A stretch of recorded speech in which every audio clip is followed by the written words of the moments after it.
Stories of the Prophet's Commission on Jewish Education, of the Union of American Hebrew Congregations, and the Central Conference of American Rabbis. David Phillipson, Chairman. Joseph L. Baron, David Marks, Edward N. Kalish S. Felix Mendelssohn H. G. Enelo, Julian Morgenstern, Harry W. Edelson, Joseph Rauch, Max Heller, William Rosenau, Samuel Koch, Samuel Schulman, Gerson B. Levi, Abba H. Silver, Harry Levi, Abrams, Simon Lewis L. Mann, Lewis Witt, Lewis Woolsey. George Zepin, Secretary. Stories of the Prophets. Before the Exile. By Isaac Landman. To my parents, who first introduced me to the prophets, this book is dedicated with love and devotion. Forward. The company of inspired men, commonly known as the prophets of Israel, were the unique product of the Jewish religious genius. They were preeminently preachers of righteousness.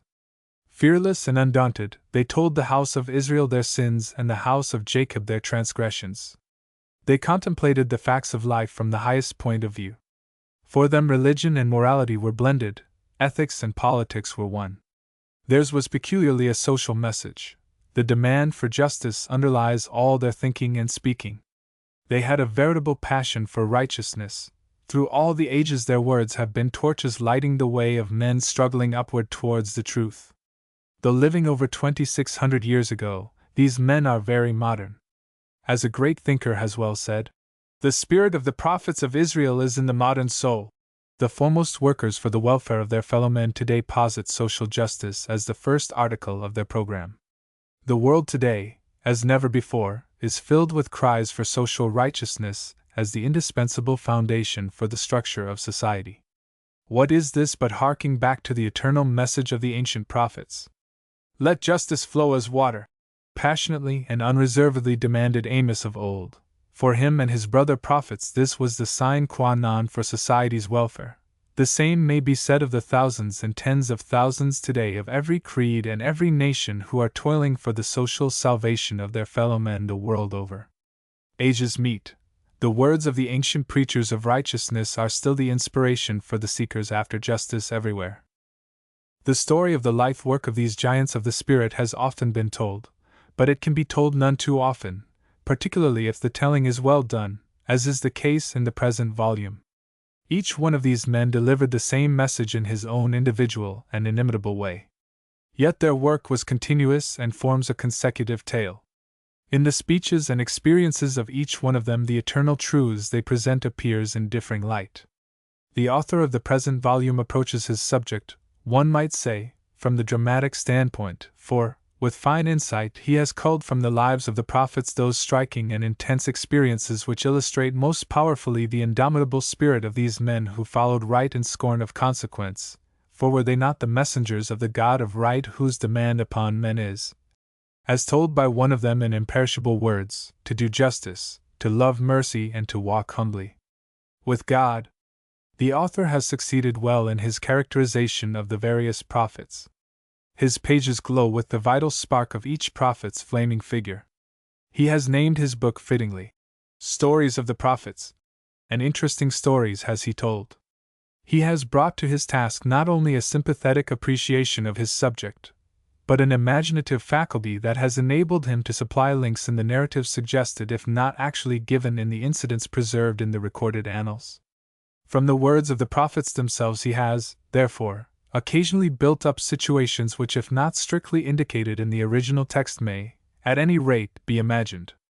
Not as predictors of events in the far future, for this the prophets were not, despite frequent interpretations of their words along this line, but as bold speakers of the truth, as fiery preachers of the right, as intrepid champions of the poor and oppressed, as fearless denouncers of corruption and wrong in high places does our author present the leading figures in his book. As such, their words are as significant for us today as they were for the men of their generation, and their impassioned accents sound as forcefully now as they did then. This is brought out clearly and strikingly in the sketches of this volume, which without doubt will succeed in giving a vivid picture to the reader of these towering spiritual heroes who belong to the ages, speakers of the everlasting nays and yeas of the everlasting God. David Phillipson. Cincinnati, September 1912. The Shepherd of Tekoa, Chapter 1. An End to War. Damascus has fallen! Damascus has fallen! The whole city of Samaria rang with the glad tidings. Fleet-footed runners, who had started with this precious news on the day of victory, covered more than 150 miles to bring it to the capital of the Kingdom of Israel. They crossed mountains and swam rivers, fairly flew over fertile plains and through busy cities, shouting, while there was breath in their bodies, "Damascus has fallen!" Many of the messengers fell exhausted on the way, but others took up the wonderful news from the front and carried it on, until the whole northern part of the kingdom knew of the king's victory. Little by little the whole story was told to the eager Samarians, how the king, Jeroboam II, himself led the hosts of Israel, how attack followed attack upon the fortified Syrian capital, how the first breach was made in the outer wall, how the valiant Israelites rushed upon the enemy, and how the final victory was won for Israel's standard. What a celebration was there in Samaria that long to be remembered day! Not since the days when the first Jeroboam led the rebellion of the 10 tribes against King Solomon's weak son, Rehoboam, and established the independent kingdom of the 10 tribes, with Samaria as the capital, was there such rejoicing in that city. We can picture the celebration in our mind's eye. We cannot describe it in words. Parents who had sent their sons to the war now laughed happily through their tears, because there would be an end to war. Sisters whose brothers doubtless lay dead in and about the walls of the doomed city, now sang songs of joy in the midst of their weeping, because there would be an end to war. The strongest and finest men of Israel had given their lives for their country, but now, thank God, there would be an end to war. The fall of Damascus meant the end of 150 years' war, commenced by Ben-Hadad I, of Syria, against Israel, long before Jeroboam's great-grandfather established the dynasty of Jehu on the throne of Israel. It meant even more than that. It meant the end of Syrian oppression, and, perhaps, a period of peace to the long-troubled and war-ridden kingdom of Israel. No wonder, then, that there were feasts of rejoicing and full-throated cries. "Damascus has fallen! Long live King Jeroboam! Damascus has fallen! Long life to the house of Jehu!" All day and all night Samaria swarmed with people. The streets were thronged with shouting men and women who had come from Geba and Dothan, and even from Jezreel on the north, and from Shechem and Shiloh and Bethel on the south, to help celebrate the great victory. Sacrifices were brought at all the sanctuaries of Israel, in Bethel, in Dan, in Gilgal, in Beersheba. Priests and people brought thank offerings, and together sang praises to God. "God is my light and my salvation, whom shall I fear? God is the strength of my life, of whom shall I be afraid?" Truly, God was on the side of Israel, or else the Syrians could not have been defeated. He was showing favor to the northern kingdom, and was pleased with Israel, for was not Judah, the southern kingdom, too, paying tribute to Jeroboam? And so they recalled how Joash, the father of the great Jeroboam II, defeated Amaziah, king of Judah, took him captive, partially demolished the walls of Jerusalem, and looted the temple in Jerusalem. The older men of Samaria remembered the fine sarcasm with which Joash treated Amaziah's challenge to war, in his reply. "The thistle that was in Lebanon sent to the cedar that was in Lebanon, saying, 'Give thy daughter to my son to wife,' and there passed by a wild beast that was in Lebanon, and trod down the thistle." How young and old laughed at the repetition of this clever little story that compared Israel to a cedar in its strength, and to a wild beast in its fighting power, and Judah to a poor, little thistle to be tramped upon. Jeroboam too was indeed a son of his father. Joash humbled Judah, Israel's enemy on the south. Jeroboam humbled Syria, Israel's enemy on the north. Not satisfied with the fall of Damascus, however, Jeroboam pushed right ahead and captured Lodabar and Karnaim, which he turned over to Esarhaddon, king of Assyria. The fact is that Jeroboam had to do this. It was his end of a bargain made with Esarhaddon. It was agreed between the two that the Assyrians would keep their hands off during the war between Israel and Syria. As a reward for Esarhaddon's non-interference, Jeroboam undertook to capture these two cities and turn them over to the Syrians to become part of his empire. Having fulfilled his agreement, Jeroboam continued his victorious march further north, and never stopped until he had laid low the pride of Hamath, the prosperous city on the river Orontes. Jeroboam, too, thus had the great distinction of restoring the boundaries of the kingdom of Israel to the proportions of the empire of David and Solomon. From the entrance of Hamath unto the sea of Arabah, which is the Dead Sea. Wonderful was the reception prepared for the king and his victorious army on their return to Samaria. More people had come to the city to join in the welcoming demonstration than had pilgrimed to Jerusalem on the Passover, in the days before the division of the kingdom. The northern walls were massed with people, and the gates were decorated with flowers. Priests and elders, dressed in spotless white and led by the high priest, Amaziah, himself, awaited Jeroboam and his generals just outside of the city and preceded them to the gates. Such an acclamation of joy as greeted the king upon his entrance through the gates had never been heard in Samaria. Passing through a triumphal arch of stone and marble, the procession was met by hundreds of maidens and children, clothed in linen and gold, who led the way, singing and strewing flowers in the path of the heroes.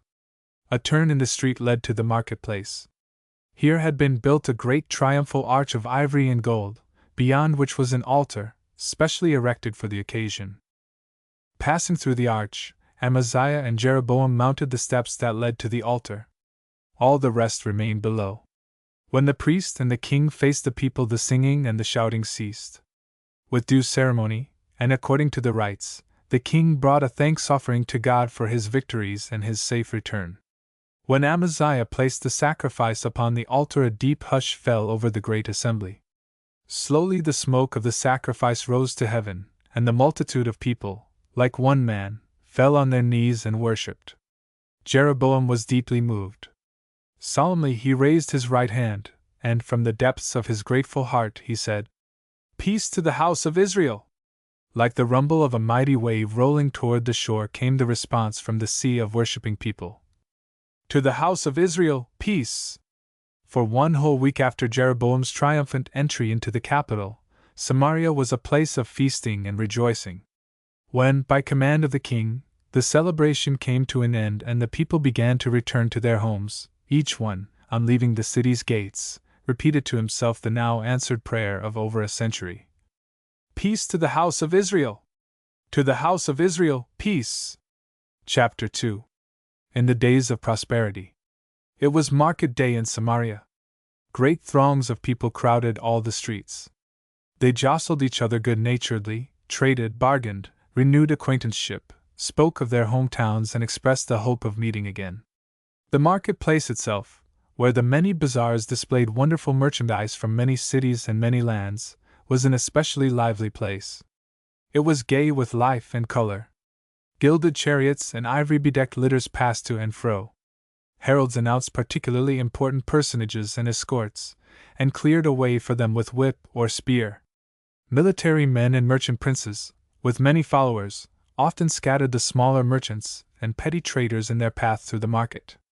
Many were caught under the wheels of the vehicles of the rich when they did not get out of the way quickly enough. Others were purposely thrust aside by the wealthy aristocrats simply to show their disdain. It was a typical Samarian market day, crowds and noise, buying and selling, idle rich and drudging poor, haughty military grandees, in their resplendent attires, and cowed, miserable beggars in their rags, color and laughter at the bazaars, and tears and sorrow at the auction block just across the way, always crowds and always noise. The auctioneer was shouting above the general din the good points of a man who had just been placed on the block. "To be sold till the Jubilee year," he cried. "How much am I bid?" A clerk read the court's decree that this man was to be sold for debt. It was signed by the judges, who sat in the east gate of Samaria. The document was a cold, formal statement. It did not take into account the reason why this man, in the full vigor of manhood, had fallen into debt. His creditors had pushed the poor fellow hard for their money. He could not pay. He pleaded with the judges that the sickness of his wife and children had reduced him to direst need, but it was without avail. He could not pay his debts and must work them off as a slave for 7 years. That was the decree of the court.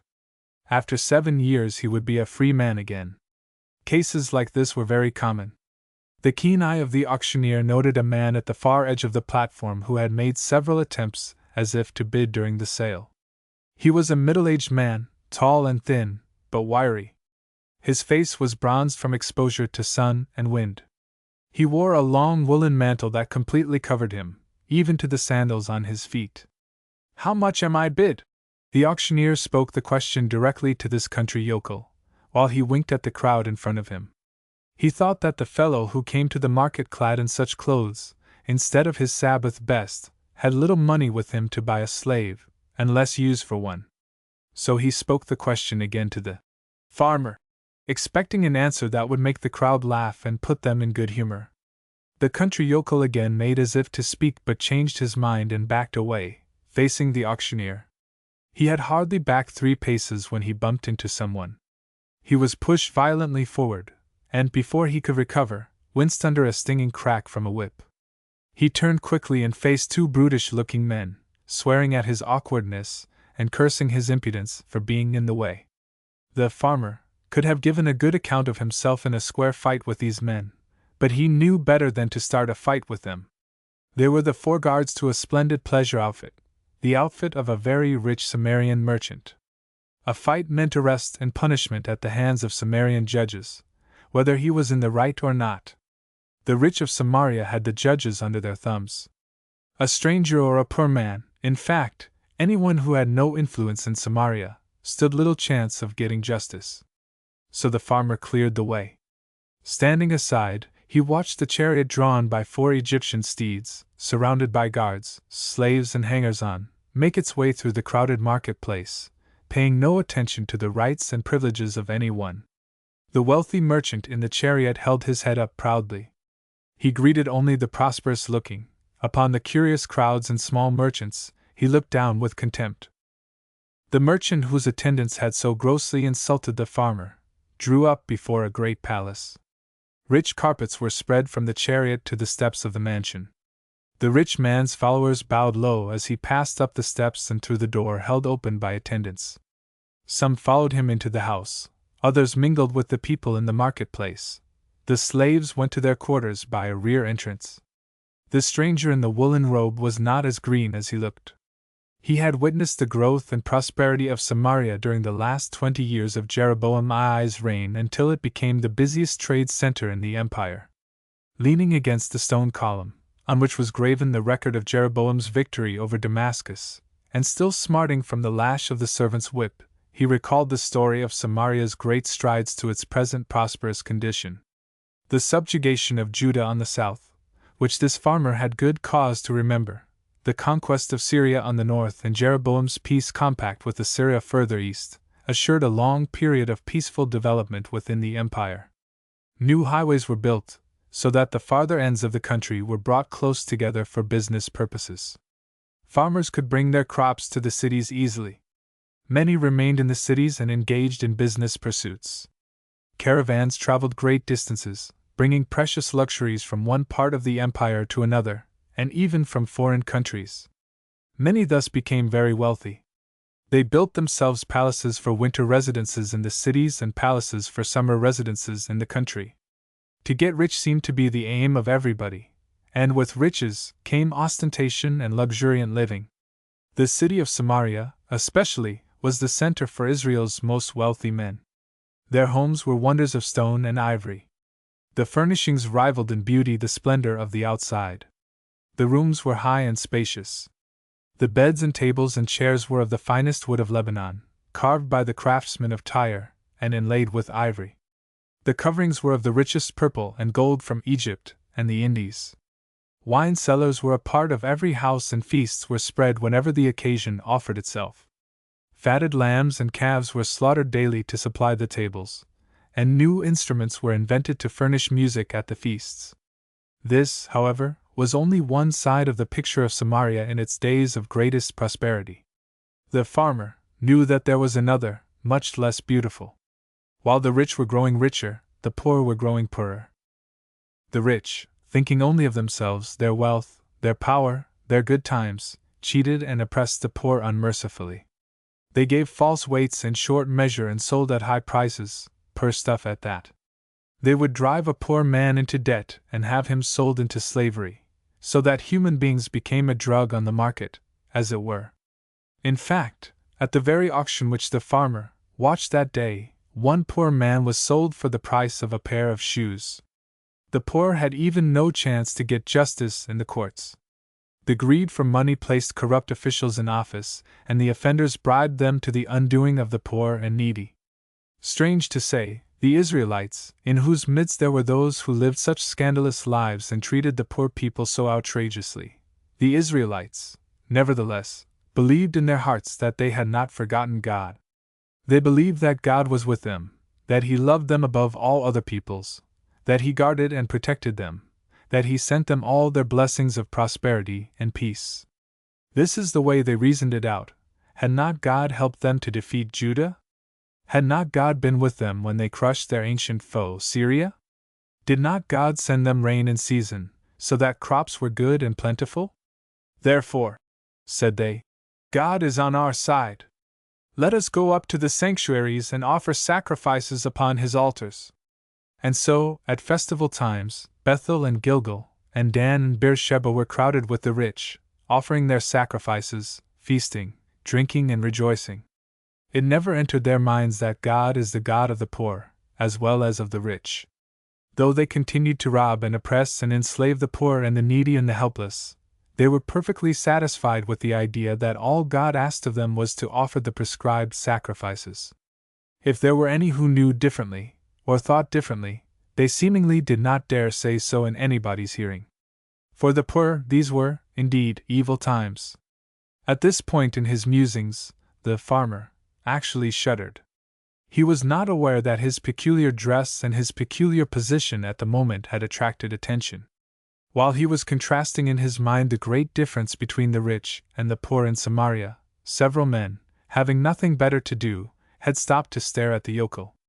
As is always the case when people stand in the street and gawk, a large crowd soon assembled. A military chariot stopped near the group of curious gazers to see what was going on. Soon several others were halted there, including gilded and gaudy litters, in which fashionably dressed women were being conveyed. All stared, called each other's attention to the queerly garbed stranger, and finally laughed outright. The man who was the center of attraction became aware of the crowd only when he had reached that point in his thoughts, the horrible picture of which had made him shudder. When he noticed the crowd, he gasped. He recovered from his astonishment quickly, however. He opened his mantle, showing his gaunt, powerful form. He raised his head and faced the crowd. His face, strong and sunburned, was tense and drawn for a moment, then it relaxed. Deep lines, expressing severe pain, were furrowed in his forehead. The crowd, in turn, was astonished at the complete change that had come over the yokel. Before they recovered from their mistaken opinion about the man, they saw him clench his fists in determination and heard his voice ring out clearly and distinctly, above the din of the marketplace. Hear ye, who turn justice to wormwood and cast down righteousness to the earth, who trample upon the poor and afflict the just, who take a bribe and thrust aside the needy in the gate. I know how manifold are your transgressions, saith the Lord God of hosts, and how mighty your sins. The end of my people Israel hath come, saith the Lord God of hosts, I can no longer forgive. This outspoken attack upon Samaria, its rich, and its military nobles, was so extraordinary that it amazed the crowd. Having spoken, the farmer turned away and was soon lost among the bazaars. Some looked after him, astonished at his recklessness in laying himself open to the revenge of the powers that be. Others looked after him, amazed at his bravery and fearlessness. That night many in Samaria had heard of the unknown stranger and his speech in the marketplace. At many dinner tables the question was asked, who is this man who dares to lift his voice against the high and powerful in behalf of the poor and downtrodden? Who is this man who dares to proclaim the doom of the kingdom of Israel in the days of its greatest prosperity? Chapter 3. The Man Who Dared. There lived a man in the little town of Tekoa, in the kingdom of Judah, 12 miles south of Jerusalem, who made a living from dressing sycamore trees. In ancient Palestine, the fruit of the sycamore that grew in Judah was dried, ground into flour and used for making coarse bread. This bread was eaten by the very poorest people, who could not afford to buy wheat. Now, the man who lived from gathering poor fruit, out of which poor bread was made, for poor people, must, himself, have been very poor. But a poor man may love his country as much as a rich man, and when the foolish war between Amaziah of Judah and Joash of Israel broke out, this dresser of sycamore trees, from Tekoa, followed his king on the battlefield. At the battle in which Amaziah was defeated and Joash gained his greatest victory, leading to the destruction of part of the fortifications of Jerusalem, this man, fighting valiantly in the front ranks, with many other patriotic Judeans, laid down his life for his country. He was buried in the trenches, an unknown hero, whose name is not even in the records. But history gives us the record of his son, named Amos. Left with his widowed mother, after the war, the burden of finding a living for the two was soon thrust upon him. There was only one thing that he knew by which he could earn money: dressing sycamore trees. He went at his work with a vim. As he grew up, and his mother's needs increased, his wits became sharpened. Why could he not dry and grind the sycamore fruit himself? This he did and increased his income. Then, his mother suggested that she would bake the flour into bread, if he would sell it. Amos agreed to that, and the little family thrived. One day Amos brought the idea to his mother that their sycamore bread could be sold at a better price in Jerusalem. He asked for permission to go there, and his mother, desiring more that her son should see the capital than that he should get higher prices for the bread, said, "Go, my son, and God be with thee." That trip to Jerusalem, and the several trips that followed, made a great impression upon the young man and gave a remarkable turn to his whole life. He saw Jerusalem, of whose beauty and glory his father had often told him, a fallen city. It had not yet recovered from the terrible results of the war with Amaziah of Israel. King Uzziah had not yet restored the treasures and vessels of which the temples had been looted, and in the quarter of this city where Amos sold his bread, oh! Such poverty, such wretchedness, such desolation! His heart was filled with grief. He went to the trenches where he knew his father lay in an unmarked grave, and wept bitterly. There, at his father's grave, a wonderful thought came to him. A new light entered into his life and a great determination for his future career. His mind once made up, he soon outlined a plan for himself, and having the determination to carry the plan through, he made rapid progress. With the additional profits that resulted from his business trips to Jerusalem, Amos bought sheep and goats, and became a shepherd, as well as a gatherer of sycamore fruit. The great rocky wilderness that slopes from the limestone hills of Tekoa down to the Dead Sea was just the place where sheep and goats could prosper. So, in addition to the thriving business of his old trade, he dealt, also, in goat milk and wool and in the animals themselves. Often, as he sat on the hillsides, in the cool of the sycamores, and watched his flocks, his mind would turn to the things he saw and heard in Jerusalem. He had heard there that Bethel, one of the sanctuaries of Israel, was always filled with pilgrims at festival time, and he determined upon a trip to Bethel, 22 miles north of Tekoa. He returned greatly disheartened. "Wealth and feasting saw I there," Amos told his mother, "and wine and song, and altars reeking with blood of fatted lambs and oxen, but God was not in the heart of the people of Israel." His mother chided him gently. To say such things was blasphemy, for sacrifices were demanded of all the people by the religious laws of the state, and it was also commanded that a portion of the sacrifice should be consumed by him who brought it, therefore the feasting. As to the song and wine, did not the sweet singer say, "Serve the Lord with gladness"? Amos did not reply. He knew that his good-hearted mother had given expression to the idea of God's worship as all the people, both of Israel and of Judah, at that time, understood it. They brought the sacrifices, as prescribed by the priests at the sanctuaries. A portion of the slaughtered animal was given to God on the altar, and the portion that was eaten by the sacrificer was looked upon as a meal, a banquet, participated in by him and God, together. Such a meal soon became a feast, with wine and song. Unfortunately, these banquets often degenerated into drunkenness and revelry. Amos felt that such worship of God was not right, but he had not yet discovered what was wrong. When the period of prosperity opened up for Israel, with Jeroboam's conquest of Damascus, Judah also felt the good times. Amos, now an experienced master herdsman, took the advantage afforded by the peace and improved business conditions. He traveled with his stock in trade to far northern markets, to Samaria, to Damascus, to Hamath, and from there his caravans wended their way east, even as far as the city Ashur, the capital of Assyria. He was not a mere trader, however. He was a close observer and a student of men and things wherever he led his caravans. He talked with strangers about other lands which he had not visited and became, therefore, well acquainted with political, religious, and social conditions everywhere. All this made no change in the outward circumstances of Amos. Success did not turn his head. He did not build himself a palace, but remained with his mother in the village of Tekoa, where he was born and raised. He did not indulge himself with fine clothes and high living, but continued to dress simply and live plainly. His mother was often greatly worried about Amos. When he returned from a far northern and eastern trip, he would betake himself to his beloved hills and sycamore groves and flocks. He would work with the most lowly of his sycamore fruit gatherers, but he would often spend hours by himself in the woods or in the wilderness. It was during these lonesome hours that Amos added high thinking to his simple living.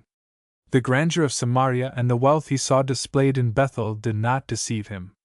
Neither did the peace compact between Jeroboam II and Assyrian III blind him to the exact state of affairs in the relationship between the two countries. He knew that Tiglath-Pileser III, the successor of Assyrian, had crushed all rebellions in Assyria, which Assyrian III had failed to do, and was reorganizing the army of the great empire. He knew that Damascus, which had been weakened by Jeroboam II beyond hope of recovery, would be the first point of conquest for the young and energetic Pul, as Tiglath-Pileser was called. Next before him, to the south, lay the rich kingdom of Israel, the booty from whose palaces and sanctuaries would be an enormous prize for the Assyrian emperor and his army. After Damascus, must come Samaria. In other words, Amos saw distinctly that the time was near when Israel would have to fight again for its independence and its very life, and he asked himself, "Is Israel prepared?" Clearly it was not. The rich had become unfit for war, because of their luxuriant living. The poor had become unfit for war, because of their oppression by the rich.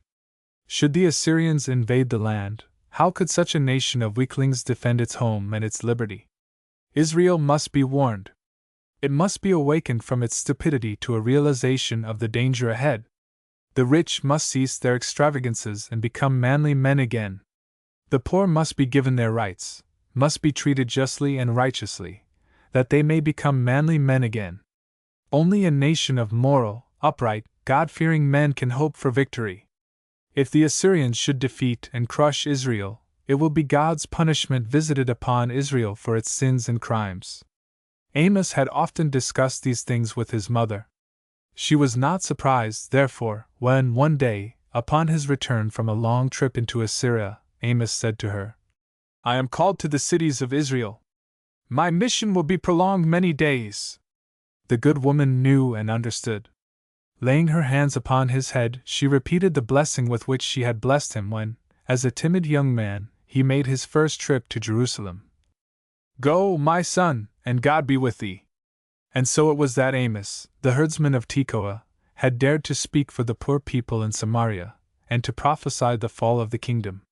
His first speech attracted little attention, but others, in various parts of the country, to the same effect followed. Many laughed at them, few thought seriously about them. But Amos was not so easily discouraged. He concluded that the wrong idea the people had about God, how to worship Him, and what He demanded of them, was the cause of all the evil. Amos, therefore, selected the sanctuaries during festival season as the place where he must do his preaching. He went especially to Bethel, the king's sanctuary, where Jeroboam brought his sacrifices and where the great nobles and soldiers and richest merchants gathered and reveled in their feasts. One day Amos broke in upon a reveling group, with the unexpected call, "Prepare to meet thy God, O Israel!" Such a call was, indeed, unexpected. The Israelites, assembled at the sanctuary, offering their sacrifices, believed that they were with their God. Someone told Amos as much, and the crowd jeered at the fool, who evidently did not understand his religion. This laughter ceased suddenly, however, when Amos began to chant a mournful dirge. Hear ye this word which I take up for a lamentation over you, O house of Israel! Fallen, no more to rise, is the virgin Israel. Cast down upon her soil she lies, there is none to raise her up. The city that taketh the field with 1,000, hath but 100 left, and the one that taketh the field with 100, hath but 10 left. A young officer, who felt that the army, the pride of the kingdom, had been grossly insulted, rushed forth from the crowd and exclaimed, hotly, Thou art a false prophet! Prophesy no more. Then he continued, explaining to Amos and to the crowd, that God could not have sent such a message to the house of Israel. God was with them, he said, and was gracious to them. Israel was stronger, mightier than ever before, and Israel was, that very day, at Bethel, at Gilgal, at Beersheba, bringing thanks offerings to God. Amos stood stolidly by and listened until the young man had finished. Then he replied, Thus saith God to the house of Israel, Ye that oppress the poor and crush the needy, that trample upon the just and cause the poor of the land to fail, seek me and live, but seek not Bethel, and Gilgal do not enter, to Beersheba go not over.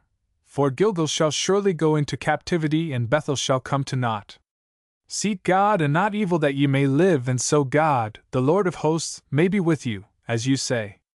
Hate evil and love good, and establish justice in the gate. Perhaps God will be gracious, the God of hosts, to a remnant of Joseph. The young officer shook his head in disgust and walked away. Others, however, remained a while, meditating upon what Amos had said. Amos, too, when he went his way, felt that his words had made an impression. He thought they had fallen, like seeds, upon fertile soil. Would these seeds take root? Would they grow and flourish? Would they bear fruit when the crisis for Israel came? But first the crisis for Amos came, when he had to fight for his life. Chapter 4. Treason and a Fight.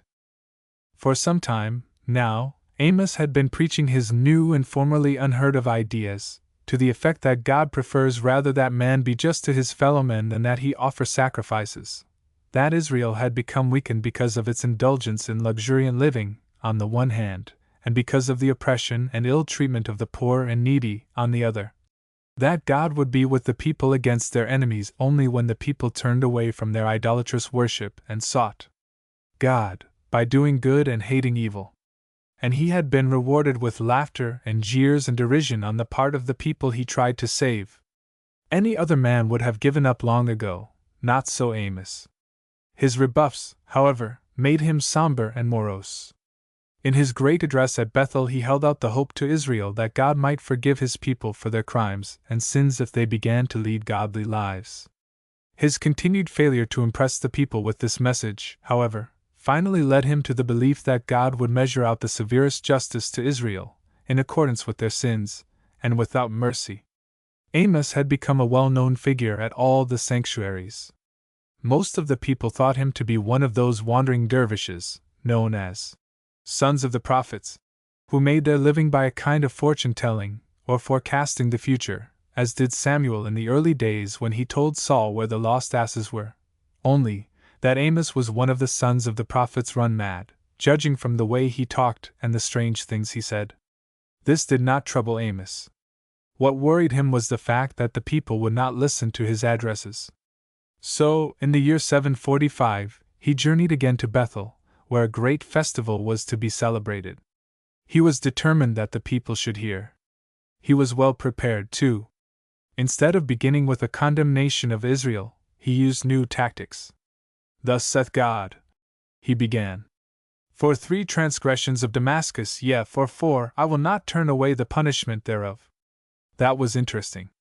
We always like to hear about the punishments that others will receive for their misdeeds, even if we close our ears to those that threaten us. And, as for Damascus, she was Israel's ancient foe, and the listeners rather liked the idea that God was to visit her with destruction. When Amos had recounted the sins of Damascus and announced that The people of Syria shall go into captivity into Kir. There was loud applause. Some cried, "Let the prophet speak." Amos continued. He mentioned the sins for which God would punish Gaza, Tyre, Idumea, Ammon, Moab, and each period was greeted with volleys of applause. Amos paused for a moment. He swallowed a lump that had risen in his throat and lowered his voice. He spoke, sadly and regretfully. "Thus saith God, for 3 transgressions of Judah, yea, for 4, I will not revoke its punishment. Because they reject God's law, and do not keep his statutes, because their lies have caused them to err, the lies after which their fathers did walk, therefore, I will send a fire upon Judah, and it shall devour the palaces of Jerusalem." Poor, weak little Judah! The prophet was declaring the doom of his own country. It was a thing to laugh at. And how they did laugh! But it was no laughing matter for Amos. His heart was wrung with woe from his own people. He waited for the uproar to subside, and then went on to the very point which he had come to make. "Thus saith God, for 3 transgressions of Israel, yea, for 4, I will not revoke its punishment. Because they sell the righteous for money, and the needy for a pair of shoes, who trample on the head of the poor, and turn aside the way of the humble. Upon garments taken in pledge they stretch themselves beside every altar, and the wine of those who have been fined they drink in the house of their God." Jeers and threatening cries were hurled at Amos from all directions, but he stood his ground. With the art of a master orator he won back his displeased audience. Passionately he poured forth the story of Israel and its relationship to God, a story he knew so well, and brought the people back to breathless attention. He recounted the wonders God had done with and for Israel from the days when he brought them out of Egypt, poor, miserable slaves, until this day of their wealth and glory. Here someone stepped out from the crowd and took up the argument for the people. If all this beautiful story is true, he claimed, then God may punish and destroy all the nations that Amos had mentioned. But Israel, to whom God had shown special favors, even up to this day, God will not destroy. Quick as a flash the prophet answered, "Are ye not as the Cushites to me, O children of Israel? Saith God. Did I not bring up Israel out of the land of Egypt, and the Philistines from Caphtor and the Syrians from Kir? But you, especially, have I known of all the races of the earth, therefore will I visit upon you all your iniquities. Behold, the eyes of the Lord God are upon the sinful kingdom, and I will destroy it from the face of the earth. An adversary shall surround the land, and shall strip from thee thy strength, and thy palaces shall be plundered. Verily, I am now raising up against you, O house of Israel, a nation, and they shall oppress you from the entrance of Hamath even to the brook of the Arabah, saith the Lord God of hosts." "Treason! Treason!" rose up the cry from the several army men who had been listening. "Treason! Treason!" was shouted immediately from many directions. The army officers who had raised the cry now rushed toward Amos, threatening him with bodily harm. "Treason! Treason!" was echoed by most of the crowd. Hundreds now surged forward and things looked bad for the prophet. To meet this danger, Amos brought into play all the strength and power that he had stored up during his shepherding days. Out in the wilderness near Tekoa he had often fought with robbers who had stolen his sheep, and like David, even with wild beasts that had stolen his lambs. Prepared just for this kind of an emergency, keen of eye and alert of mind, he met the leaders as they came on. Unfortunately for Amos, there was nothing that could afford him protection from the rear. He could meet any number that might attack him face to face, but while he was guarding in front someone might strike him in the back, and he was surrounded by the mob. "Traitor! Traitor!" they shouted. His blood boiled with anger. He, a traitor! He, guilty of treason! Why, he was the only man who saw the danger of his people and had ventured to warn them. "Seek God and ye shall live!" kept flashing through his mind. But this was no time for preaching, not even for thinking. It was time for action. And act he did. The weak, undergrown army officers were like men of straw before Amos, and he disposed of them as easily. With the speed of lightning he turned face, fearing an attack from the rear. There, however, the people had not awakened to what was going on. Facing front again, he saw that the army officers had not yet recovered from his blows. They were sprawled on the ground before him, and a few of the people were laughing at their discomfiture. Amos had no desire to continue the fight and started to help the officers up. But, at that moment, he felt two pairs of hands lay hold of his mantle at the neck. A sudden turn, a quick stretching of his brawny arms, like a swimmer making for speed, and the two men, merchants, clad in their holiday finery, were pushed to either side into the crowd. Now, as soon as the bystanders saw with what ease Amos was handling his opponents, they began to laugh and take sides. A crowd always does that. Some urged Amos to go on fighting, others urged the sprawling victims to attack. Amos, however, was not there to fight, nor did his opponents fancy a good beating at his hands. In the meantime, a small group of the king's guard came up, post-haste, and began to disperse the crowd. The crowd scattered, but gathered again in various streets, in small groups, discussing the unusual occurrences of the day. They spoke, in whispers, overawed by the fearlessness of the prophet, some by his ability in self-defense, some by the force of his speeches. In the palaces of the rich and mighty, gathered in Bethel at that time, Amos, what he said and what he did, was the topic of conversation no less than he was in the streets. Only in one of these palaces was hatched a clever scheme for the prophet's undoing. Chapter 5. Priest against Prophet.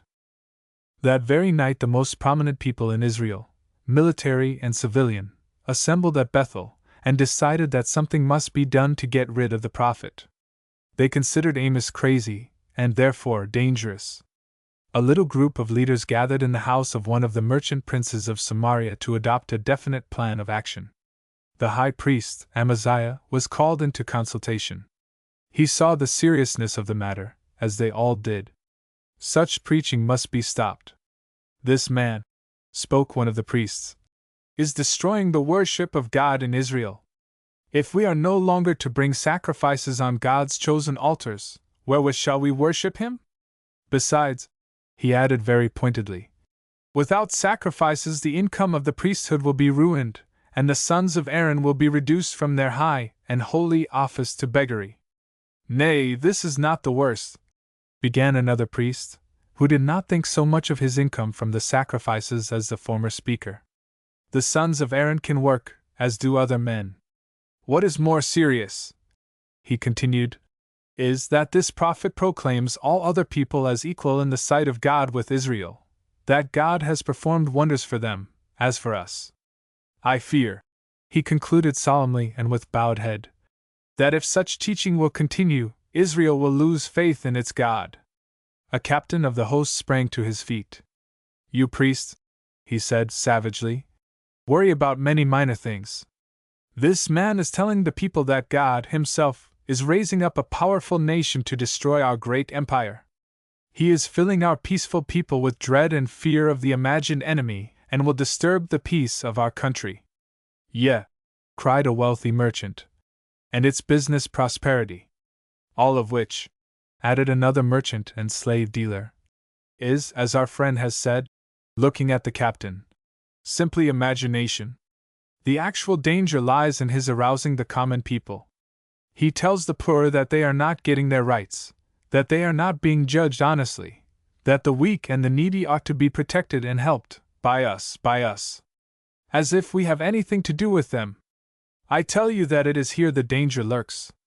If this crazy prophet is not silenced immediately, the merchant and military classes will face open rebellion on the part of the common horde.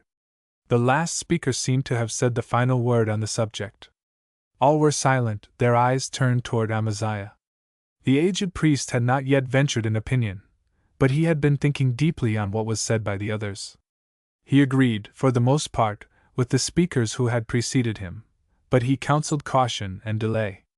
Perhaps, now that the prophet has seen opposition, Amaziah concluded, he will quit and go home to Judah. But Amos did not quit, nor did he go home. The fight, that morning, was a mere incident to be forgotten, but his mission to his people burned deep in his soul, a flame that could not be quenched. On the day of the conclusion of the great festival, Amos again appeared in the sanctuary. This time it did not take long for a crowd to gather. In fact, most of the people were looking for him to appear. Even the richest and most exclusive, who usually are not interested in such men, had heard about Amos and had come to see and hear him, expecting something unusual to occur. Amos did not waste any time. Without preparatory remarks, he gave voice to his warning call. "Prepare to meet thy God, O Israel!" Hardly had the words left the prophet's lips, when a man stepped forward from the crowd, and facing Amos with threatening fists, exclaimed, "Hold thy peace! Thou art a false prophet! Who hath sent thee to prophesy?" Here was the challenge to Amos. Who, indeed, had appointed him a prophet? Who had set him up to judge the people's wrongdoing? Who had commanded him to declare Israel's doom? What entitled him to speak in the name of God? This challenge, however, was just what Amos was looking for. He had wanted a number of times to correct the mistaken idea the people had of him. There were, in the land, the long-established schools of prophets. These schools were under the protection of the king. At the head of each was a leader, like Samuel, Elijah, and Elisha of the olden days. The leader was called the seer, and his pupils, sons of the prophets. Now, the seers and sons of the prophets, with the exception of such strong and powerful characters as the three great men mentioned, usually did the bidding of the king and his officers, and prophesied to please them. Amos was not a member of any of these established schools. He was a freelance, in truth, the first of the independent prophets, who cried out against the evils of their day and who, fearlessly and without favor, laid the blame where it belonged, on king, on priest, and on people. Amos, therefore, grasped this opportunity to set himself aright. He answered his questioner with a series of beautiful similes. "Do two walk together unless they be agreed? Does a lion roar in the forest when there is no prey for him? Does a young lion cry out in his den unless he has taken something? Can a trumpet be blown in a city and the people not tremble? Can calamity befall a city and God hath not sent it? Surely, the Lord doeth nothing, unless he revealeth his purpose to his servants, the prophets. The lion hath roared, who does not fear? The Lord God hath spoken, who can but prophesy?" God, then, it was not the head of a school of prophets, or a king, or a priest, who had sent Amos to prophesy. He himself had no desire to speak these terrible things he was saying to his people. A force over which he had no control, God, had impelled him to his task. It was the still, small voice of which Elijah spoke. Though his heart bled, while delivering the message, Amos could not help himself.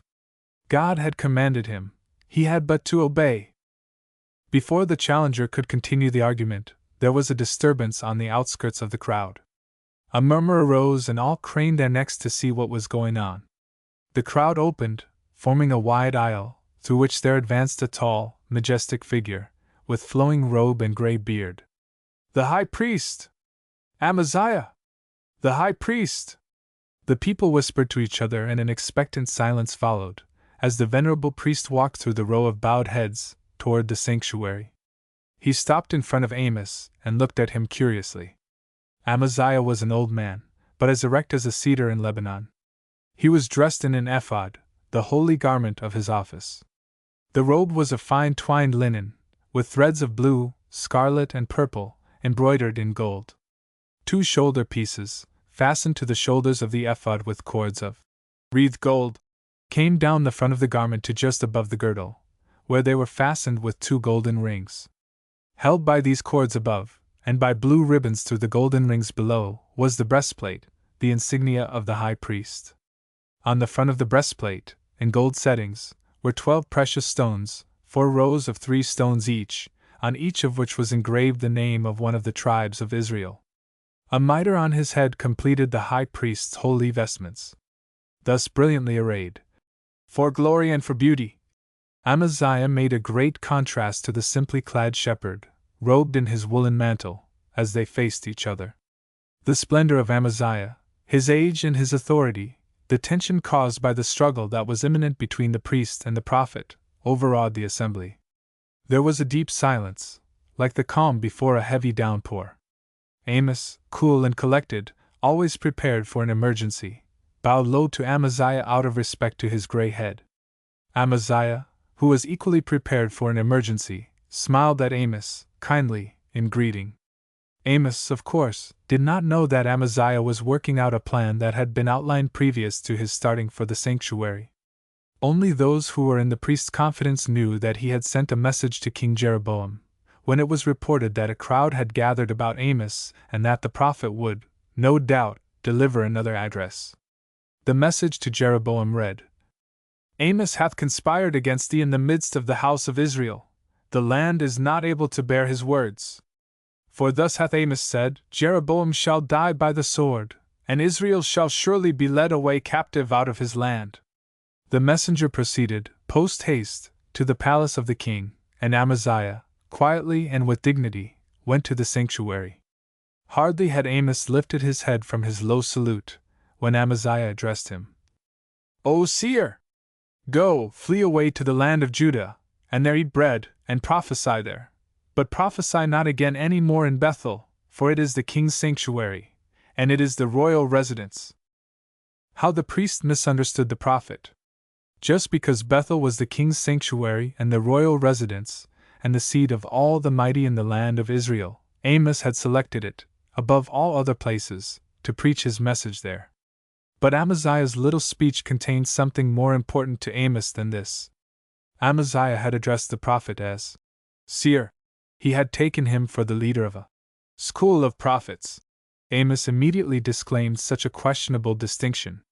He answered Amaziah, I am no prophet, nor am I the son of a prophet, but I was a herdsman and a dresser of sycamore trees, when God took me from following the flock, and God said to me, Go, prophesy against my people Israel. Entirely unprepared for such an answer, and not quite certain whether he understood what Amos meant by his claim that he had taken his orders direct from God, Amaziah was disconcerted. Amos did not give the priest a chance to recover from his surprise and continued, Now therefore hear thou the word of God. Thou sayest, Prophesy not against Israel, nor preach against the house of Isaac. Therefore, thus saith God, Thy sons and thy daughters shall fall by the sword, and thy land shall be divided by line, and thou shalt die upon an unclean soil, and Israel shall surely be led away captive out of this land. The fearlessness of the prophet in attacking the high priest dismayed Amaziah and his followers greatly. The crowd, too, by its acclamations, was evidently siding with Amos. Amaziah was, therefore, placed on the defensive. In broken and halting sentences he defended himself and the people. The ancient laws of Israel, he pointed out, were being adhered to by all Israelites. He, for one, was not afraid, even if the day of God, the judgment day, should come tomorrow. Now, a man like Amaziah might not fear the strict judgment which, Amos said, God was to visit upon Israel. But how about those who were guilty of the crimes of which God, through the prophet, was accusing Israel? Amos understood this, though Amaziah did not. The prophet was speaking to all the people and not to one man in particular. Therefore, he continued, Woe unto those that desire the day of God! Wherefore would ye have the day of God? It is darkness and not light. It is when one flees from a lion, and a bear meets him, or goes into a house and leans his hand upon a wall, and a serpent bites him. Shall not the day of God be darkness and not light, yea, murky darkness, without a ray of light? That is why, retorted the high priest, the people come to Bethel and Gilgal and the other sanctuaries. They bring their sacrifices to God, that he may forgive their sins, against the coming of the day of God, when all the guilty shall be judged and punished. Amos did not interrupt Amaziah because he was an old man, and Amos knew what courtesy was due the aged. But when the priest had finished, the prophet, with fine sarcasm, showed the uselessness and selfishness of the whole artificial scheme as practiced at the sanctuaries. Come to Bethel and transgress, at Gilgal increase your transgressions, and bring in the morning your sacrifices, and every third day your tithes.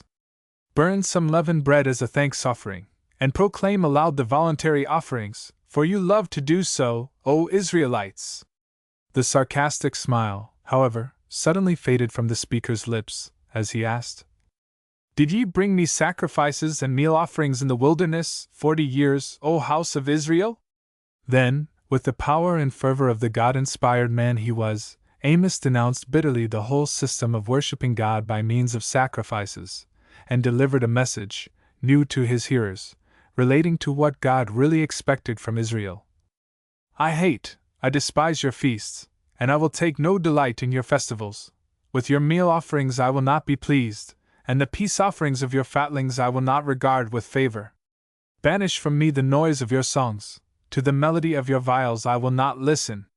But let justice roll down as waters, and righteousness as a never-failing stream.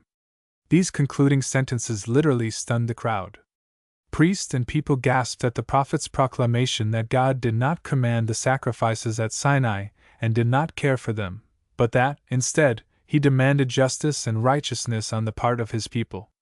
The prophet had upset all their ideas and traditions regarding their religious forms and practices, and he claimed God for his authority. No one can tell just what might have happened, there and then, had not a company of the royal guard, in answer to Amaziah's note to the king, rushed upon the crowd and dispersed it. In the name of the king! In the name of the king! Also, the leader of a small detachment of the guard made his way to Amos and placed him under arrest. Amos might have been successful in getting away, had he resisted, but being a law-abiding man, he submitted to the authorities, and long before the scattered crowd was aware of what had happened to the prophet, he was whirled away in a chariot to the palace of the king. Chapter 6. The prophet in Tekoa. King Jeroboam too was now an old man. The vehemence and determination and aggressiveness that had made him a far-famed conqueror had been mellowed by the years and rarely, if ever, showed themselves. The note he received from Amaziah regarding Amos, however, awoke the old spirit in him. The dispatch of the section of the royal guard with orders for the prophet's immediate arrest was in line with the way Jeroboam did things during the days when he personally led his armies. But instead of having Amos put in chains and thrown into a dungeon, Jeroboam had him brought into his presence. The king wanted to see and speak to the man who, according to Amaziah, had conspired against him and the God of Israel and was proclaiming the doom of his dynasty. Amos, who had never seen the king face to face, who had never even been inside any of the royal palaces, was, nevertheless, calm and cool as usual. The splendor of the throne room and the crowd of officers and counselors did not in the least affright him. He made a low obeisance to his king and waited for the order to rise. Jeroboam was a much keener man than Amaziah. When he saw Amos, studied his bearing, the seriousness of his face, the simplicity of his garb, he recognized at once that before him stood an uncommon man. Amos neither smiled the smirky smile of him who is anxious to get into the king's good graces, nor did he tremble like a coward, who, being caught, feared the king. He waited for Jeroboam to speak. From the messenger who brought Amaziah's note the king had learned something about Amos, and about the things he was telling the people. Having supposed the prophet to be either a traitor or a madman, but judging him now to be neither one nor the other, Jeroboam now was puzzled as to the manner in which to speak to him. Jeroboam looked quizzically at Amos for a few moments and began. "Thou, then, art the prophet?" "I am a herdsman and a dresser of sycamore trees," Amos replied. "But thou speakest evil against the king and against the house of Israel," exclaimed Jeroboam. "The Lord God hath commanded me," answered Amos, with deep humility. "Thou art a traitor and thou shalt die," threatened the king. "I can but speak," calmly replied Amos. "Even if thou slay me." Jeroboam made the threat to take the prophet's life in order to test him. He figured that it would send Amos groveling to his knees, begging for mercy. The quiet manner in which he accepted the threat, however, puzzled the king. He concluded that Amos must be either exceedingly brave or hopelessly crazy. Now, a man who is not afraid to die, be he brave or crazy, is a very dangerous man to have around. It would have been easy enough to behead Amos and be done with him, but Jeroboam was not a king who took his subjects' lives ruthlessly, especially when it was so simple to get rid of an undesirable one in another way. "Then go to thy flocks and sycamores," commanded Jeroboam, "and speak to them." The king's humorous sally called forth a great shout of laughter from those who were present. Jeroboam, smiling, waved his hand, indicating that the interview was over. The guard closed around Amos, and he was led into an outer hall. After a short wait he was informed that, by command of the king, he must leave Bethel on that very day and never set foot in the kingdom of Israel again. Had Jeroboam himself been a wicked man like King Ahab, Amos, no doubt, would have disregarded the threat against his life and would have confronted the king in his palace, as Elijah confronted Ahab in Naboth's vineyard. Jeroboam, as ruler, however, did not oppress or mistreat the people. Being an old man, resting on the laurels of his great victories and knowing from his friends and counselors and the size of the royal treasury that his empire was rich and the people peaceful, Jeroboam probably had no idea of the corruption and injustice that was rampant in the land. He would have laughed at the thought of it. Besides, and this was the important thing with Amos, it would have been folly for him to sacrifice his life at this time. To die a martyr for a cause is a noble and beautiful thing, if martyrdom will in any way advance this cause. To have confronted Jeroboam or to have remained in Bethel would have meant certain death, and to die then would have meant an end to the crusade that he was just beginning against the oppression of the poor, the denial of justice, the unrighteousness in business dealings, and the misunderstanding of God and his worship. It would have meant an end to his set purpose to warn Israel against Assyria, the enemy approaching from the north, and against the inability to meet this enemy, because of the immorality that was weakening the nation. He had plenty of time to think this over as he wended his way mournfully out of the busy and joyful thoroughfares of Bethel to his quiet, though beloved Tekoa. Amos found to his great joy that he did not now stand alone. Many who had heard him had understood him. When the news that he had been driven out of Israel spread, many followed him to Judah and accompanied him to his home in Tekoa. As was always the case with Amos in a crisis, he thought quickly and arrived at a new plan of action speedily. On his way to Tekoa he selected from among his followers men who could write, scribes, and confided to them that from now on he must confine all his wealth to the spreading of his ideas throughout the empire by means of the written word. After all, God had willed it that he should be driven back to Tekoa. Amos, as a speaker, could address a crowd only in one place at one time. In listening to a speech, too, much of what the speaker says is lost to his hearers. Therefore, Amos concluded, God had willed it that he should return to Tekoa, write out his speeches and his warnings, send them to the farthest ends of the land that all the people may read and study and understand in order that they may return speedily to God, seek good and not evil, that the nation may live. By day, he and his followers tended the flocks and gathered the fruit of sycamore trees. All the products that were sent to market were sold by honest weight and measure, and at honest prices. By night, he and his scribes wrote out the speeches that he had delivered in Israel, and especially in Bethel, added new ones and sent them with trusted messengers to all parts of Judah and Israel. Amos was thus probably the first prophet who wrote down his speeches. What we have of them, however, are only fragments. There is not one speech complete as it was originally written or delivered. The fragments are collected in the biblical book called Amos. Through this book the name of the humble herdsman of Tekoa is written large in the history of religion. It was Amos who first conceived of God as the God, not of Israel alone, but of all peoples. Are you not as the Ethiopians to me, O Israel? Saith God. Did I not bring Israel up out of the land of Egypt, and the Philistines from Caphtor, and the Syrians from Cair? It was Amos who first appeared as the public champion of the poor and downtrodden, who publicly denounced the greed of the rich and the corruption of the men in power. For I know how manifold are your transgressions, and how mighty are your sins, ye that trample upon the poor, that afflict the just, that take a bribe, and that turn away the needy in the gate. It was Amos who first cried out against the mistaken idea that animal sacrifices were what God asked of his people. Did ye bring unto me sacrifices and meal offerings in the wilderness 40 years, O house of Israel? It was Amos who first brought forward the great and universal truth that God judges every human being, no matter what the race or color, according to his or her acts. Seek good and not evil, that ye may live, seek God and ye shall live.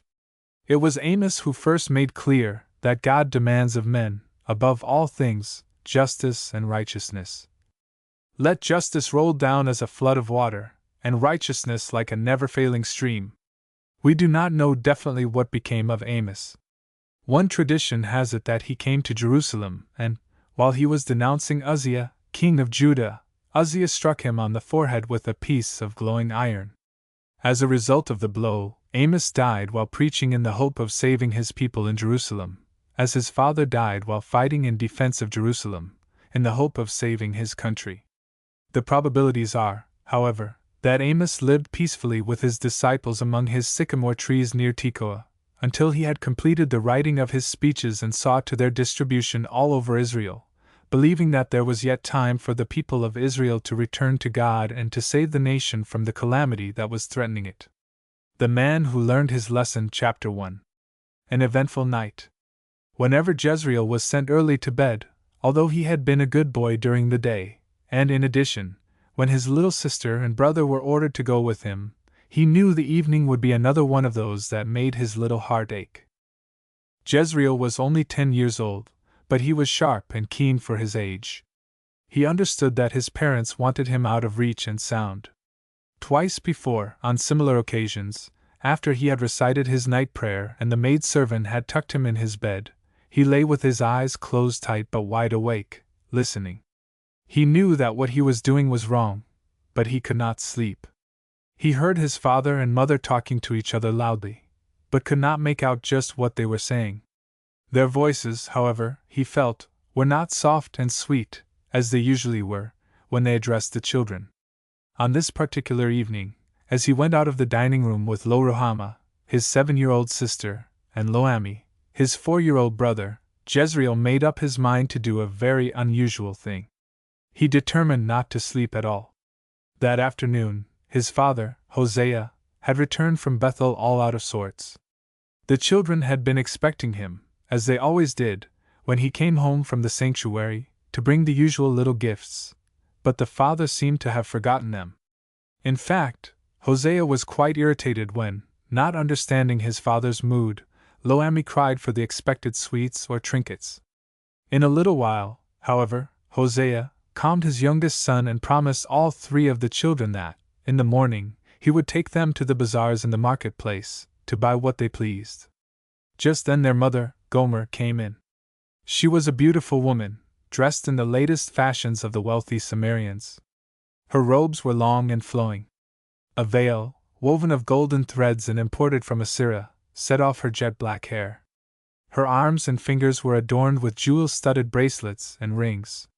She was accompanied by an Ethiopian slave.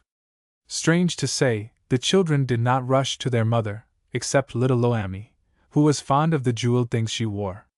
Gomer, on the other hand, did not seem to feel hurt that the children clung to their father, and quite ignored her. After a formal greeting to her husband, and a pat of Lo-Ammi's head, Gomer retired to her own room.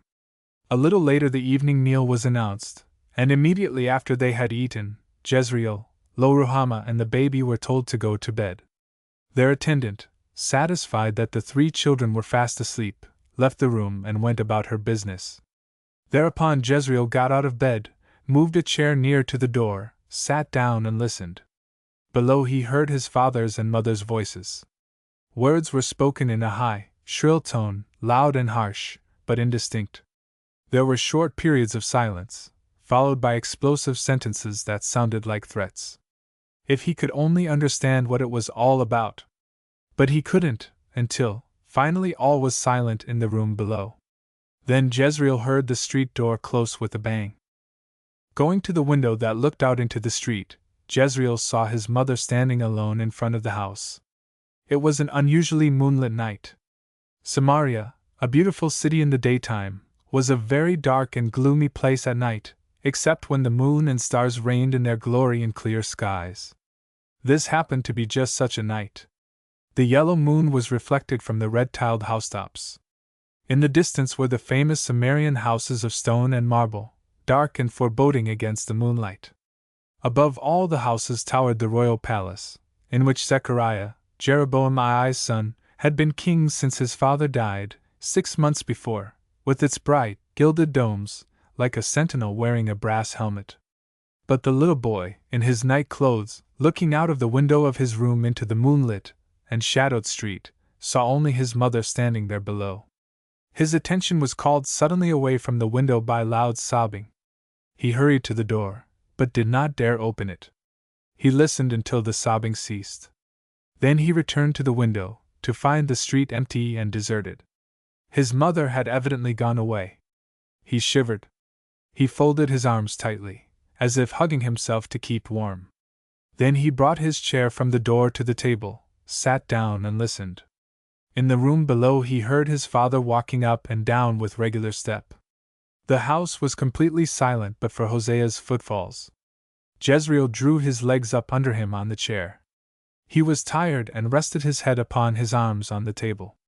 The silence and the monotony of the regular heavy walking in the room under him made him drowsy.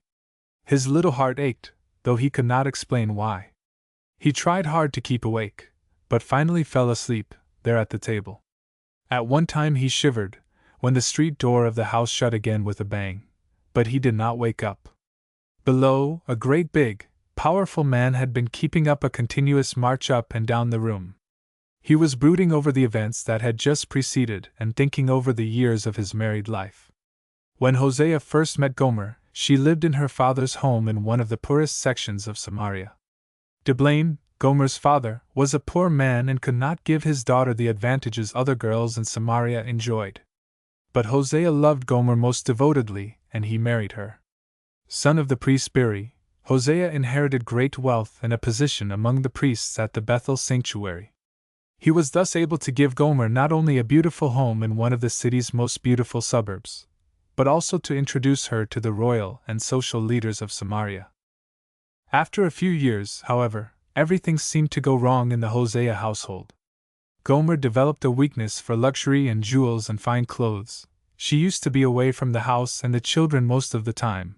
She did not understand her husband, his desire for quiet evenings at home with the children and his dislike of the pomp and display at the court and in society.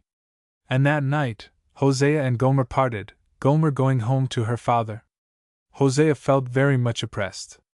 Walking up and down the room brought him no relief. So he rushed out of the house into the night, into the open, where he could breathe more freely, and think. It was the bang of the door behind him that disturbed Jezreel, asleep at the table. But Hosea's brain was all clogged up. It could not dwell upon a single line of thought for 5 consecutive minutes. And yet he was so thoroughly absorbed in his thoughts that he did not notice any number of people excitedly hurrying past him. He walked on toward the center of the city in a daze. The first time he realized that he was not alone on the streets of Samaria was when he found himself being jostled in a wide thoroughfare leading to the marketplace. Then he was awakened out of the stupor in which he had left his home by cries coming from several directions. Shalom! Long live the king! Long life to Shalom! Shalom? Who was Shalom? Why was the name being shouted in the streets of Samaria? Hosea, trying to find his bearings, was asking himself these questions when he arrived in the marketplace. There an unusual and most unexpected sight met him. The place was filled with people. Troops were fighting in front of the royal palace. From the palace, which was brightly illuminated, soldiers and plain citizens were pouring forth in a stream.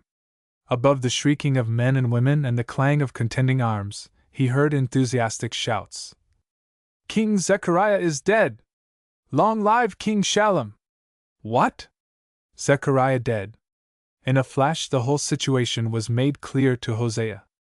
Now he recalled that down at Bethel, the king's sanctuary, someone had spoken to him of a movement that was on foot to depose the king. Hosea knew that Zechariah was unlike his great father, Jeroboam II, whom he succeeded in the year 742 B.C.E. The new king was a weakling. Upon his accession to the throne, Syria refused to pay the annual tribute, revolted, and Zechariah could not help himself. The wealth of the people, the luxury they lived in, the disorganization of the army by corruption, the oppression of the poor, the injustices practiced in business and in the courts of law, had unfitted Israel to wage war against Syria, or any other nation, for that matter. Zechariah, in the 6 months that he ruled Samaria, therefore, lost all that had been gained by his illustrious father. Hosea, however, did not look for an insurrection in Samaria. But here it was, Zechariah was dead and Shallum, yes, Shallum, the son of Jabesh, the one mentioned to Hosea as the probable successor, had been proclaimed king.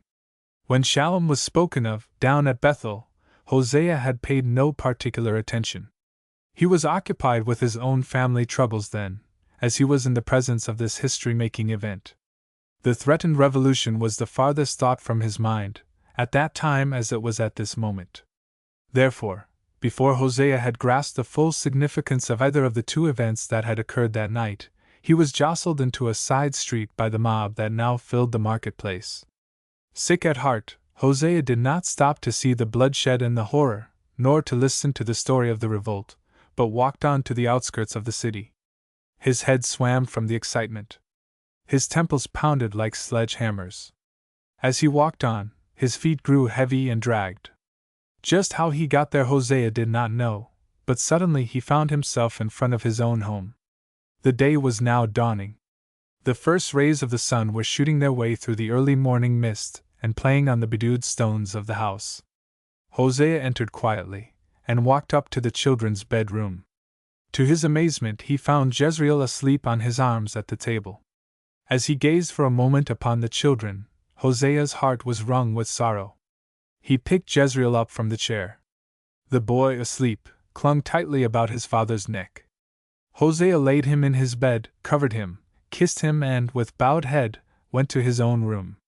And while little Jezreel was dreaming that a great giant came to his home, picked up the house and shook it, carried it away to a beautiful valley and brought back his mother, Hosea sat at the window and watched, until the morning's duties called him.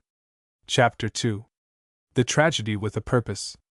King Shallum soon discovered that a stolen throne is no sweeter than any other stolen thing. A palace is no more protection against conscience than a hovel, and Shallum passed miserable days of fear and nights of sleeplessness, because of his murder of Zechariah. Smitten by his conscience and tortured in mind, Shallum was not able to collect a large force of followers to protect him or his ill-gotten throne. When, therefore, a plot was set on foot to dethrone him, Shallum was helpless. Menahem, the son of Gadi, one of Jeroboam's generals, organized an expedition against the usurper in Tirzah, the city that was the capital of Israel for 50 years after the kingdom of Solomon was divided. Within a month after Shallum had proclaimed himself king of Israel, Menahem marched from Tirzah to Samaria, attacked Shallum, defeated him, and in turn, mounted the throne of Jeroboam. Instead of ruling peaceably in Samaria, however, Menahem started a reign of terror, until nobody in the country seemed safe in his home or in his possessions.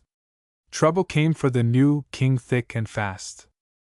Tiglath-Pileser III, who had been ruling in Assyria since 745, and against whom Amos had warned the weakened kingdom of Israel, had accomplished many conquests north of Israel, in Phoenicia and in the frontier lands of Damascus.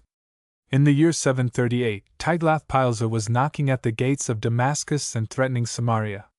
In order to keep the Assyrian conqueror off, and save their country's the spoliation and ruin that followed in the wake of the Assyrian armies, Menahem, together with Rezin, king of Damascus, the kings of Tyre, Hamath, and other small states, agreed to pay him tribute. Menahem's share was the enormous sum of 1,000 talents of silver. To raise this amount, he levied a tax of 50 silver shekels each on all the mighty men of wealth, both priests and merchants, in the kingdom. Now, the lawlessness started by Shallum and the anarchy continued by Menahem had their effect. The great sum of money needed for Tiglath-Pileser was raised by all the mighty men of wealth, but it was ground out of the poor by cheating, robbery, and even murder. The conditions against which the prophet Amos cried out were now apparent to all observers. The final overthrow of the kingdom, which Amos declared to be but a matter of time, was now evident to all patriotic lovers of their country. These conditions were clear as the light of day, especially to Hosea. Being a priest himself, he knew how the very priests at the sanctuaries had entered upon secret understandings with rebel associates of Menahem and the wealthy merchants to raise the Assyrian tribute at the expense of the people. Being a lover of his fatherland, he knew that these sins and crimes against God and men must react upon the nation as a whole and rush it on to destruction. Hosea, like Amos, therefore, felt himself called upon by God to warn his people, and if possible, to save his country. He could no longer stand aside and see rulers, priests, and all the mighty men of wealth despoiling his well-beloved fatherland. He must speak words of reproach and warning. He must open the eyes of his people to the calamity that was ahead of them. One night Hosea was at home brooding over his own family troubles and thinking of the future of his country. He had just seen the children to bed and his mind was dwelling on Gomer, their mother, from whom he had not heard a single word since she went away. As he came downstairs he heard shouting and screaming and hurrying footsteps. Going into the street, he learned that another of those attacks on peaceful people had been made by a company of Menahem's followers for the purpose of robbery. This did not surprise Hosea in the least. What did chagrin and pain him was the discovery that the attacking party was under the direction of several priests whom he knew personally. All that night this phrase kept running through his mind. Like people, like priests. And, strange to say, the thought of Gomer, his wife, whom he loved devotedly, whom he never ceased loving, kept on intruding itself into his thoughts about his country. By morning, however, the whole situation had cleared up for him. Israel, its rulers and priests were like Gomer. God loved the whole people of Israel devotedly as Hosea loved Gomer, but Israel does not always understand what God desires of his people any more than Gomer understood what Hosea desired of her. If Gomer had continued loving her husband, as from the beginning, she would never have left him. If Israel had continued loving God, as from the beginning, Israel would never have strayed away from his law and commandments. What is to be done? Israel lacks knowledge of God and his will. Israel is being taught falsehoods by priests and prophets. Israel does not understand God's loving kindness toward his people. Israel must be warned. Israel must be taught. Hosea had determined what to do. His unhappiness at the departure of his wife was somewhat lightened now, because he read God's mission to him in the tragedy of his home. He felt himself ordained to be a preacher to Israel, and he went to work. From that day on he traveled the wide land over, preaching to the people against the corrupt priesthood and against the usurpers of the throne of Samaria. Hear the word of God, ye children of Israel, for God hath a controversy with the inhabitants of the land, for there is no truth, nor loving kindness, nor knowledge of God in the land. There is naught but perjury and lying, murder and stealing, violence and bloodshed. Therefore doth the land mourn, and all its inhabitants languish. Yet let none bring charges, and let none reprove, since my people are but as their priestlings. My people are being destroyed for lack of knowledge. Because thou hast rejected knowledge, I will also reject thee, that thou shalt be no priest to me. Since thou hast forgotten the instruction of thy God, I will also forget thy children. I will change their glory into shame, and it shall be, like people, like priests. The people that doth not understand shall be overthrown. Hosea naturally met opposition everywhere on the part of the priesthood and the hirelings of the king. Undaunted, he rebuked Menahem and the usurping rulers in Samaria, as well as the priests and the unrighteous people. Hear this, O ye priests! And hearken, O house of Israel, and give heed, O house of the king, since for you is the judgment. They themselves have made kings, without my consent, they have made princes, but without my knowledge. For they commit falsehood, the thief entereth in and the troop of robbers ravageth without. And they consider not in their hearts that I remember all their wickedness. Then, his heart aching with pain, and remembering the sorrow of his life, which led him to prophesy, he concludes, What shall I do unto you, O Ephraim? What shall I do unto you, O Israel, since your love is like a morning cloud, yea, like the dew which goes early away? But the people as a whole, having been taught by the unworthy Priants, still believe that, in offering sacrifices, all their sins and crimes were forgiven them by God. Amos had objected strenuously to this common belief. Hosea went a step further and decried the act of sacrificing as an act of idolatry.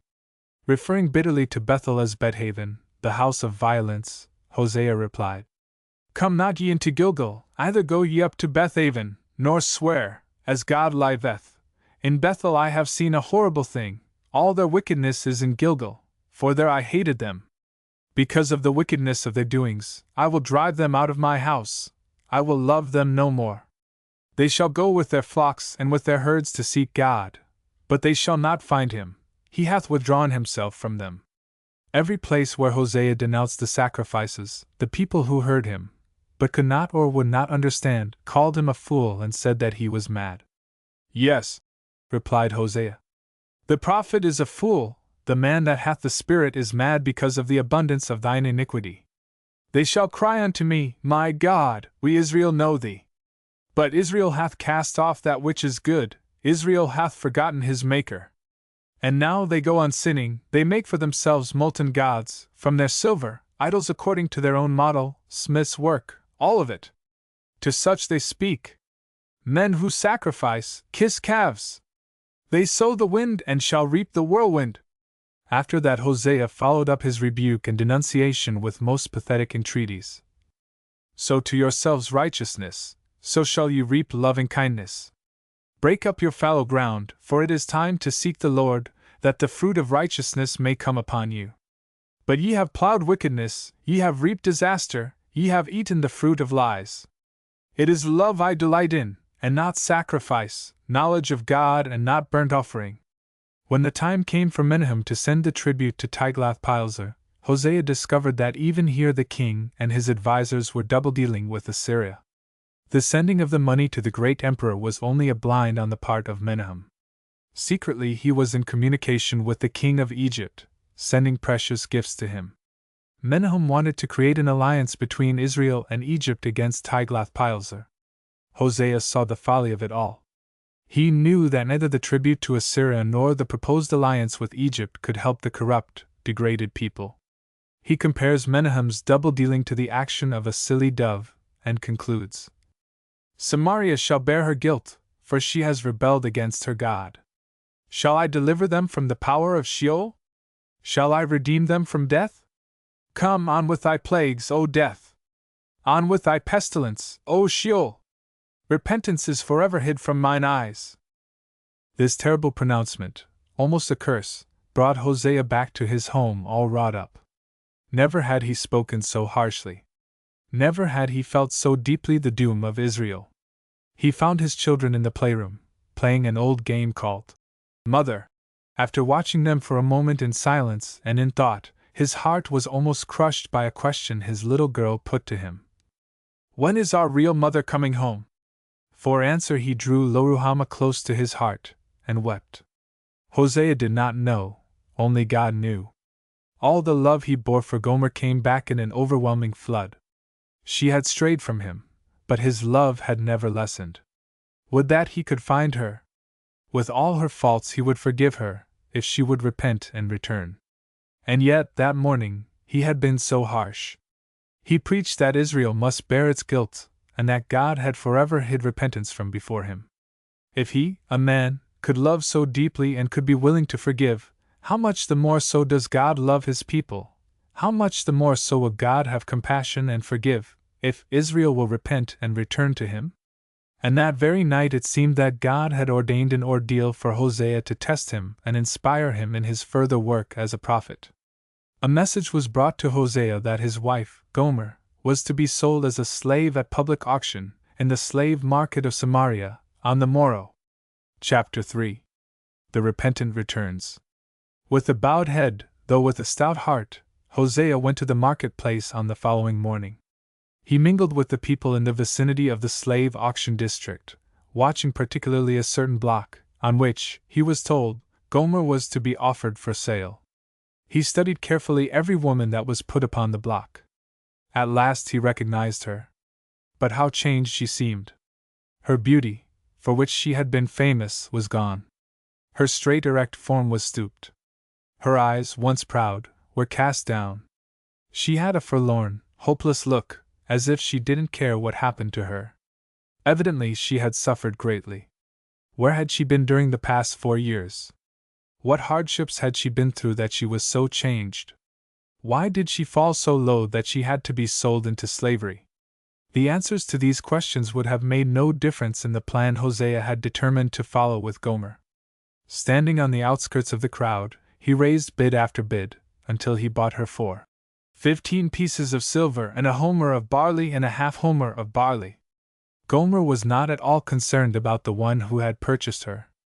She did not take a single glance in the direction of those who were bidding for her. When sold, she stepped wearily down from the block and waited listlessly to be claimed by the owner and taken away. Hosea approached her, stepped to her side, and spoke her name in a low voice. Gomer! She raised her eyes and looked at him as through a haze. Hosea, too, had changed much during the past 4 years.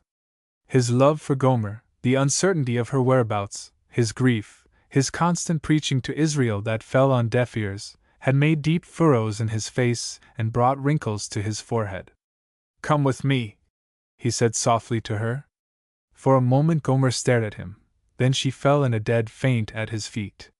It was a long time before she revived. Sorrow and repentance for her foolishness in leaving a home where her husband loved her, and where her children would have worshipped her, had she permitted them to do so, had sapped all her strength. The sudden shock of seeing Hosea and the knowledge that he had bought her as a slave nearly killed her. But Hosea had no thought of revenge. In his great heart there was naught but love for Gomer. On their way home Gomer began. I regret, she said. I am sorry. But Hosea stopped her. He would not even listen to words of explanation from her whom he loved. He knew that she must have suffered much, that she was unhappy. It was sufficient now that she was sorry, that she had repented. Hosea did not want to cause her the pain of a recital of her sorrows. That is the way people who love truly do. They forgive and forget, quickly and without causing pain. Hosea had the children removed to the home of a friend for several months.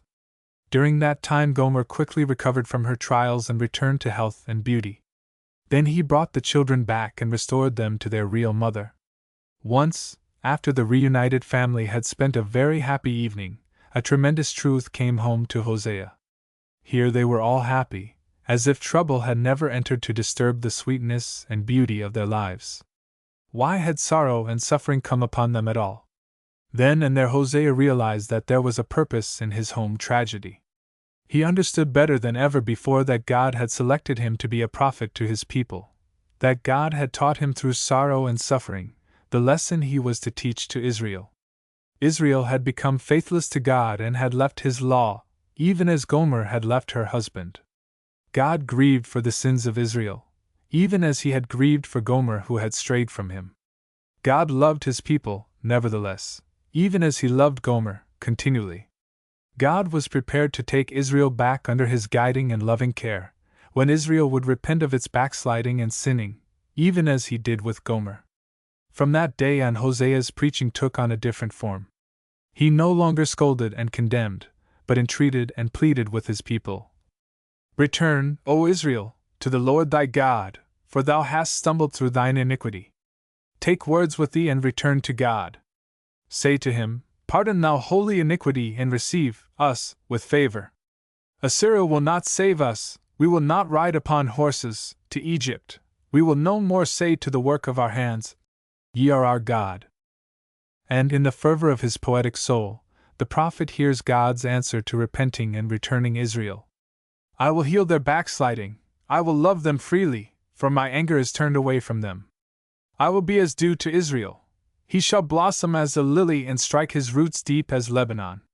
His saplings shall spread out, and his beauty shall be as the olive tree. They shall return and dwell in my shadow, they shall live well watered like a garden, they shall flourish like a vine, their renown shall be like that of the wine of Lebanon. But such hopefulness and promise of divine love had no more effect upon the doomed people than did the attacks upon their sinfulness and wrongdoing. The Judean prophet Amos, it will be remembered, drew a picture of God as a stern judge and Israel as the criminal. Israel is proved guilty of all the prophet's accusations, and the judge pronounces sentence. The experiences that led the Samaritan, Hosea, to prophesy were different than those of the Tekoan. Understanding the lasting love that dwelt within him for Gomer, and how he yearned for her return to him, he cried out to his people, from the depths of a wounded heart, speaking through the inspiration of a loving and merciful God. O my people! How can I give thee up, O Ephraim? How can I surrender thee, O Israel? How can I give thee up as Admah? Or make thee as Zebim? My heart asserts itself, my sympathies are all aglow. I will not carry into effect the fierceness of my anger. I will not turn to destroy Ephraim. For God am I, and not man, holy in the midst of thee, therefore I will not utterly consume. Turn thou to thy God, keep kindness and justice, and wait for thy God continually. Although Hosea saw that he was laboring to no good effect, he did not for an instant give up. Time and again he recalled the early days of love and devotion between God and Israel. He recounted the times when Israel deserted God, from the Exodus on, but God always received Israel back, when the people repented of their sins and returned to acts of justice, righteousness, and love. I am the Lord thy God, from the land of Egypt. Thou knowest no God but me, and besides me there is no Savior. Hosea could not conceive the idea that God would desert Israel forever. He recognized, however, that the doom of the sinful nation was sealed. And so he read the drama of Israel in his own life. Assyria would destroy Samaria. Israel would leave the fatherland as Gomer left her home. In exile, Israel would learn through suffering and hardships as Gomer had done. Israel would redeem itself and eventually would return to God. God, loving Israel always, would wait to receive his repentant people, as he himself had received Gomer. And so Hosea drew a beautiful picture of that future day in these words. And I will betroth thee unto me forever. Yea, I will betroth thee unto me with righteousness, and with justice, and with loving kindness, and in mercy. Yea, I will betroth thee unto me with faithfulness, and thou shalt know God. The compiler of the fragments of Hosea's speeches in the book bearing the prophet's name, the most fragmentary book in the Bible, and from which this story has been built up, concludes his labors with this admonition. Whoso is wise, let him understand these things. Whoso is prudent, let him realize them, for straight are the ways of the Lord. The righteous walk in them, but transgressors stumble upon them. The Statesman Prophet, Chapter 1. The Vision in the Temple. Even his closest friends could not explain what had come over young Isaiah, since the physicians announced that King Uzziah was nearing his end. Amaz, Isaiah's father, was of a noble family, very near the throne in Jerusalem, and a dear personal friend of the king. Isaiah, too, was a prime favorite of Uzziah's, not by virtue of his father's friendship for the king, but because of his own fine qualities and excellent disposition. Often Isaiah had been invited, with the crown prince, Jotham, to be present at the great councils of state, a very distinguished honor for so young a man. But no one thought for an instant that this change in manner and behavior, so noticeable to everyone, had come upon Isaiah because of his grief over the aged king's fatal illness. Isaiah was being trained to enter upon a political career. His politics was the only serious thing in life for him. The country was so peaceful and prosperous, however, that even politics was a matter of little consequence to most of the royalty in Jerusalem. They lived the joyous life, paid little attention to the temple and its priests, and often laughed at the whole religious ritual. But when great state functions occurred at the palace or foreign ambassadors appeared at court, all royalty celebrated with feasting, and Isaiah was among those present and in high favor. He always came to these occasions in rare good humor and with cheerful enthusiasm. He was a young man of many accomplishments. His knowledge of affairs was wide and extensive. His cleverness and wit had made him famed far and wide. His occasional poems, written for sport and festivals, showed a genuine talent, almost a genius, for the poetic art. He was considered by all the very life and spirit of the younger court set. A great future as a statesman and man of letters was predicted for him by everybody. Now, however, since King Uzziah became so critically ill that his life was despaired of, this unexplainable change took place in Isaiah. He seemed to have quarreled with Prince Jotham, who had been reigning as king since Uzziah was smitten beyond hope of recovery, though both laughed at the rumor and denied it. What proved the greatest surprise to all was the fact that Isaiah often went to the temple and talked earnestly with the priests. At times he would linger about the place long after the evening sacrifices had been offered and the priests had gone home.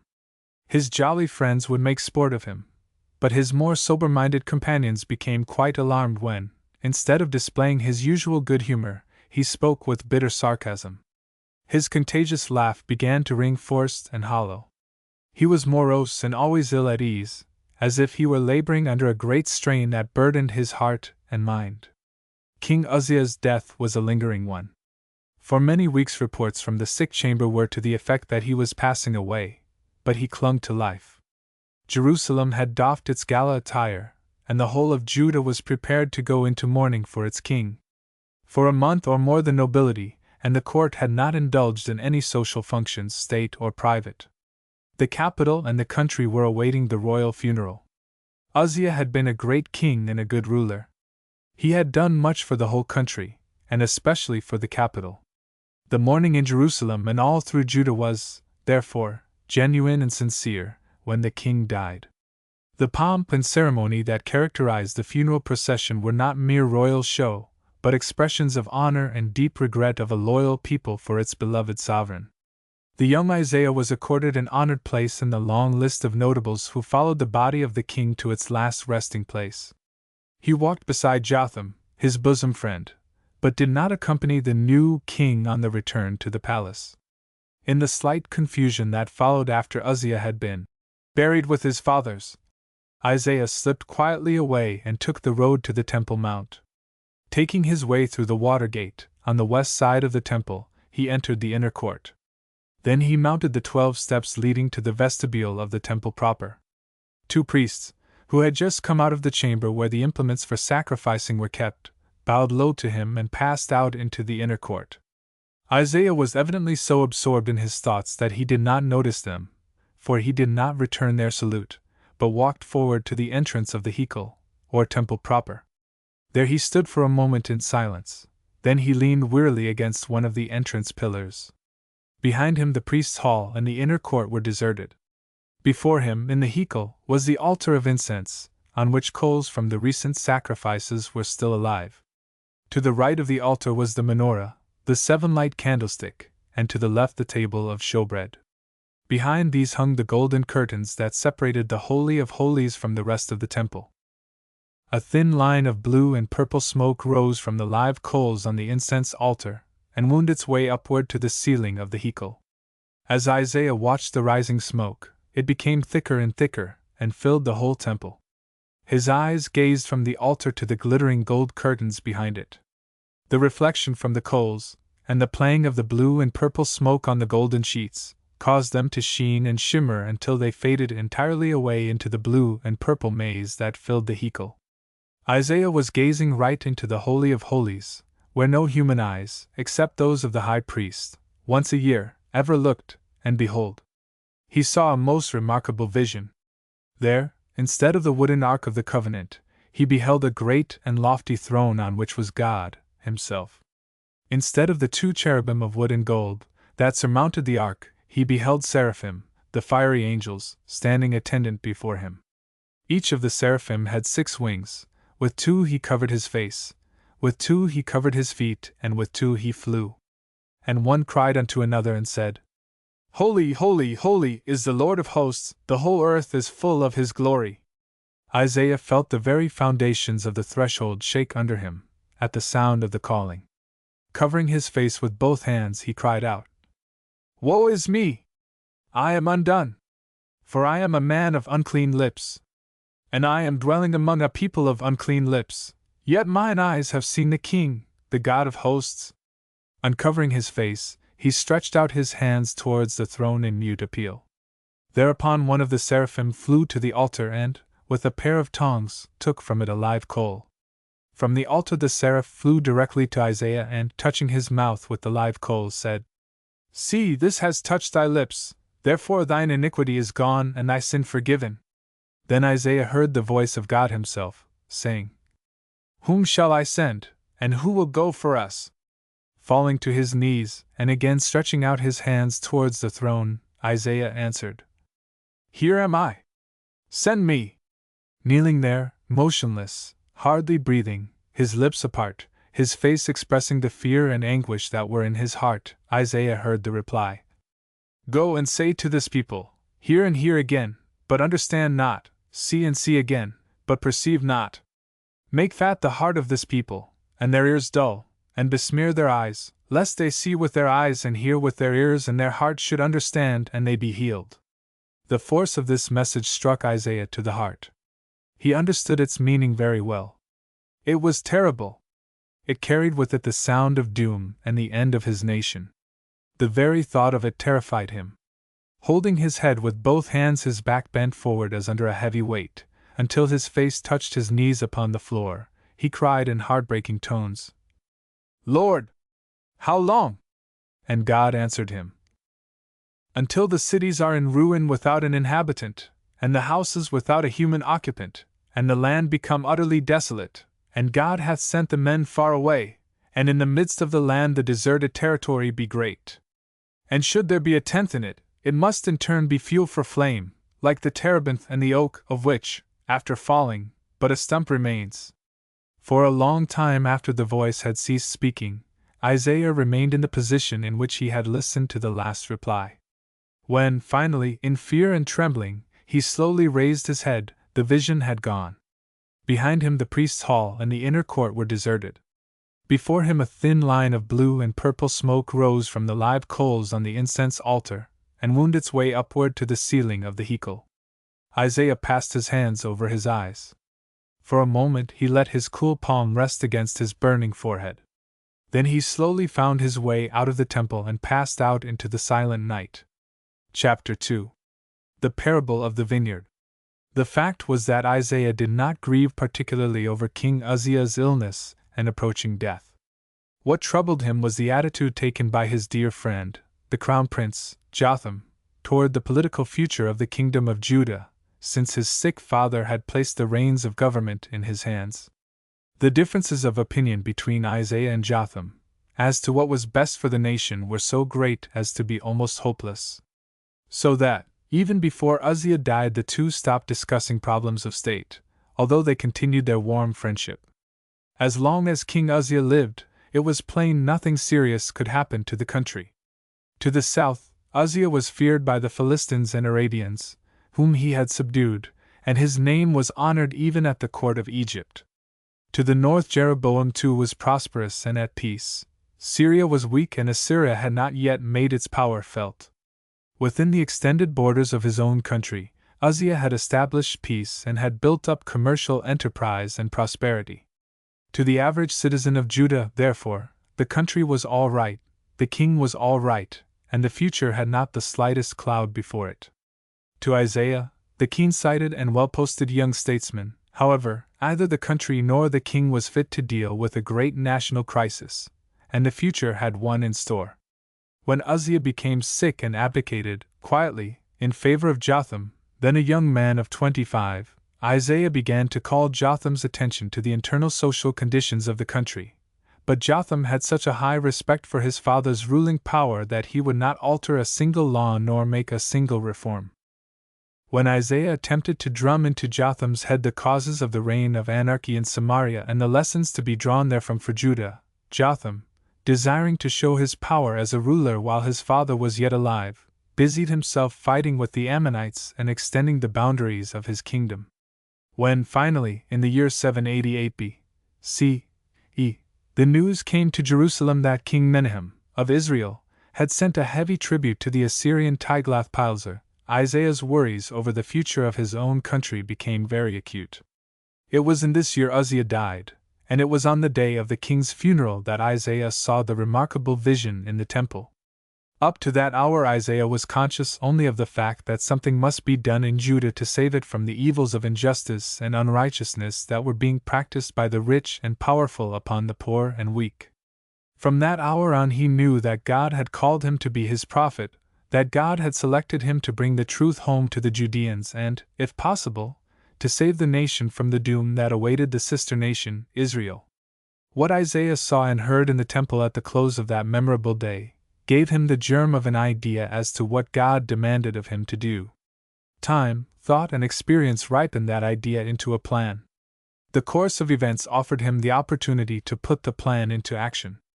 Isaiah could not count on Jotham to institute and carry out reforms in the religious beliefs and practices of the people, in their commercial wrongdoings, in the corrupt law courts, and in the general oppression of the lower classes. He had to begin work on his own initiative, and he began it with the people themselves, in the city of Jerusalem. He came to the Temple Mount one day, when many pilgrims were gathered there. He listened attentively, with the rest, to travelers from Arabia, who were relating wonderful tales of adventure. From stories of adventure in foreign lands, the pilgrims drifted into stories of happenings in their own country. Some related rumors of what was going on in Samaria. Others spoke of the possibility of Judah's being forced to fight Assyria some day. Some laughed at such a suggestion. Others were in grave doubt whether such an emergency would find the nation prepared. Some spoke of the evils that were sapping the strength of the people. Others complained that the king, instead of attending to his business of state, was busying himself with his wealth of herds and vineyards. Here Isaiah, who had been silently listening to the discussions, offered to recite a poem, an original composition. The suggestion was received with loud applause, and Isaiah began. "Let me sing a song of my friend's song about his vineyard." At this introduction, everybody settled down comfortably to listen, and Isaiah continued. "My friend hath a vineyard on a fertile hill. He digged it, and gathered out the atones, and planted it with choicest vine. A tower he built in the midst of it, and hewed out a wine press. He looked to find grapes that were good, and it yielded only wild grapes." Isaiah's listeners were disappointed. The story not only lacked excitement, it even lacked interest. They shifted in their places uneasily, but Isaiah caught their attention again by continuing. "And now, O inhabitants of Jerusalem, and ye people of Judah, judge, I pray you, betwixt me and betwixt my vineyard. What more could be done to my vineyard than that which I have done? When I looked to find grapes that were good, why yielded it wild grapes? And now, pray, I will tell you what I will do to my vineyard. I will take away the hedge thereof, that it shall be devoured. I will break down the wall thereof, that it shall be trodden down. Yea, I will make a waste thereof, that it shall not be pruned or weeded. Then it shall put forth thorns and thickets of brambles. The clouds I will command that they rain not thereon." Everybody understood now that Isaiah was speaking a parable and that its application was to them and to their country. But who was the friend? Who possessed this vineyard? Isaiah did not hold the questioners in long suspense. "For the vineyard of the Lord of hosts is the house of Israel, and the men of Judah are his cherished plant. And he looked for justice, but behold, bloodshed, for righteousness, but behold, a cry of distress." Then Isaiah launched forth into a powerful denunciation of the social evils of which Judah and the leading Judeans were guilty, a sixfold woe that was rushing the nation on to destruction. "Woe unto them that join house to house, who add field to field, until there is no space left, and they dwell alone in the midst of the land. Woe unto them that rise at dawn to pursue strong drink, who tarry late into the night until wine inflames them, but they regard not the work of the Lord and see not what his hands have made. Woe unto them that draw guilt upon themselves with cords of folly, and sin as with a cart rope. Woe unto them that call evil good, and good evil, that put darkness for light, and light for darkness, that put bitter for sweet, and sweet for bitter. Woe unto them that are wise in their own eyes, and prudent in their own conceit. Woe unto them that are heroic in drinking wine, and valiant in mixing strong drink, who, for a bribe, justify the wicked and strip the innocent man of his innocence. Therefore, as the fire devours stubble, and as hay shrivels in a flame, so their root shall be as rottenness, and their blossom go up as dust, because they have rejected the teaching of the Lord of hosts, and despised the word of Israel's Holy One." So intensely absorbed in his speech was Isaiah, and so deeply interested was the vast assembly whom he was addressing, that no one took note of a splendidly arrayed group of men who had come up and stood with the rest, listening. When Isaiah had finished speaking, and the people had caught their breath again, someone shouted, "Behold! The king!" Isaiah looked over the heads of the crowd toward the newcomers, and there he beheld Jotham and a retinue of nobles, laughing heartily, no doubt, at his masterful effort. Fearlessly, and without a moment's hesitation, the prophet did what he had threatened Jotham he would do. He denounced his friend, the king, before his people. "The Lord standeth forth to present his case, and he standeth up to judge his people. The Lord entereth into judgment with the elders of his people and their princes. Ye yourselves have devoured the vineyard. The spoils of the needy are in your houses. "What do you mean by crushing my people and by grinding the face of the needy, saith the Lord God of hosts?" Laughing still more heartily at this madness of his old friend, Jotham easily made his way to where the prophet stood. He placed his arm around Isaiah's shoulder and invited him to go with him and his companions to the palace. Isaiah did as he was bidden. All the way Jotham and his friends made fun of the feverish enthusiasm with which the denunciations were delivered, but Isaiah did not feel hurt. His heart was quite at peace. At last he had launched forth upon the work to which God had so unexpectedly and so marvelously called him. When Jotham and his friends arrived at the palace, a joint embassy from Rezin, the king of Syria, and from Pekah, the king of Israel, was awaiting them. To the amazement of them all, the ambassadors placed before Jotham a demand that Judah join forces with Syria and Israel, forthwith, and fight Tiglath-Pileser, the king of Assyria, who was then threatening to invade Damascus and Samaria. Chapter 3. A Coward on the Throne. King Jotham was wise enough to follow the advice of the prophet Isaiah in his reply to the embassy from Rezin and Pekah. At the Council of State, called to consider the message from the kings of Syria and Israel, Isaiah counseled an unhesitating and decisive refusal of their demand. While, therefore, the ambassadors were received and entertained royally in Jerusalem, they returned to their respective sovereigns, their mission unaccomplished. The answer that Jotham sent back to Damascus and Samaria was plain, simple, and to the point. Judah, he said, had no interest in the political policies and intrigues of Syria and Israel, and would not join a coalition against Assyria. Both Rezin and Pekah stormed against Jotham and his advisers, but to no avail. Judah was strong, independent, and at peace, and Jotham would not involve his country in a quarrel with which he had nothing to do. Conditions in Israel were different, however. The majority of the people chafed under the indignity of being tributary to Assyria. They hated King Menahem, who, in his fear, sent the tribute to Tiglath-Pileser and became his voluntary subject. Menahem was hated by the rich merchants and large landowners as well as by the people generally, because on them the burden of the tribute fell the heaviest. The powerful Sumerians, therefore, formed themselves into a party to oppose the king. King Rezin, of Syria, who was watching his opportunity to rebel against Assyria, kept alive this hostile spirit against Menahem in Samaria and Israel. Rezin was working toward a coalition of all the countries along the Mediterranean Sea that were tributary to Tiglath-Pileser, so that in their combined strength they might rise and throw off the Assyrian yoke. The leaders of the opposition to the king, the national patriots, in Samaria, hoped that Pekah, Menahem's son and successor, would prove himself a truer son of his country than his father.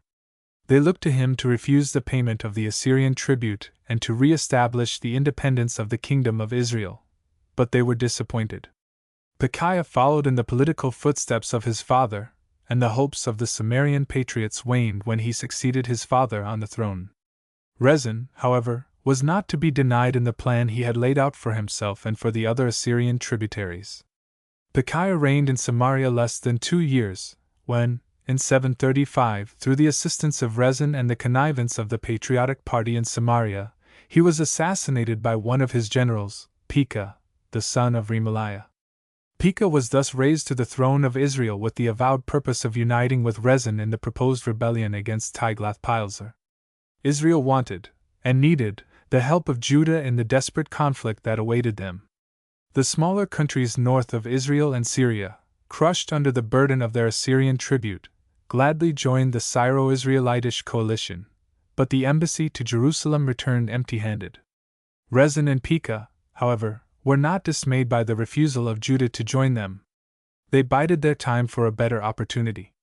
This opportunity came the very next year when Jotham died, suddenly, and his son, Ahaz, a young man of 20, came to the throne of Judah. Without any notice whatever, Rezin and Pekah united their armed forces and marched upon Jerusalem. This sudden invasion of Judah had been carefully planned beforehand. It was so arranged that, when the Syro-Israelitish forces attacked Jerusalem, a certain man, the son of Tabiel, who was willing to play the traitor, was to assassinate Ahaz, proclaim himself king, admit the enemy into the city and throw all the power and wealth of Judah into the scale with Syria and Israel in the war against Tiglath-Pileser. Ahaz was entirely unprepared for such a move on the part of Pekah and Rezin. The news that the two armies were on the march caused consternation, not alone in the palace of the king, but in Jerusalem and in the entire country. The northern part of Judah, as far as Jerusalem, was unprotected and at the mercy of the enemy. Neither Uzziah nor Jotham looked for a foe from that direction.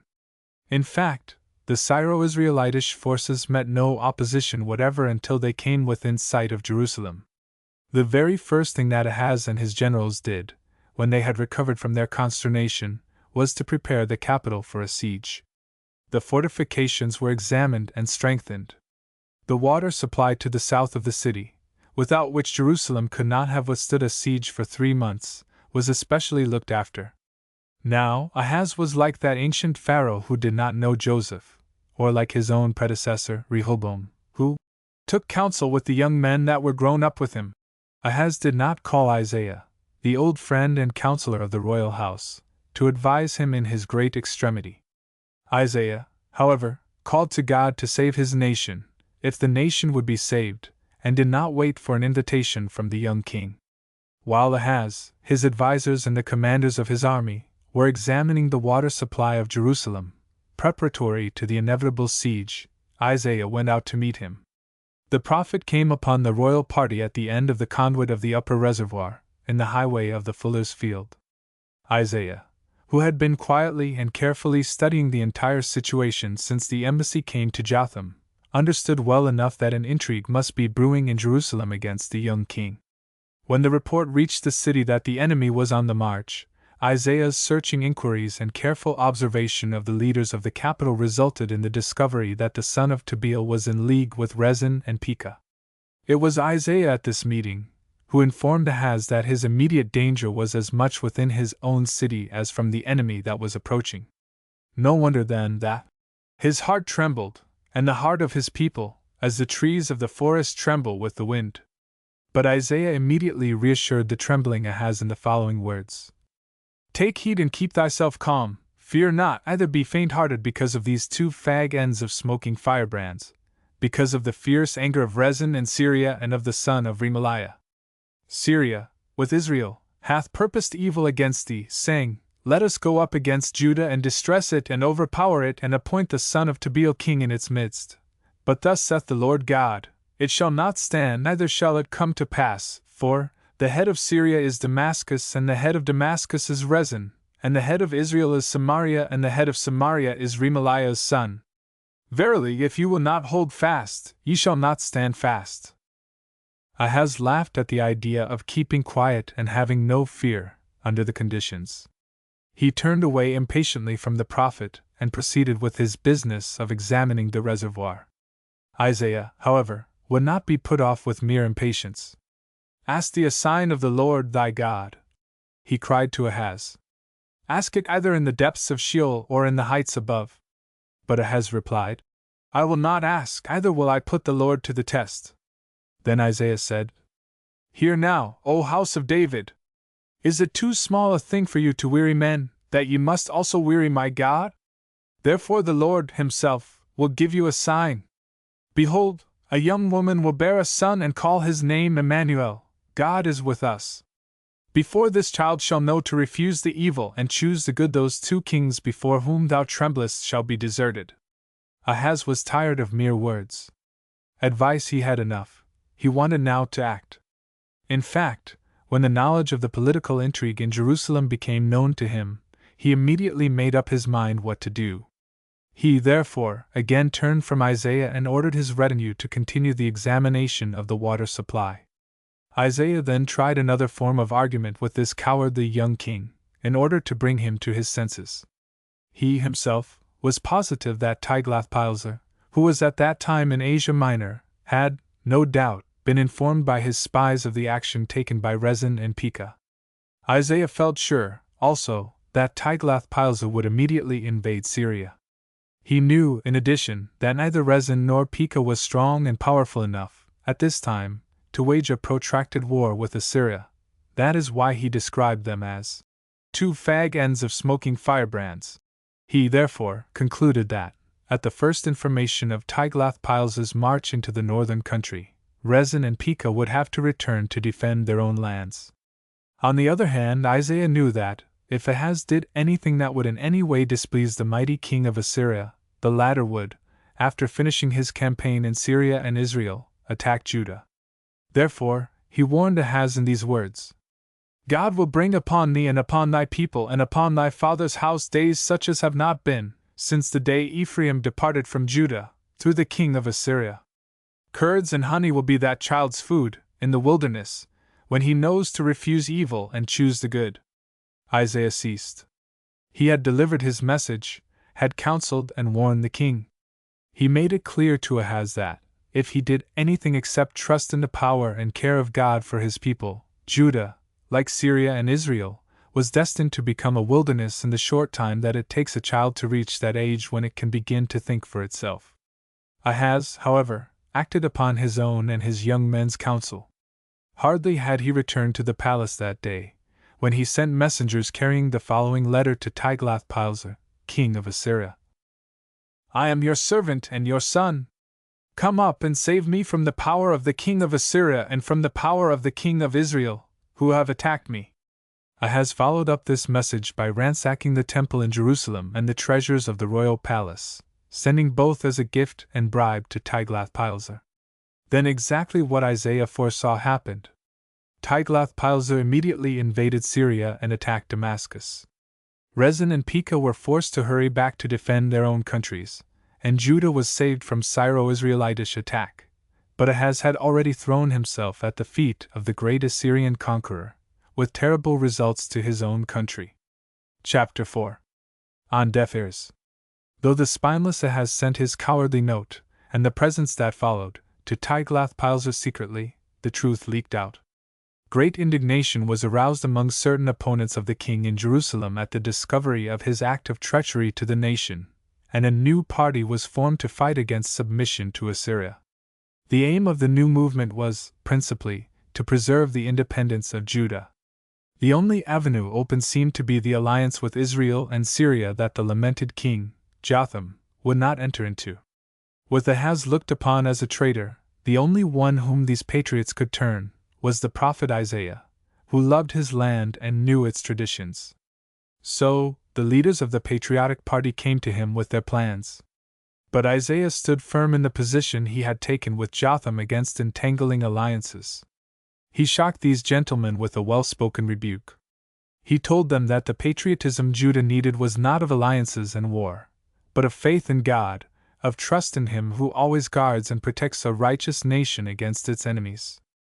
Isaiah knew well enough the weakened and helpless condition of both Israel and Syria.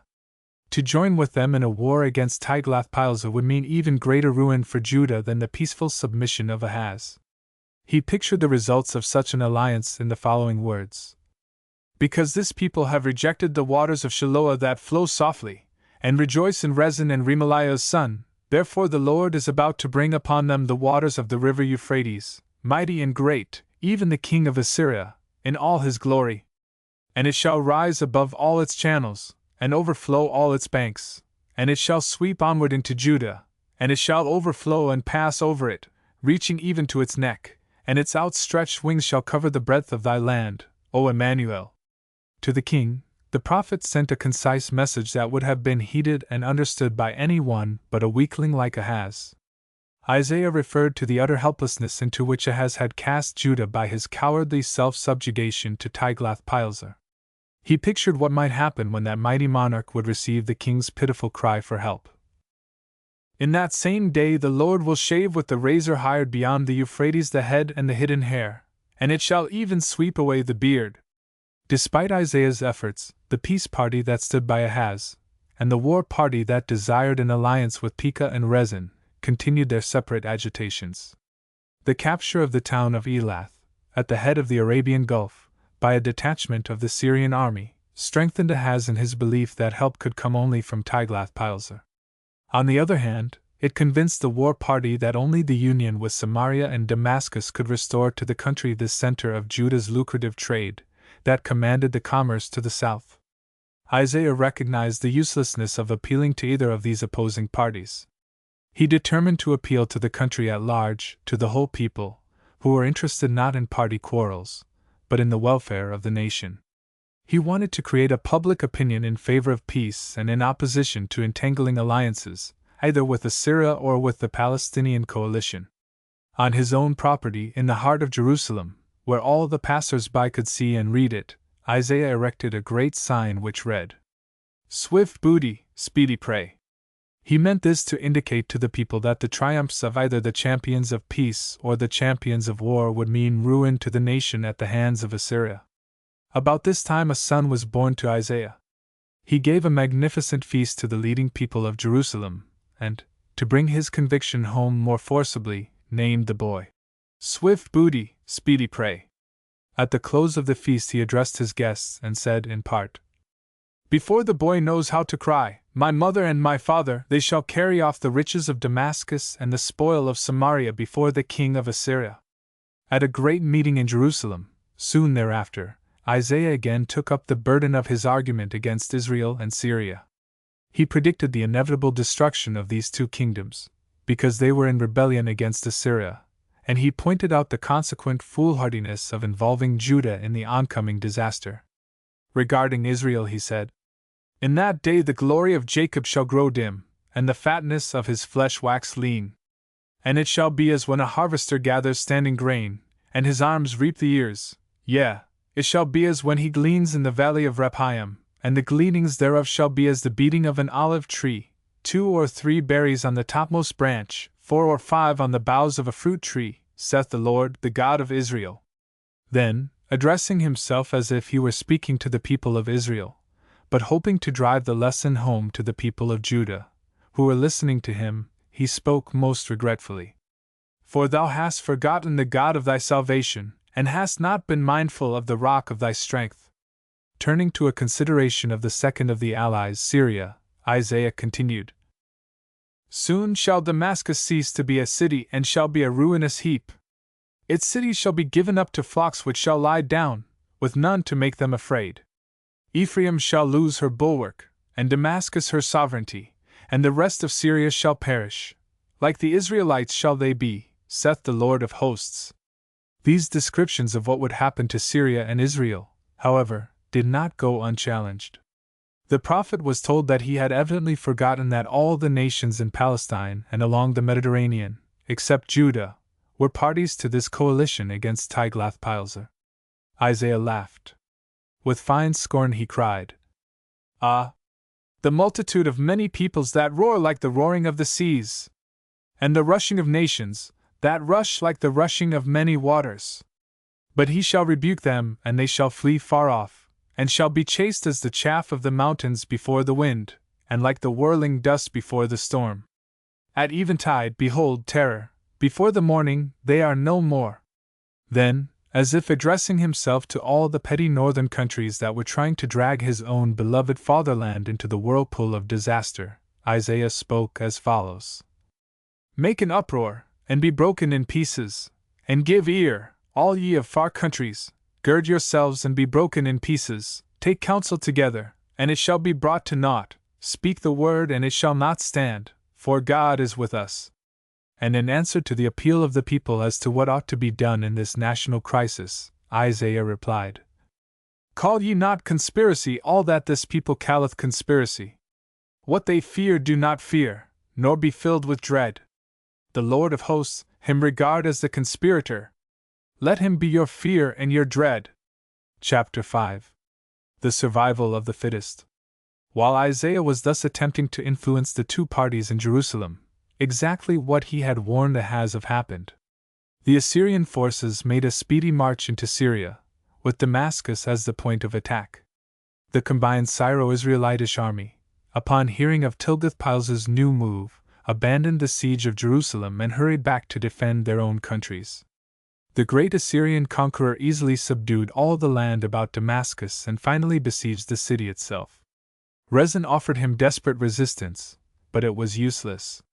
Tiglath-Pileser destroyed all the forests, fruit groves and fertile fields in the vicinity of the city, until both food and water failed the defenders. In a last sally from the doomed city, the Syrian troops were literally cut to pieces. Rezin escaped with his life, and disguised and alone, re-entered Damascus. But he was caught, brought before Tiglath-Pileser and put to death. In the meantime, all Israel and Samaria quaked at the fate that awaited them. Pekah, who had been lending Rezin what help he could, without entirely weakening himself, was ready and willing to give the Assyrian battle. Tiglath-Pileser, however, had his hands full with Damascus. He therefore welcomed the suggestion of a certain Hoshea, son of Elah of Samaria, who offered to follow the example of the traitor Menahem. Tiglath-Pileser assented gladly. He promised help and protection to Hoshea, as he did to Ahaz, for voluntary submission to Assyrian rule. So Hoshea conspired against Pekah in Samaria, slew him, proclaimed himself king under the protection of Assyria, and sent tribute to Tiglath-Pileser at Damascus. Cowardice and treachery thus once more sealed the fate of the kingdom of Israel. After the fall of Damascus, the victorious Assyrian ordered a great durbar to celebrate his victory in that city. All the tributary kings in Palestine were commanded to meet him and pay homage to him there. The splendor and display of the gathering was rivaled only by the magnificence of the welcome the terrible monarch received on his return to Ashur, his own capital. Among the princes who hobnobbed with their master at Damascus were the cowardly Ahaz and the traitorous Hoshea. But both were happy in that their countries escaped the awful havoc they witnessed in Damascus and throughout Syria. Tiglath-Pileser always carried with him a wonderfully wrought altar on which he offered sacrifices to Ashur, the Assyrian god. During the religious exercises at the Damascus festival, in which all the Assyrian vassals participated, Ahaz was particularly struck with the beauty of this altar. Thereupon he sent to Uriah, the high priest in Jerusalem, the fashion of the altar, and the pattern of it, according to all the workmanship thereof, with instructions to have it duplicated for the temple in Jerusalem. Isaiah, when he heard of this, was thunderstruck by the audacity of the king who had no respect for his people or for his God. Not only was this heathen altar built, but it replaced the ancient one, which was set aside. Ahaz even went further. When he returned from Damascus, he himself, instead of the regularly appointed priest, offered the sacrifices upon the new altar, as he had seen Tiglath-Pileser do. To cap the climax, Ahaz introduced certain pagan religious ideas, copied from the Assyrian worship, into the cult of the temple, simply to please and gratify his Assyrian master. With so base a king, Isaiah could hope nothing for the nation. Truly could he cry out in the anguish of his spirit, "My people, a boy is their leader! My people, thy guides lead thee astray." Of one thing, however, Isaiah was positive. When messengers came to him from various parts of the country to inquire what to do in this national crisis, he answered them all alike. God hath founded Zion, and in her shall the afflicted of his people take refuge.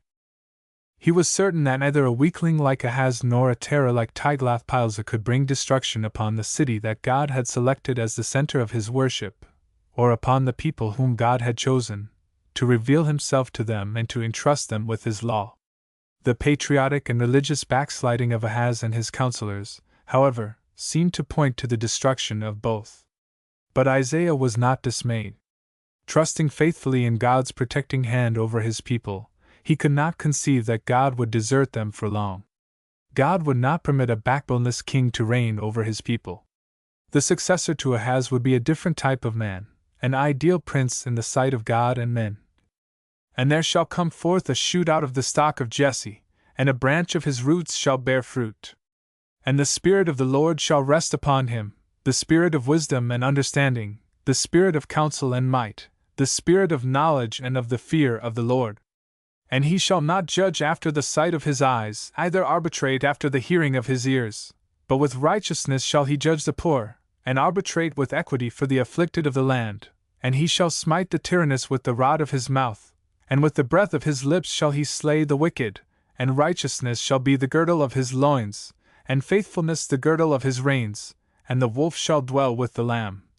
And the leopard shall lie down with the kid, the calf and the young lion shall feed together, and a little child shall lead them. And the cow and the bear shall make friends, their young ones shall lie down together, and the lion shall eat straw like the ox. And the sucking child shall play on the hole of the asp, and the weaned child shall stretch out his hand to the serpent's eye.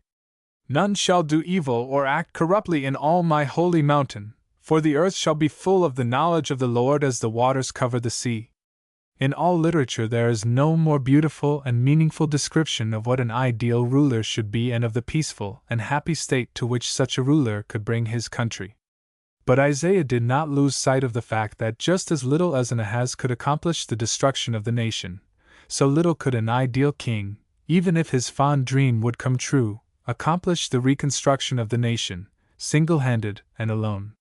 What was necessary, therefore, was the raising and educating of a new generation of citizens in Judah, a just, patriotic, God-fearing company of men who, when the hope for king shall have come to the throne, would support him, with their valor and their lives, in building up the entire nation to walk in God's way.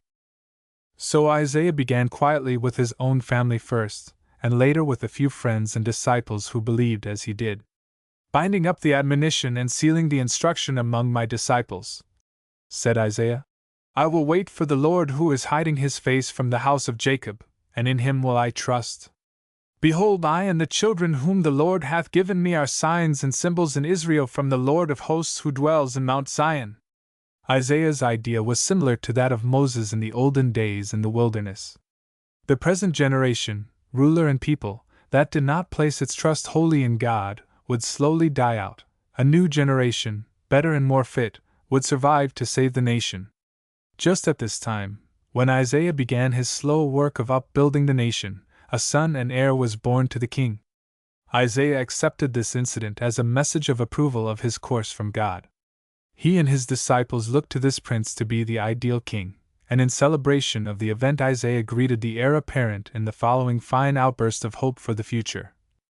Unto us a child is born, unto us a son is given, and the government shall be upon his shoulder, and his name shall be called Wonder Counselor, Divine Hero, Father of Glory, Prince of Peace.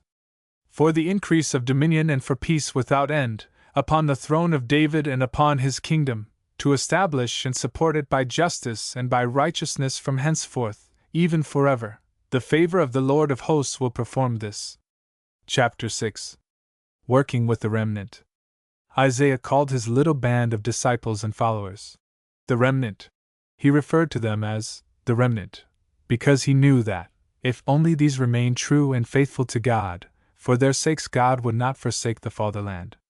It was upon the remnant that he placed the future welfare of his country. Through these few he hoped to regenerate the rest of his people, despite the corruption and wrongdoing of their leaders. He aimed especially to prepare the young generation for patriotic, God-fearing, God-trusting lives. The prophet had set for himself no easy task. He met opposition from many directions. The king himself opposed him for political reasons. The priests, who sided with the king in his introduction of Assyrian rites and practices in the temple service, opposed him on religious grounds, so that, for many years, Isaiah simply devoted himself to teaching and preaching moral living, just and righteous dealing and absolute trust in God. Hear, O heavens, and give heed, O earth, for the Lord speaketh, Sons have I brought up and placed on high, but they have proved false to me. The ox knows its owner, and the ass its master's crib, but Israel has no knowledge, my people have no insight. Ah! Sinful nation, people deep laden with guilt, race of evildoers, perverse children! They have forsaken the Lord, they have spurned the Holy One of Israel, they have become rebellious. On what place can you yet be smitten since you continue rebelling? The whole head is sick and the whole heart faint, from the sole of the foot to the head there is no soundness, only wounds and bruises and fresh sores, which have not been dressed, nor bound up, nor softened with oil.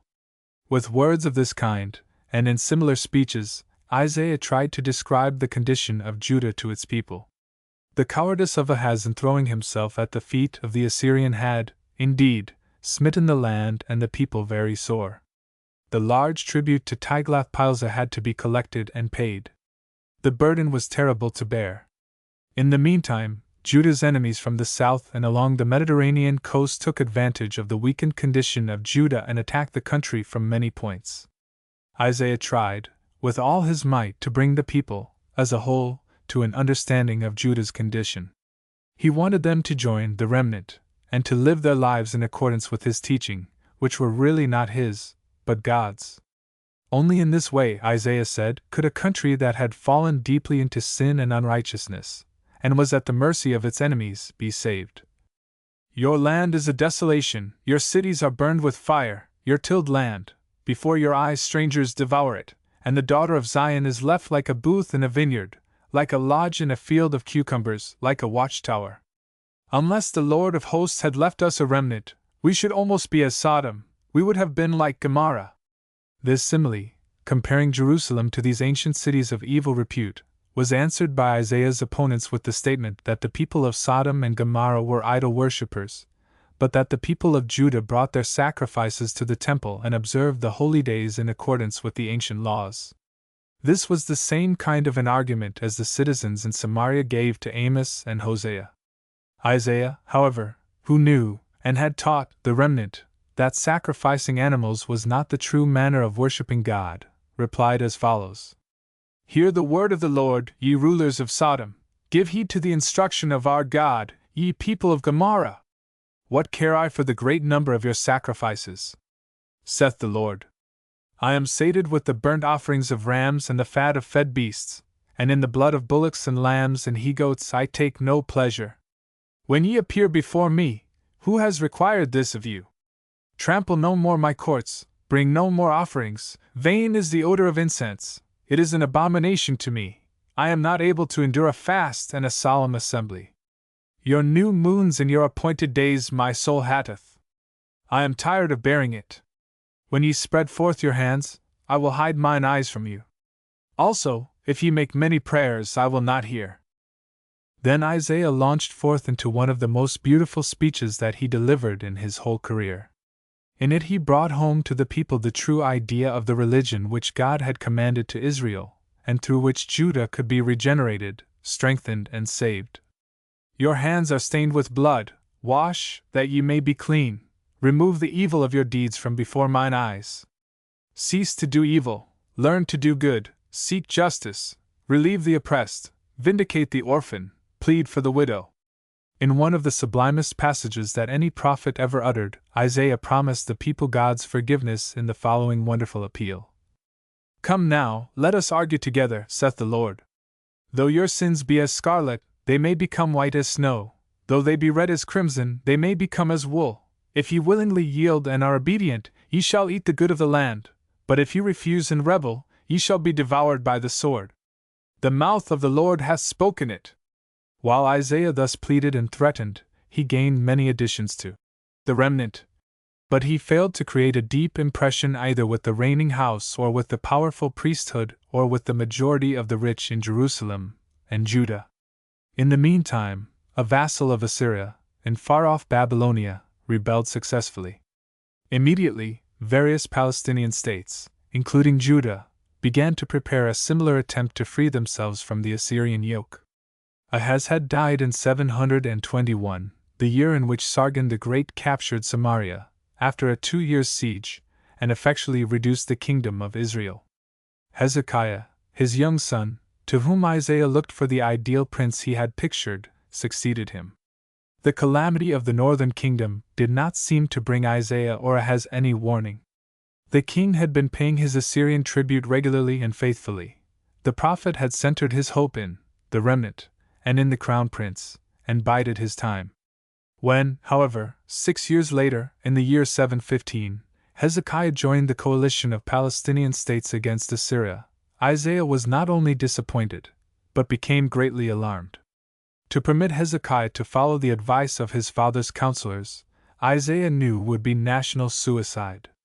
For 3 years, therefore, while the agitation for coalition and rebellion was going on, Isaiah cast off his prophet's mantle and sandals, and walked barefooted and in the garb of a captive through the streets of Jerusalem, as an object lesson to the people of Judah, to show them what might await them if they rebelled against Assyria. But even this, for the time being, was of no avail. Rebellion was in the blood of the king and the court clique. Somehow the very thought of it in Jerusalem seemed to reach the Assyrian capital. Hardly had Hezekiah begun to carry his contemplated revolt into action when Sennacherib, the new Assyrian king, was on the march. Once more Judah was invaded by the Assyrian hosts, and once more Judah's rulers bent their knee in submission and undertook to pay a tribute that was heavier than ever before. Yet Isaiah, though heartbroken, was in no way dismayed. His unbounded faith in the final triumph of God's purposes led him to go on, fearlessly, to oppose the king and his associates to the very end. Chapter 7. Like father, like son. A chain, we are told, is as strong as its weakest link. The weak link in the long chain of Assyrian provinces was the fact that whenever a new king came to the throne, if he happened to be away, fighting in the field, he had to hurry back to the capital, backed by the complete military force under his command, in order to establish himself firmly in his dominions. Immediately upon the withdrawal of the king's armies from the field, all the provinces that hated Assyria bitterly rebelled. Naturally, all the work of conquest had to be done over again. Then, when another change took place in the rulership of Assyria, the new king met the same conditions and the same difficulties. When Tiglath-Pileser died, Shalmaneser IV, who laid siege to Samaria, was forced to reconquer all the Syrian and Palestinian tributaries.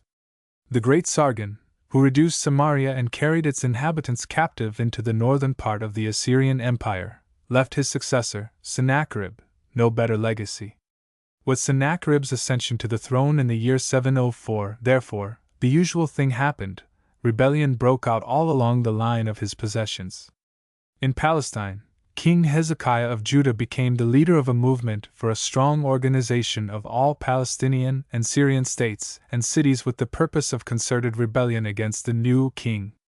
So strong was the patriotism aroused among the various peoples that Padi, king of the city of Ekron, who would not join the proposed coalition, was captured by the citizens, bound in chains and handed over a prisoner to Hezekiah in Jerusalem.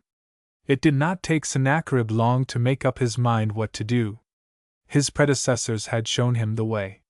He organized a strong force, composed mostly of mercenaries, and marched at once into Phoenicia.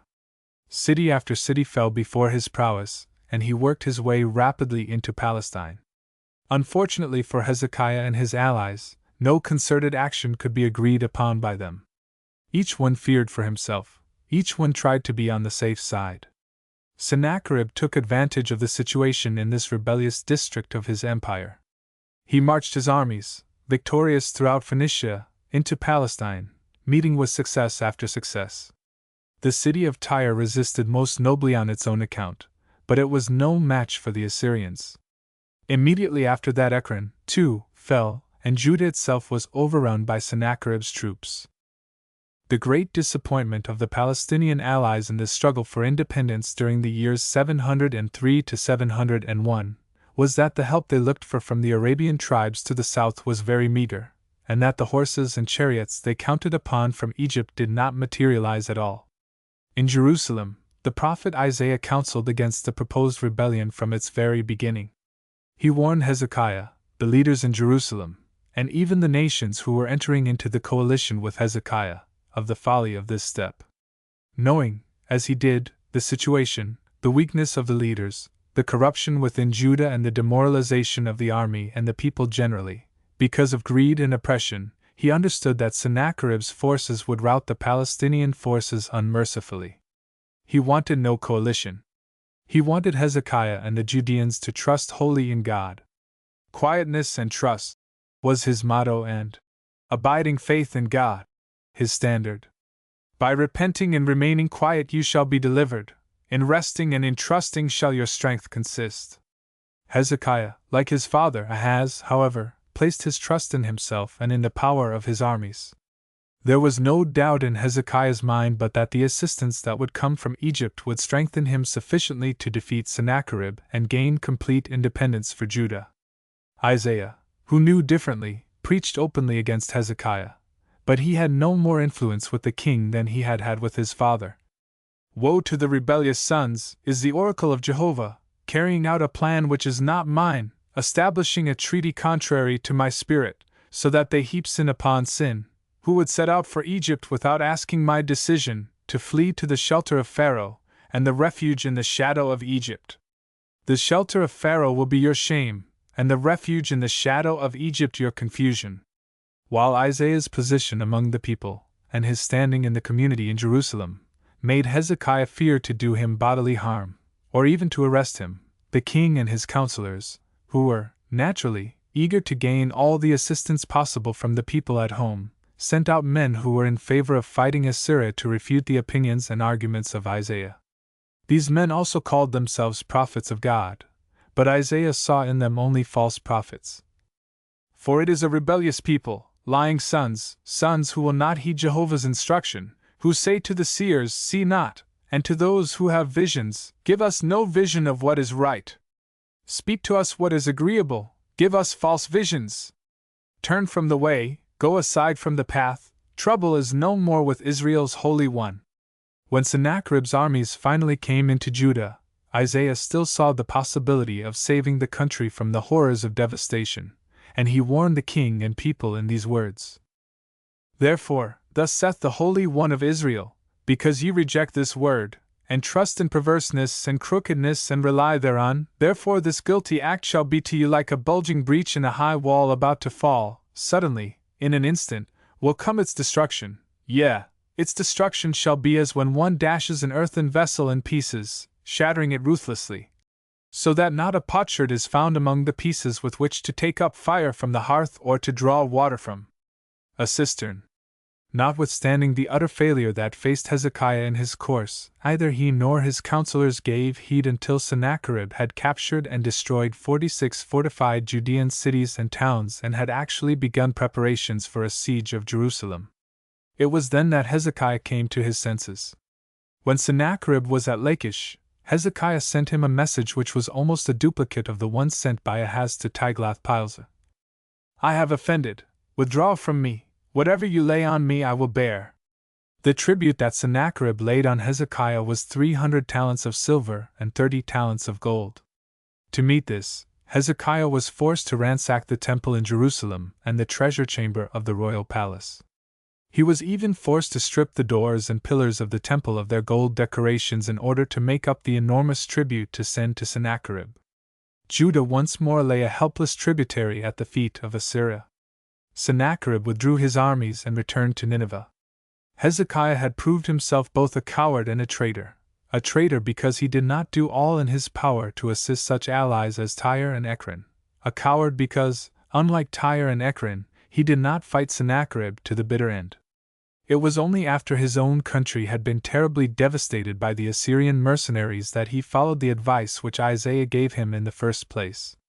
Had he followed it before, he would have saved not alone his country and his people from the ravages of war, but he would have been spared the payment of so large a tribute and the desecration of the temple. The real reason why Sennacherib withdrew from before Jerusalem was the fact that, while he was engaged in Palestine, all the Babylonian provinces rebelled. He, therefore, received Hezekiah's message with a great deal of pleasure. In truth, he was eager to act upon it, for he had to hurry to Babylonia to subdue the rebels there. Immediately after the Assyrian troops were out of Palestine, however, Hezekiah returned to his old policy and began a war to regain the 46 cities which Sennacherib had conquered and in which he had left Assyrian governors. Chapter 8. The Prophet Triumphs. The fearful crisis through which Judah and Jerusalem had passed, before Sennacherib withdrew from Judah to fight his subjects in Babylonia, set both the king and the people to thinking. Hezekiah had evidently become convinced that Isaiah's counsel for peace with Assyria was the best, for, after he had reconquered several of the fortified cities and towns captured by Sennacherib, he made an arrangement with the Assyrian king to pay an annual tribute peacefully, in order that his country should be at rest. During the 10 years that followed, Hezekiah, instead of seeking alliances with foreign nations for the purpose of rebellion, devoted himself to building up his own country, and to reforming his own people, in line with the preaching of Isaiah. Once, when Hezekiah was sick, Isaiah called on him at the palace. The prophet cheered him in his illness, and expressed his hope for the king's speedy recovery. This call established a friendlier relationship between the king and the prophet. At another time, Hezekiah invited Isaiah to the palace, and Isaiah was glad to go, because Hezekiah, in his new policy, was following the commandments of God which, as taught by Isaiah, were destined to save the nation from its enemies. The remnant which Isaiah educated, now grew in great proportions, until it included the majority of Jews who were leading upright lives. Isaiah himself was established as a true prophet of God among his people. Upon his recovery from his illness, Hezekiah began to reform the religious life of the country. He destroyed the high places, on which many people offered sacrifices to strange gods. He broke up the brazen serpent to which the people sacrificed, and which they worshipped from the days of the wilderness. He destroyed many idols and practically banished idolatry from the land. Men turned from their evil ways. They left off their wrongdoing and dealt justly and honorably, one with another. Not only did they worship their God, but they had full faith in him. It so happened, therefore, in the year 690, when Sennacherib marshaled his great Assyrian army, in order to conquer Egypt, that another crisis came upon Hezekiah and Judah. But neither king nor people feared the Assyrians, because they now trusted in the God of their fathers to save them from the hands of their enemy. Sennacherib had determined to conquer Egypt for two reasons. First, because none of his great predecessors on the Assyrian throne had ever gone so far south in their conquests. Second, because Egypt was always stirring up rebellion in the Assyrian provinces of Asia Minor, by promising them help. Sennacherib figured, therefore, that, with Egypt thoroughly subdued, the great Assyrian Empire would be permanently established and strongly founded on absolute union. Sennacherib made one of his whirlwind marches toward Egypt. A little poem describing his march is preserved in an ancient record. He has gone up from Rimmon. He has arrived at Iath. He has passed through Migron. At Michmash he lays up his baggage. They have gone over the pass. At Geha they halt for the night. Ramah trembles. Gibeah of Saul flees. Shriek aloud, O people of Galim. Hearken, O Laishah. Answer her, Anathoth. Madmenah flees. The inhabitants of Gabin are fled. This very day he halts at Moab. He shakes his fist against Mount Zion, against the hill of Jerusalem. Finally, Sennacherib had a problem to solve. He wanted to be sure of the friendship of Hezekiah, through whose land he would have to pass on his way to Egypt. He was afraid on the one hand that, having passed through Judah, Hezekiah might rebel and attack him from the rear. On the other hand, he wanted the city of Jerusalem to be a safeguard to himself, so that, if he should be defeated by the Egyptians, he could escape to its shelter. Therefore, when he came within hailing distance of Jerusalem, he sent word to Hezekiah to deliver the city into his hands peacefully, and also to join with him in the proposed conquest of Egypt.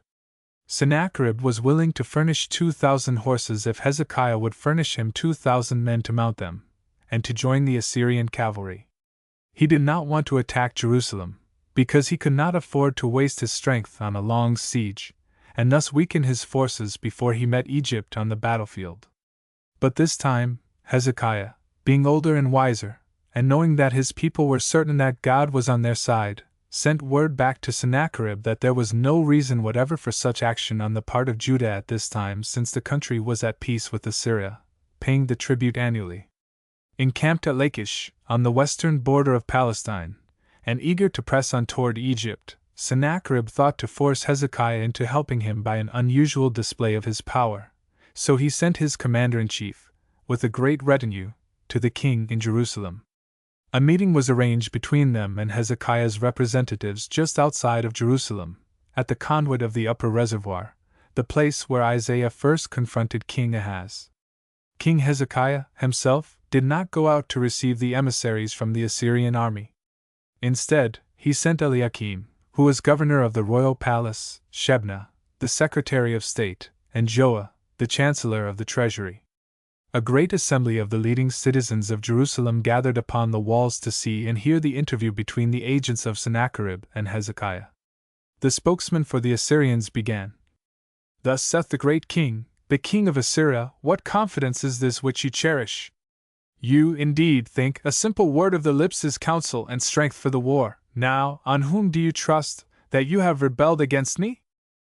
Indeed, you trust in the staff of this bruised reed, even upon Egypt, which, if a man lean on it, will go into his hand and pierce it.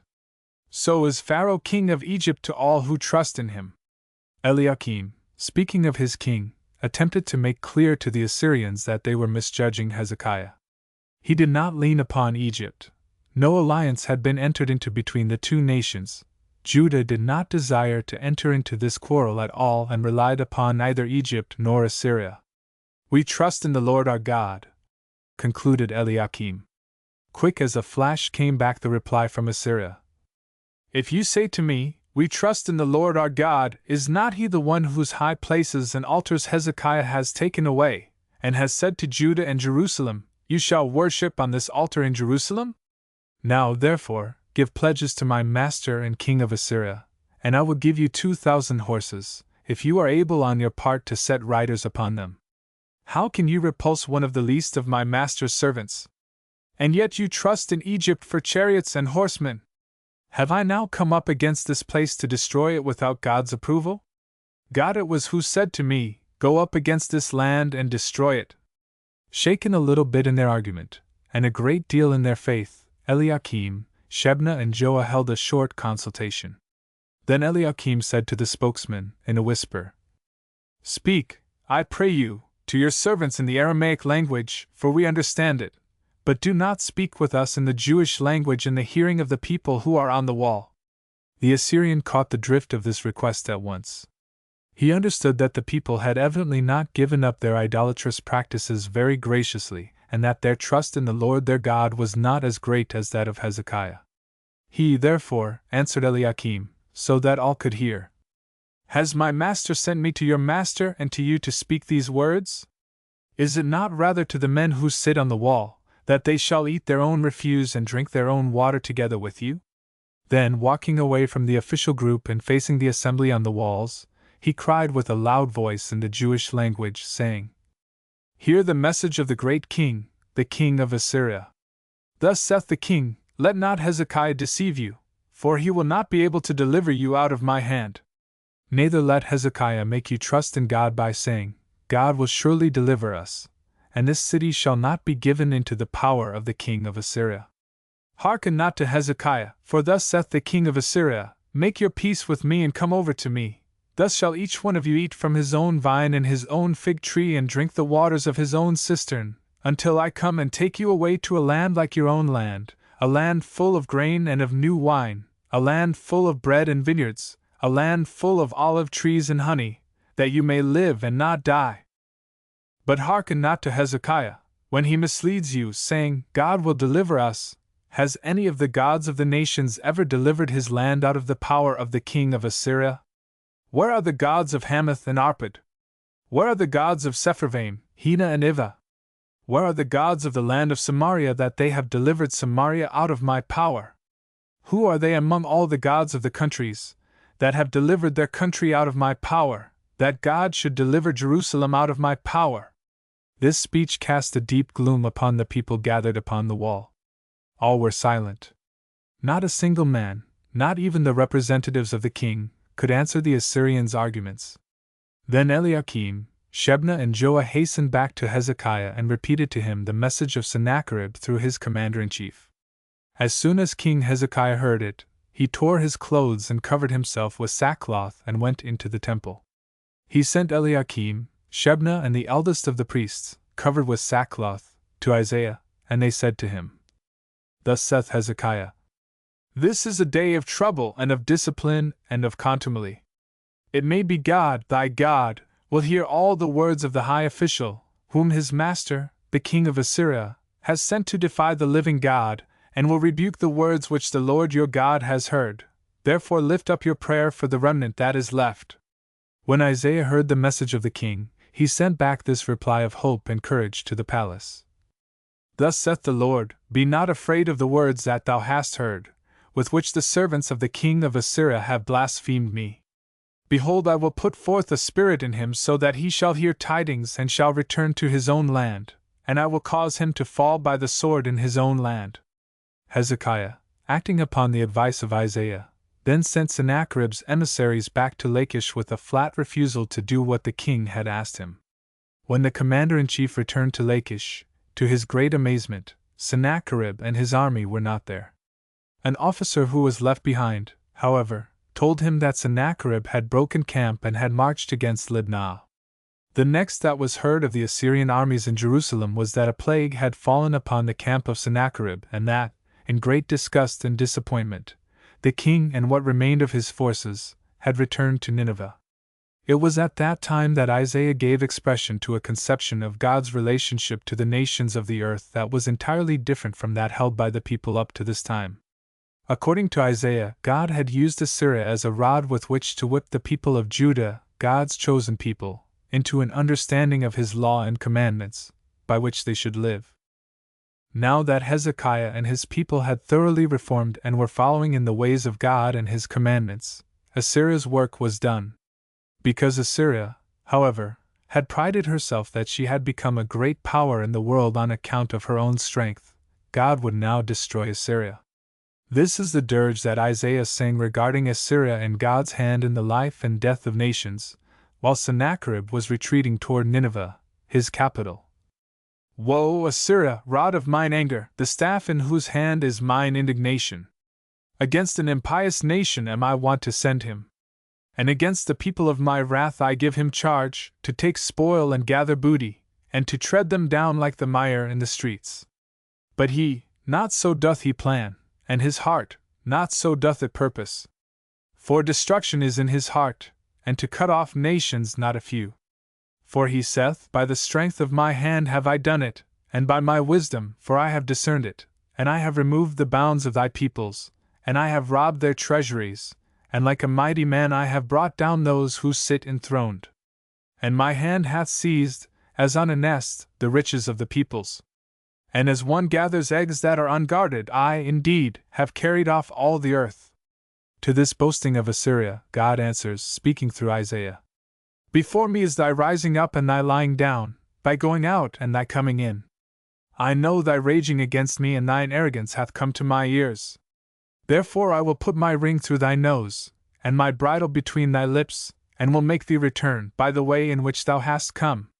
Not long after this, while Sennacherib was worshipping in the temple of Nisroch, in Nineveh, he was attacked by his own sons and killed, and Esarhaddon, one of his sons, succeeded him on the throne of Assyria. Chapter 9. The fruit of his labor. Blessed is the man whose toil and striving of a lifetime bring results, even though he, himself, does not live to see them. Thrice blessed is the man, the fruit of whose labor is garnered while he is among the living, to see and enjoy it. The prophet Isaiah was a thrice blessed man. Although no one knows where or how he died, every one knows where and how he lived, and how his life was fruitful in blessings for his people. He saw kings come and go on the throne of Judah. He passed through many crises in the history of his country. He experienced many woes because of his patriotic devotion to the welfare of his land and people. But through it all he remained, uncomplainingly, staunch in his faith and true to his God. He believed, implicitly, in the justness of God and therefore, in his demand of righteousness as the standard of living for the people. Isaiah's own strength, in time of trial and tribulation, came from his trust in God, and that same trust he urged upon Jerusalem and Judah in his day and through his discourses, upon all men, for all time. Thus it was given Isaiah to see the fruit of his labor in the peace and prosperity of Judah during the remainder of his life, which he, undoubtedly, spent in peace with his family in his home in Jerusalem. It is no wonder that he conceived the ideal of a time of universal peace, in which God shall be the God of all the nations, an era in which all peoples shall come to him, and believe in him, and follow in his law, and live such just and righteous lives that there would be an end to war in all the earth.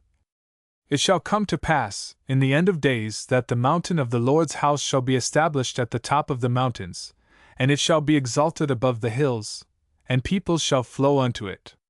And many nations shall go and say, Come ye, and let us go up to the mountains of the Lord, and to the house of the God of Jacob, and he will teach us of his ways, and we will walk in his paths. For out of Zion shall go forth instruction, and the word of the Lord from Jerusalem, and he shall judge between the nations, and arbitrate for many peoples, and they shall beat their swords into plowshares, and their spears into pruning hooks. Nation shall not lift up sword against nation, neither shall they learn war any more. The Commoner, Chapter 1. His awakening. Sloping down from the Judean hills toward the plain of Philistia and the Mediterranean Sea is the Shephelah, or lowlands, a section of Palestine, far famed for its stretches of rich farmlands, vineyards, and olive groves. These foothills were once the constant battlefield on which the Israelites from the hill country and the Philistines from the plains struggled for mastery. But since the days of King Amaziah, who conquered Philistia soon after he came to the throne of Judah, in the year 798, the Shephelah, far away from the political turmoils in Samaria and Jerusalem, was one of the most peaceful and richest farm sections in Israel, or Judah. Up in Samaria, in the year 734, Hoshea, son of Elah, had played the traitor and had bent his head to Tiglath-Pileser, the Assyrian conqueror. Up in Jerusalem, Ahaz, son of Jotham, had acted the coward and had slipped his neck under the Assyrian yoke. But down in the Shephelah, on the lower highlands, politics and political intrigues played little part in the lives of the humble peasant folk. Numerous towns and villages dotted the Shephelah, especially on the highway running northeast from Gaza, in Philistia, to Jerusalem, in Judah. These towns and villages were the centers where the neighboring farmers gathered at set times and where the many daily wage earners lived all the time. Rich and fertile sections like the Shephelah were the backbone, the strength and the power of Israel and Judah. While the high and mighty princes and merchants lived in the capitals and squandered their wealth, the simple and hard-working farm folk and wage earners made up the bone and muscle of the population, raised the necessities of life and, in times of need, furnished the sinews of war. Yet, notwithstanding the fertility of the Shephelah, its rich fields and olive groves, its plentiful and well-watered pasture lands, the farmers in the entire section had to live from hand to mouth. Though they labored hard at their toil, they were, in fact, poor and unable to lay aside anything for a rainy day. It was very difficult to become reconciled to such a condition of affairs. No one seemed interested enough to fathom the reason for it, except a certain young peasant, named Micah, who had a home in the town of Morsheth, and was the proud possessor of several well-paying olive groves and vineyards in the vicinity. Micah's interest in the population was aroused, one day, when the widow of one of his neighbors came to him for advice. Her husband had owned a farm, adjoining one of Micah's pastures, on which there was a heavy mortgage. Now that the head of the family was gone, the merchant in Jerusalem, who held the mortgage, threatened to eject the widow and the children, because they could neither pay the amount borrowed nor the interest due thereon. The sturdy young peasant, brought up in a home of severe simplicity, where gentleness and kindness were taught and practiced, pitied the woman and her children in their sad plight and loaned her the needed interest payment to stave off ejection from her home. Thereafter, he looked after her family until the oldest son was able to manage his own affairs. Talking to some of his day laborers, he discovered a very amazing situation. He found that most of them had, at one time or another, owned their farms, but had lost possession of them through lawsuits, in which mortgage holders from Jerusalem had involved them, or through unjust treatment on the part of tax collectors and corrupt judges. More amazing still was the knowledge that, all through the Shephelah, the majority of vineyards and olive groves were not owned by those who cultivated them, at all, but that they formed the vast estates of the princes and wealthy men of Jerusalem. The beautiful and fertile Shephelah, then, was not the habitation of happy and contented tillers of the soil, who sang at their tasks and prided themselves upon their independence. It was in the heavy grip of a land trust, controlled by the great interests in the capital. This knowledge caused Micah to enter upon his investigations with greater interest and deeper feeling. He discovered that the nobility and the rich were fattening upon the sweat and toil of the rural and working population. A farmer thrown into debt was sure to lose his acres, and a wage earner, having no possessions that could be taken from him, was sure to lose his liberty. Widows and orphans were quickly robbed of their inheritances by the greedy land grabbers of the metropolis, aided by a corrupt judiciary. All this was a severe shock to the young peasant. He himself, born and raised on a farm, had inherited his father's estates free from debt. He lived simply, worked hard, saved a neat sum every year, and imagined that everyone else was doing the same. Awakened to the real condition of affairs, Micah now determined to leave his estates in the care of his trusted overseers and to go to the great and famed cities of his land, to study at first hand the causes that had made possible the terrible economic and social wrongs in his section of the country. Chapter 2. The Cause of the Common People. Micah, the Morschtite, came to Jerusalem when the capital was at comparative peace. The struggle between King Ahaz and the prophet Isaiah had narrowed down to an armed neutrality, as it were. The king was paying his tributes to Tiglath-Pileser, and the prophet was preparing his remnant for the day when the crown prince, Hezekiah, would come to the throne. The young peasant took no sides and embraced no causes in Jerusalem. He stood aside, the better to study conditions as an onlooker. To his great dismay and sorrow, he found the situation even worse than he had imagined it. It was true of the rich and mighty of the capital that they covet fields and seize them, and houses, and take them away. They oppress a man and his house, even a man and his heritage. This much was clear on the surface of things. Rapacity on the part of the rich meant oppression of the poor. Increase of power for the mighty meant decrease of opportunity for the humble tiller of the soil and for the wage earner. Seeing all this and understanding it, Micah felt himself impelled to fight the cause of the common people. Conditions and a sympathetic soul thus made Micah a prophet. One of the people, he spoke in their behalf with the feeling and passion of a man who has been through the mill of bitter experience. Woe is me! For I am as when they have gathered the summer fruits, as when they glean the grapes of the vintage. There is no cluster to eat, nor first ripe fig which my soul desireth. The godly man has perished out of the earth, and the upright among men is no more. They all lie in wait for blood, they hunt every man his brother with a net. Both hands are put forth for evil, to do it diligently. The prince asketh, and the judge is ready for reward, and the great man, he uttereth the evil of his soul, thus they weave it together. The best of them is as a briar, the most upright is worse than a thorn hedge. A man's enemies are the men of his own house. Where shall he look for help and guidance, he, a commoner, without power, without influence? To whom shall he go for instruction, for inspiration, to struggle against conditions in the face of which he was helpless? Micah returned to Morsheth to think matters over at his leisure.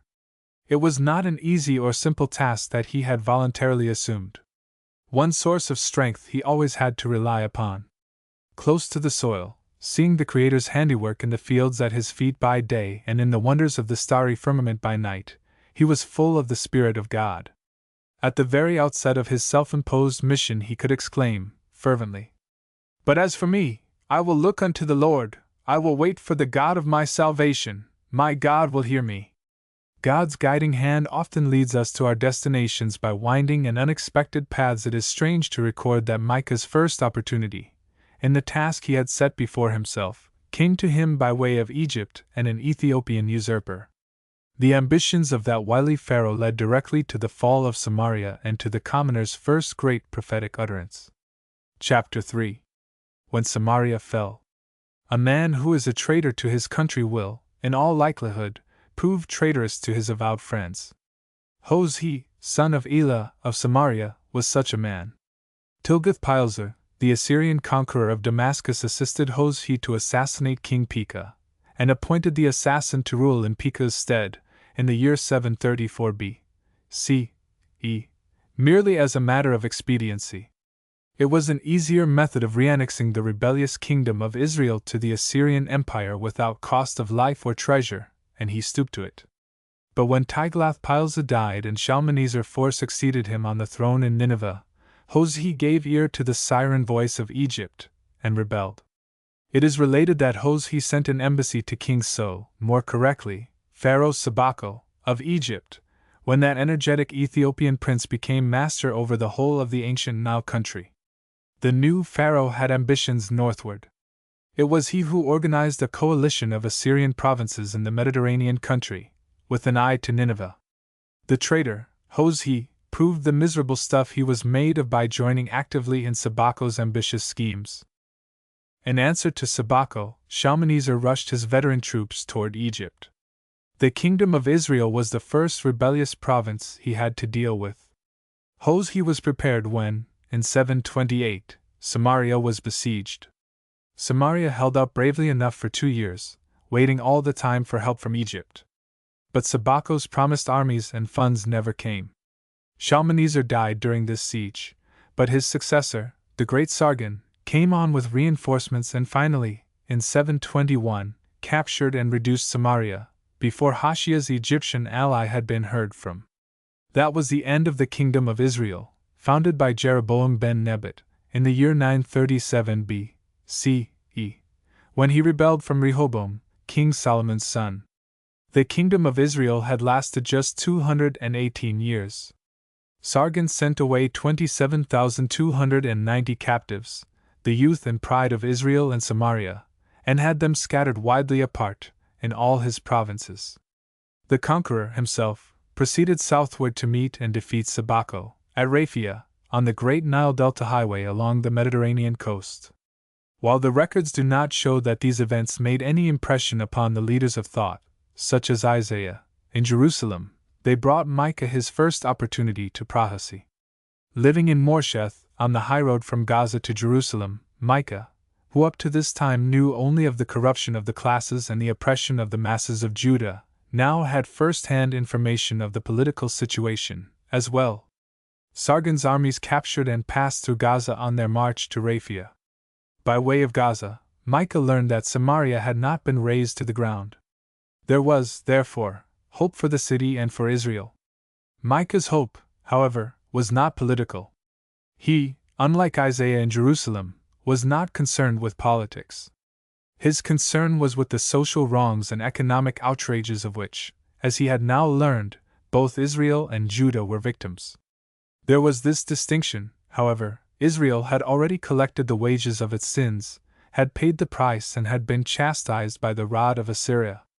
Judah might be recalled to its better self and escape a similar calamity. So, before the dust of Sargon's victorious armies, passing through Gaza, had settled in the roads, Micah went again to Jerusalem and launched forth earnestly and with vigor upon his prophetic mission. In his very first public utterance he drew a deadly parallel between Israel and Judah. "Hear, ye peoples, all of you, hearken, O earth, and all that therein is, and let the Lord God be witness against you, the Lord from his holy temple. For, behold, the Lord cometh forth out of his place, and will come down, and tread upon the high places the earth. And the mountains shall be molten under him, and the valleys shall be cleft, as wax before the fire, as waters that are poured down a steep place. For the transgression of Jacob is all this, and for the sins of the house of Israel." What is the transgression of Jacob? Is it not Samaria? And what are the high places of Judah? Are they not Jerusalem? Fearlessly, with bold strokes, and in vivid pictures, he described the terrible conditions as he knew them. "Hear, I pray you, ye chiefs of Jacob, and ye judges of the house of Israel. You surely ought to know what is just. Yet you hate good and love evil, you who devour the flesh of my people, flay their skin from off of them, and break their bones."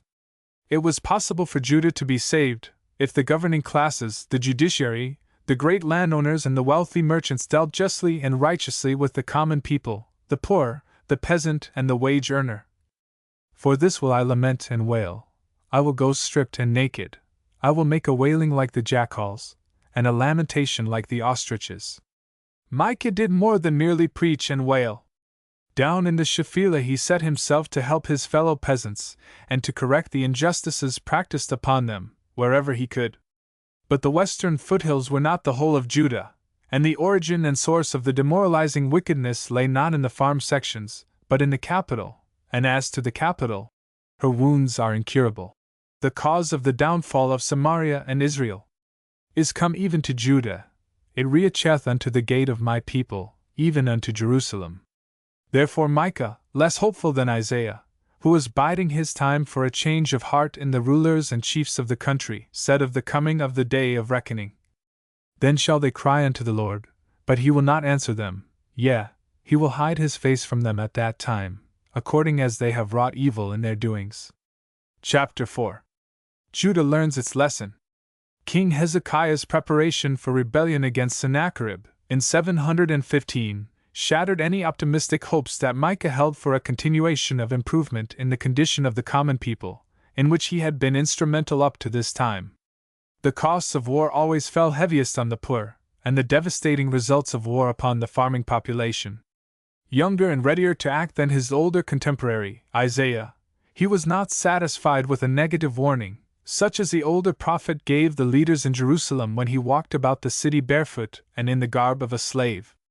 Micah came up to the capital to stir it up, and he did set the people to talking and to thinking when, in a memorable speech, he differed fundamentally from Isaiah in his declaration that the temple, the very house of God, as well as the city in which it was situated, could and would be destroyed. Hear this, I pray you, ye heads of the house of Jacob, and rulers of the house of Israel, that abhor justice and pervert all equity, that build up Zion with blood, and Jerusalem with iniquity. The heads thereof judge for reward, and the priests thereof teach for hire, and the prophets thereof divine for money. Yet will they lean upon the Lord, and say, Is not the Lord in the midst of us? No evil shall come to us. Therefore shall Zion, for your sake, be plowed as a field, and Jerusalem shall become heaps, and the mountain of the house as the high places of a forest. Micah, naturally, received opposition from the same clique of false prophets that opposed Isaiah, and made his labors so difficult and, at first, unsuccessful, that misled king and people.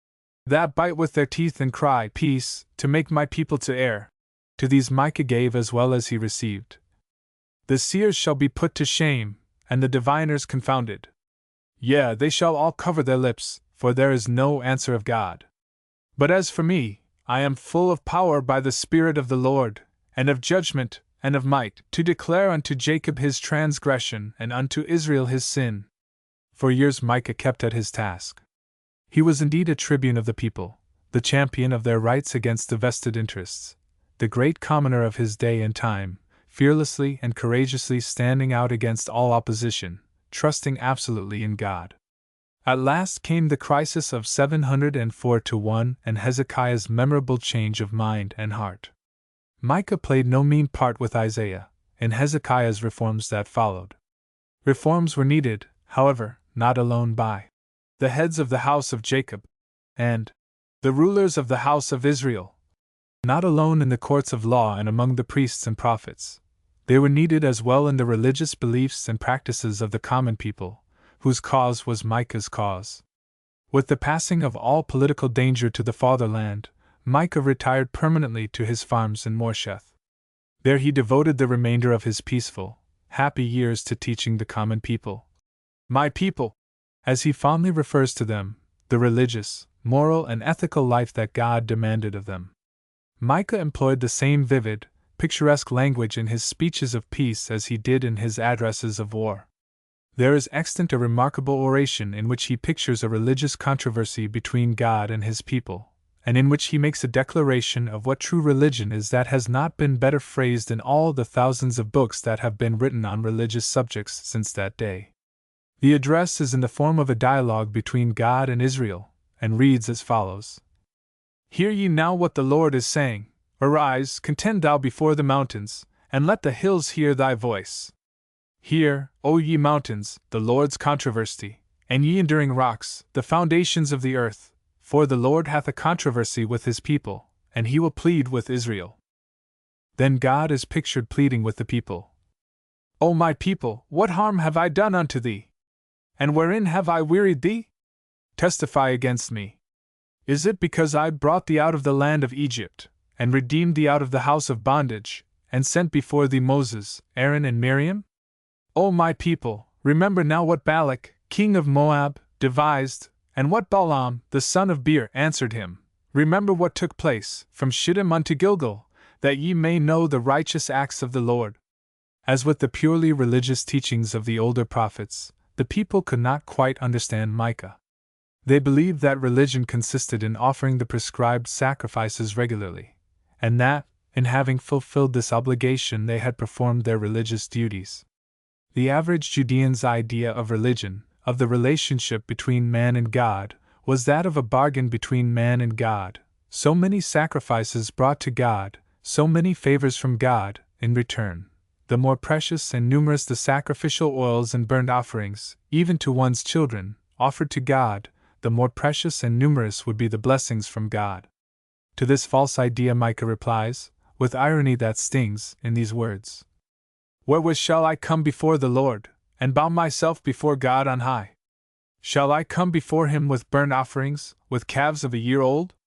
Will the Lord be pleased with thousands of rams, or with 10,000s of rivers of oil? Shall I give my firstborn for my transgression, the fruit of my body for the sin of my soul?" To which God answers, through Micah, in the world-famed and unparalleled definition of religion: "It hath been declared unto thee, O man, what is good, yea, what doth the Lord require of thee, but to do justice, and to love mercy, and to walk humbly with thy God." The Prophet of Woe and Hope, Chapter 1. The Escape. The entirely unexpected assassination of King Amon of Judah, in the year 639, surprised and appalled the entire country, as well as Jerusalem, the capital. King Amon had succeeded his father, Manasseh, to the throne of Judah but 2 years before. He had had no chance to show the character of man he was and the type of a ruler he would be, and yet, without apparent knowledge on anybody's part that a conspiracy was brewing among the princes of the royal palace itself, Amon's life was snatched away in a most cruel manner. The evening of the tragedy in the king's household was no different than the many others that had preceded it during the time of Amon's reign. The king and queen had just said good night to their 8-year-old son Josiah and his little friend Jeremiah, who had spent the day with the young prince, and had sent them to bed in the wing of the palace occupied by the princes, in care of Ebed-melech, a young Ethiopian slave, of whom both boys were very fond. Jeremiah, who was the son of the high priest Hilkiah, lived in Anathoth, the exclusive suburb to the north of Jerusalem, where the wealthy, priestly families had their homes. It was after much begging on the part of Josiah with his royal father, and on the part of Jeremiah with his mother, that permission was given Jeremiah to accompany his father into Jerusalem, and to spend the day and night with Josiah in the palace. The high priest and the king were great friends, though they differed from each other on matters of politics and religion. Hilkiah was a follower of the religious practices and ideals of the prophet Isaiah, while Amon was inclined to follow the religious practices and ideals of his father, King Manasseh. A very strange thing happened in Jerusalem and Judah when both the good King Hezekiah and the great prophet Isaiah died and young Manasseh came to the throne.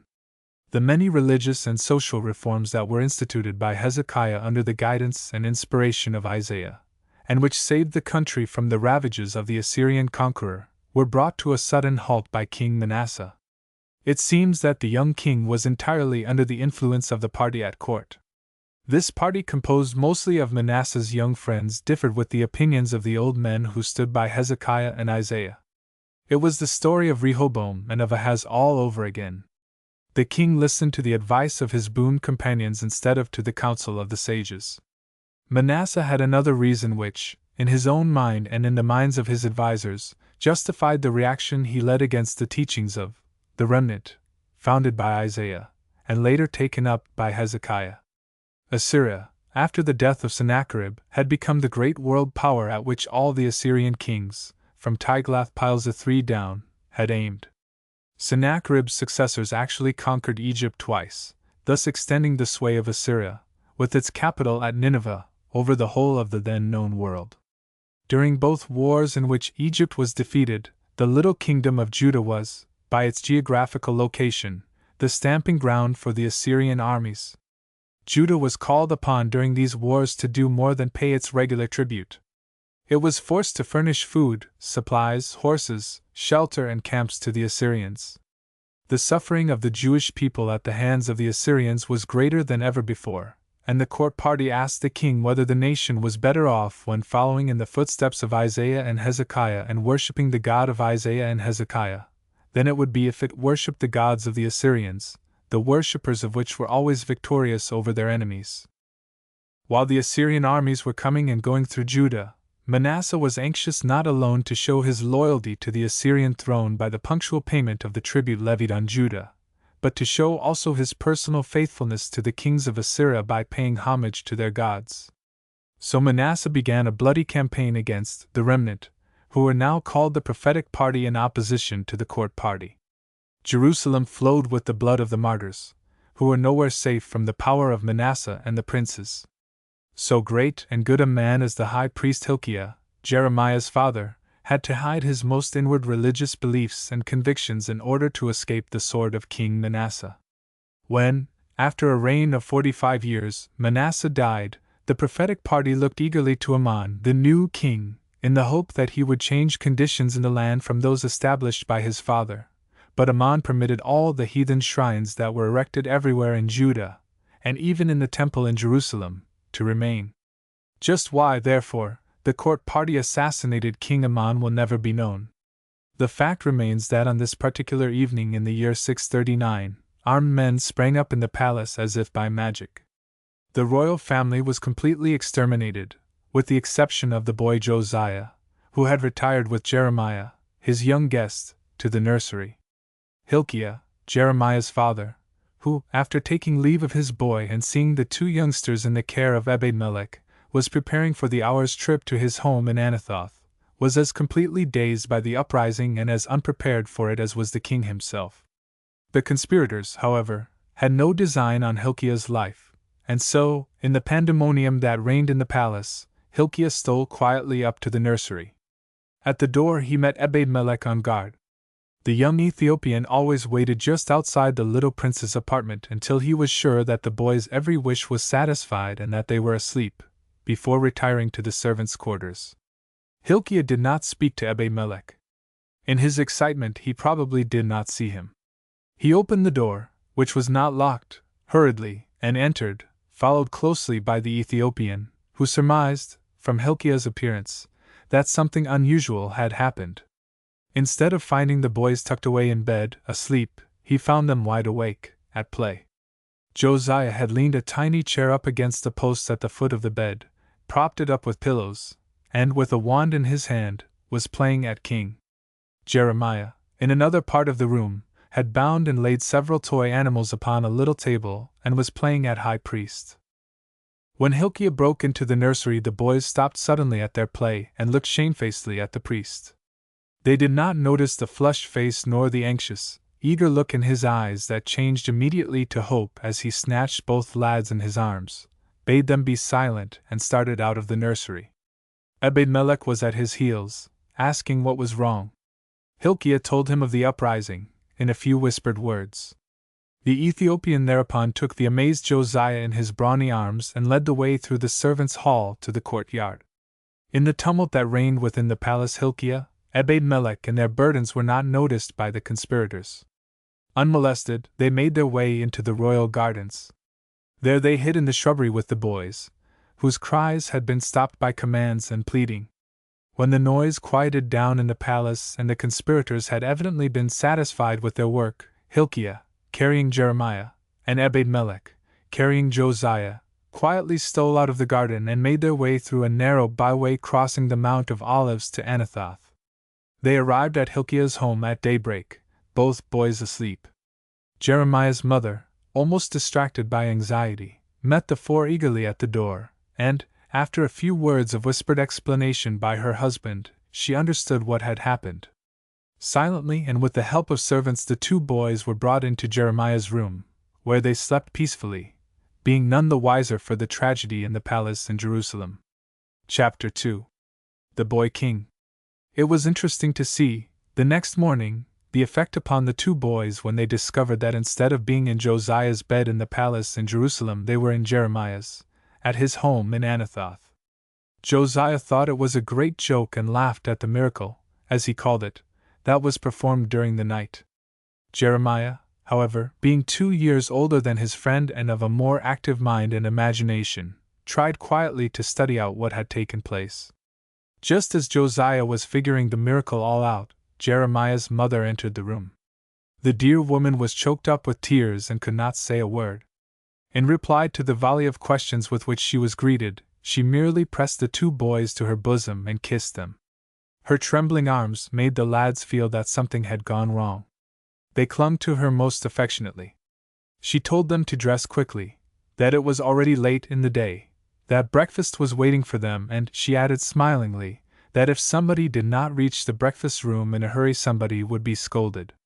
At breakfast she unfolded the story of the tragedy at the palace very guardedly and with great care, so that the blow should not fall too heavily upon Josiah.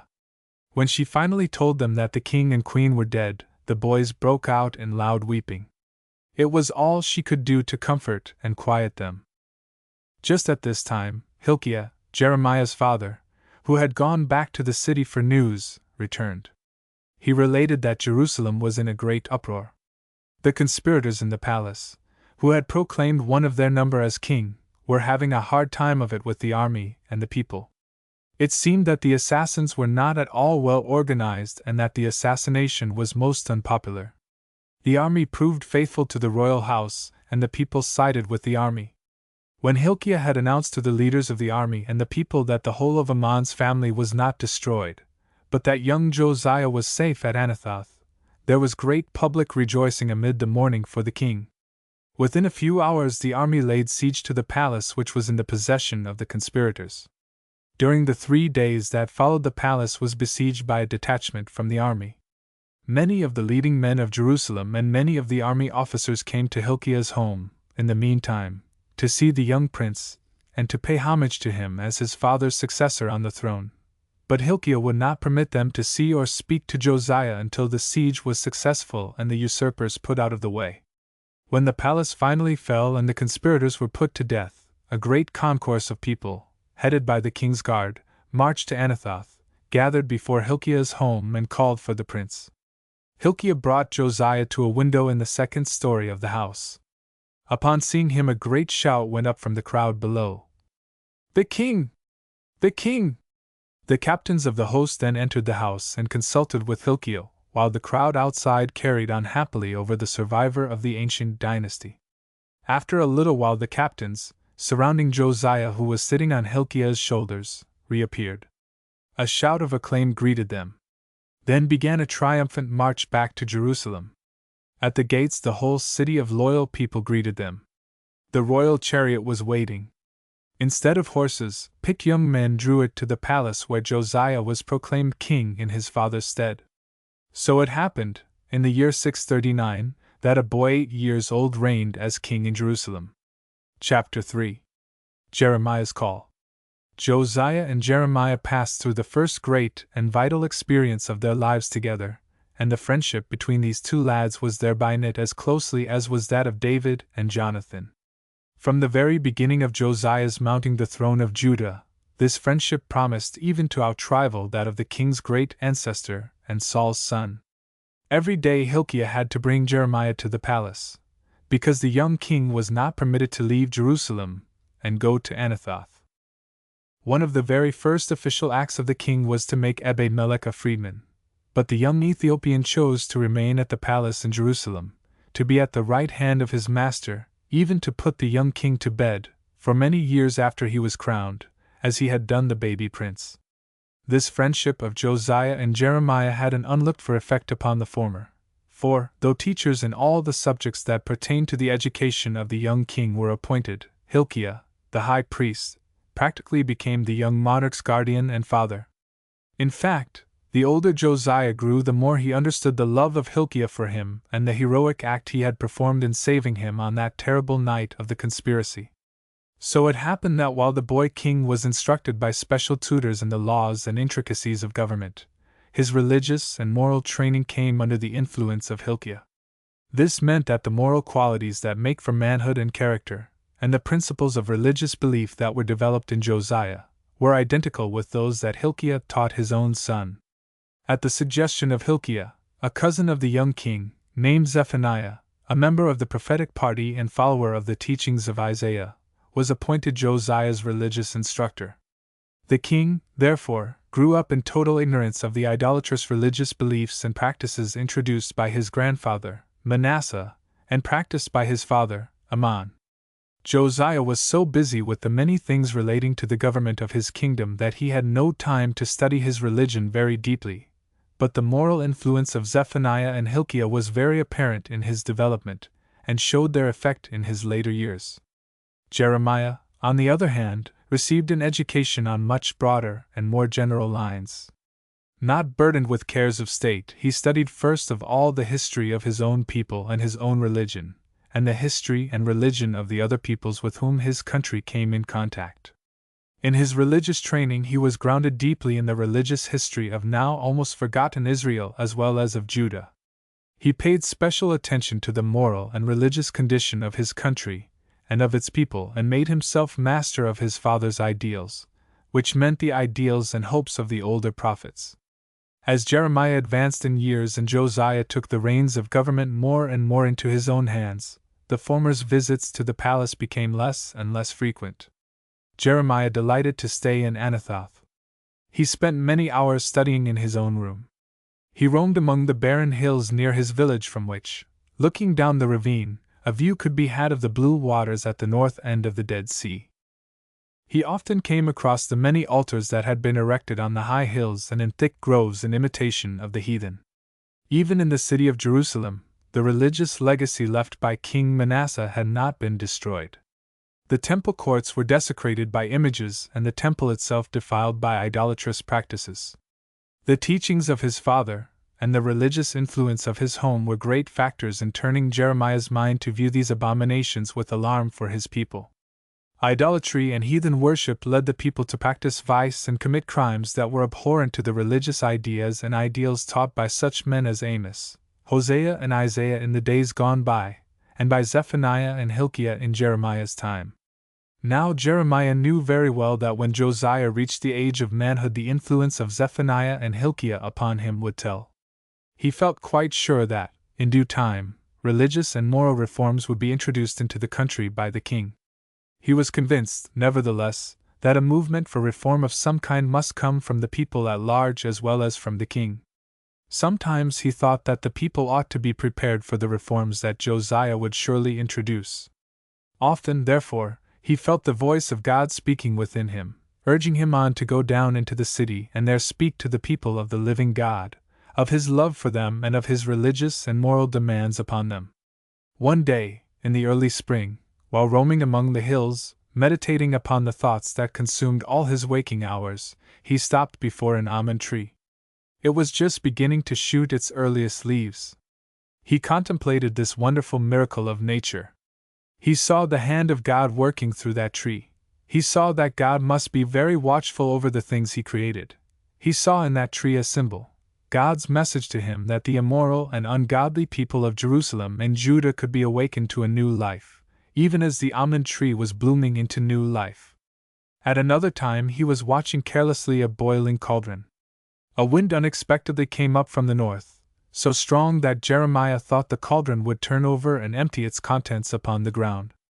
In this, too, Jeremiah saw a symbol, a call from God to warn the people of Judah against the oncoming of the Scythian hordes that were roaming at large over the once great Assyrian Empire, even reaching the little states along the Mediterranean. One night, in his room, Jeremiah was thinking over these and similar incidents that had been happening to him quite frequently of late. Though ready to retire, he knew that he could not sleep, because a terrible restlessness was consuming his mind and heart. Noiselessly, he stole out of the house into the open. It was one of those wonderful full-moon, spring nights, when the sky is clear blue, unclouded and studded with myriads of stars. Jeremiah breathed in deeply and tramped out into the hills. He walked lightly, as on air, without fatigue. A strange feeling, as if he wished to get away from himself, drove him on. Finally, he reached a point from which he could discern the most northerly corner of the Dead Sea.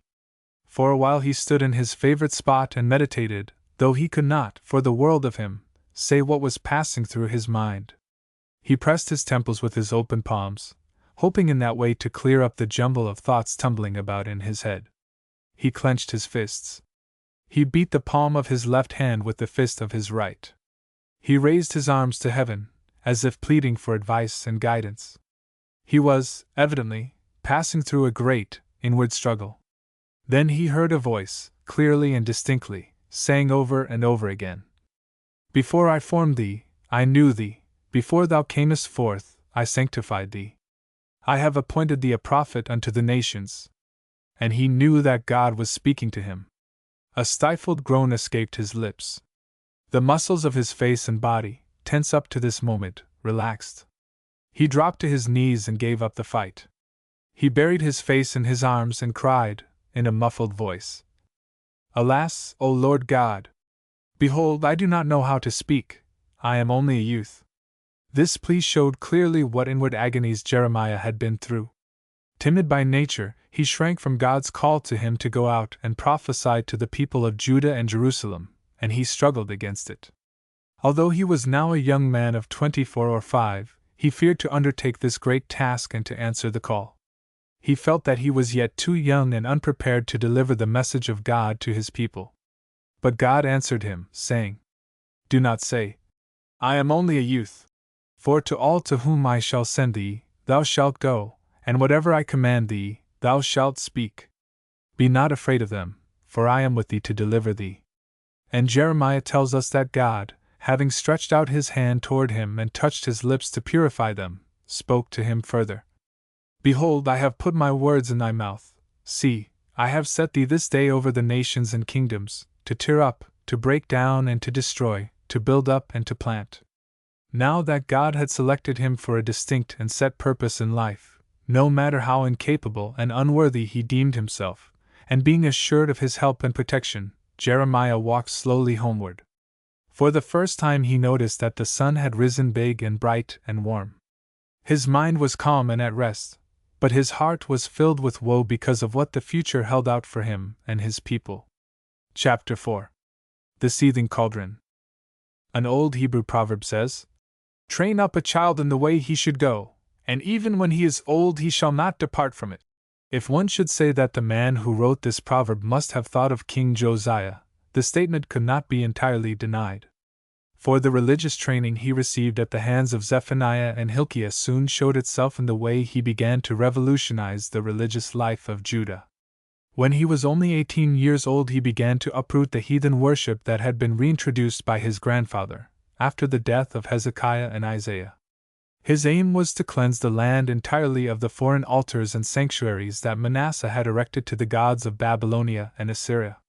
In the 12th year of his reign, that is, in the year 627, the old chronicler tells us, Josiah brake down the altars of the Baalim in his presence, and the sun images that were on high above them he hewed down, and the Asherim, and the graven images, and the molten images, he brake in pieces, and made dust of them, and strewed it upon the graves of them that had sacrificed unto them, and purged Judah and Jerusalem. It was at this time that the decline in the fortunes of Assyria set in. Esarhaddon and his successor, Ashurbanipal, preserved a semblance of holding the empire together, but it was not for long. Built up by mercenaries, whose fighting was for pay and not for their country, the weak rulers who followed Ashurbanipal on the throne in Nineveh hurled the empire quickly to its fall. Even in the last days of the cultured and illustrious Ashurbanipal, the outlying provinces of Assyria became independent. The Assyrian governors were slowly withdrawn from the tributaries along the Mediterranean Sea, and Judah, always ready to resist a foreign yoke, began to feel its independence. Josiah added to his territory most of what had been the kingdom of Israel and reigned over a country that nearly equaled in size that of David and Solomon. This good fortune of Judah, perhaps more than anything else, convinced the king that God was again favoring his nation, and that, therefore, it was time to remove from his dominions all those things that were abominations in the sight of God. Now, it is one thing to cleanse a land of its outward show of idolatrous worship and abominable practices, and another to purge the hearts and minds of a people that have been sought with these for more than 2 generations. To do the latter never entered into Josiah's calculations. He didn't even give it a thought. But the uselessness of outward reforms, without inward chastening, did not escape the deep-thinking Jeremiah. It was evident to him that Josiah was only scratching the surface, and he wanted to come to the well-meaning king's help. Notwithstanding his call and his conviction that his life work as a prophet had been determined upon even before his birth, Jeremiah was yet too timid to take up his burden among the people until the word of God came to him a second time, saying, Gird up thy loins and arise, speak to them all that I command thee. Do not be terrified before them, lest I terrify thee in their presence. For behold, I myself make thee this day a fortified city, and a brazen wall against the kings of Judah, its princes, and the common people.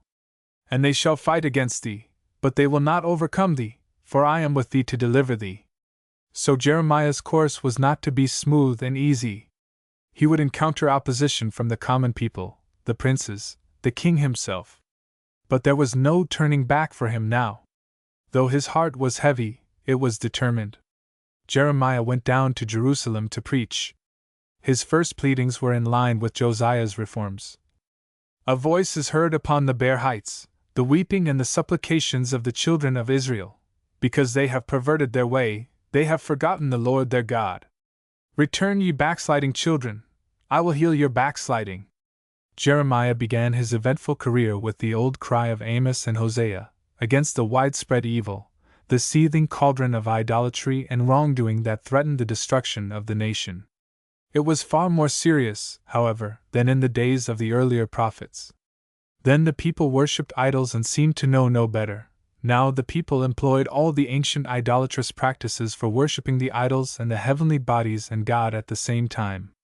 Therefore, Jeremiah heard from the people at the idol shrines, in reply to his pleadings, practically the same answer that greeted Amos at Bethel. Behold, we have come unto thee, for thou art the Lord our God.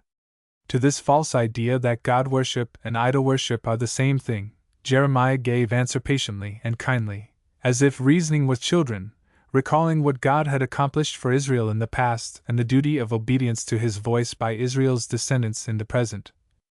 Truly in vain is the help that is looked for from the hills, the tumult of the mountains. Truly the Lord our God is the salvation of Israel. But the shameful thing, idolatry, hath devoured the labor of our fathers from our youth, their flocks and their herds, their sons and their daughters. Let us lie down in our shame, and let our confusion cover us, for we have sinned against the Lord our God, we and our fathers, from our youth even unto this day, and we have not obeyed the voice of the Lord our God. Then Jeremiah delivered a message of hope, of God's promise to the people, in case they should return from their backsliding. If thou wilt return, O Israel, saith the Lord, if thou wilt return to me, and if thou wilt put away thine abominations out of my sight, then shalt thou not be removed, and thou shalt swear, as the Lord liveth, in truth, in justice, and in righteousness, and the nations shall bless themselves in him, and in him shall they glory. Jeremiah aimed at first merely to arouse the people to a knowledge of their false point of view toward God, but he soon discovered that he was on the wrong track. Pleading, persuasion, promises and prophecies of hope had no more effect upon the daily life of the people than did Josiah's destruction of the shrines and sanctuaries upon their religious practices. It was at this time that evil days came upon the empire of Assyria. It was crumbling to pieces. From north of the Black Sea and from east of the Carpathian Mountains, savage hordes of Scythians were swarming over Assyria. Nomads, without any settled country whatever, they were sweeping eastward and southward, down across the shores of the Mediterranean, creating devastation everywhere. They were not only eager for the far-famed riches of Assyria, but looked toward the south, even as far as Egypt. And the little kingdom of Judah lay directly in their path, as it did during former attempted conquests of Egypt. Jeremiah once more recalled the vision of the seething cauldron, with the strong wind from the north, threatening to pour out the hot contents over the land. Poor Judah! The country was seething with destructive idolatry within, and the seething hordes of Scythians were endangering its life from without. Poor Jeremiah! What was there for him to do now? A double calamity was hanging over his people and his beloved country. Even if he stood alone, he must try to save them both. So he began a campaign, the burden of which was twofold. He undertook to warn the people against the danger which even King Josiah had recognized and of the new danger that was threatening from the north. He felt sure, as had the other prophets before him, that unless the people turned from their backsliding they would lack the moral courage to withstand the foreign foe, and could never gain God's help and protection in fighting their enemies. Once more he returned to his early methods of pleading with the people. He appealed to them to restore the relationship of children and father that had existed between them and God from the earliest days. He recounted their history from the slavery of Egypt to his own day. He pointed to the wonderful things that God had performed for them, but it all seemed of no avail. Then he turned to the people with the threats of the danger from the north. He tried to impress them with the idea that God was sending the Scythians as an instrument with which to punish the idolatrous and immoral Judeans. Behold, a people is coming from the northland, and a great nation is arousing itself from the uttermost parts of the earth. They lay hold on bow and spear, they are cruel and merciless. Their din is like the roaring of the sea, and they ride upon horses. Everyone is arrayed as a man for battle against thee, O daughter of Zion. We have heard the report of it, our hands become feeble, anguish taketh hold upon us. Go not forth into the field, nor walk by the highway, for there is the sword of the enemy, terror on every side. O my people, gird thee with sackcloth, and sprinkle thyself with ashes. Take up mourning as for an only son, bitter lamentation, for the destroyer shall suddenly come upon us. From Dan and Mount Ephraim in the north the evil tidings announcing the approach of the Scythians had already been brought to Jerusalem. These savages were approaching Judea like a destructive hot wind and a whirlwind from the wilderness, like a lion gone up from his lair, to lay waste the earth. Announce in Jerusalem, there they are, robber bands are coming from a far distant land, yeah, they are raising their cry against the cities of Judah, lying in wait in the field over against her on every side, because she hath rebelled against me, saith the Lord. The farmers were deserting their lands and the villagers in the outlying parts of the country their homes, rushing south to the protecting walls of Jerusalem. The roads were filled with frightened men, women, and children. They were not the happy pilgrims who went down to Jerusalem for the great holidays. In their fear they jostled each other and even fought to get ahead of each other. They cared nothing for their fellows. Everyone aimed to reach the capital first. Jeremiah saw all this, and knew exactly what the result would be when the robber bands came to besiege the city. Already the farthest outlying sections had been ravaged, towns destroyed, fields laid waste, and the inhabitants driven in all directions. No wonder that Jeremiah was filled with woe. He tried very hard to restrain himself, not to pronounce the doom of his people. But a great force within him urged him to speak. My anguish, my anguish! I am pained to the depths of my heart.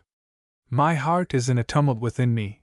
I cannot keep silent, for I have heard the sound of the trumpet, the alarm of war.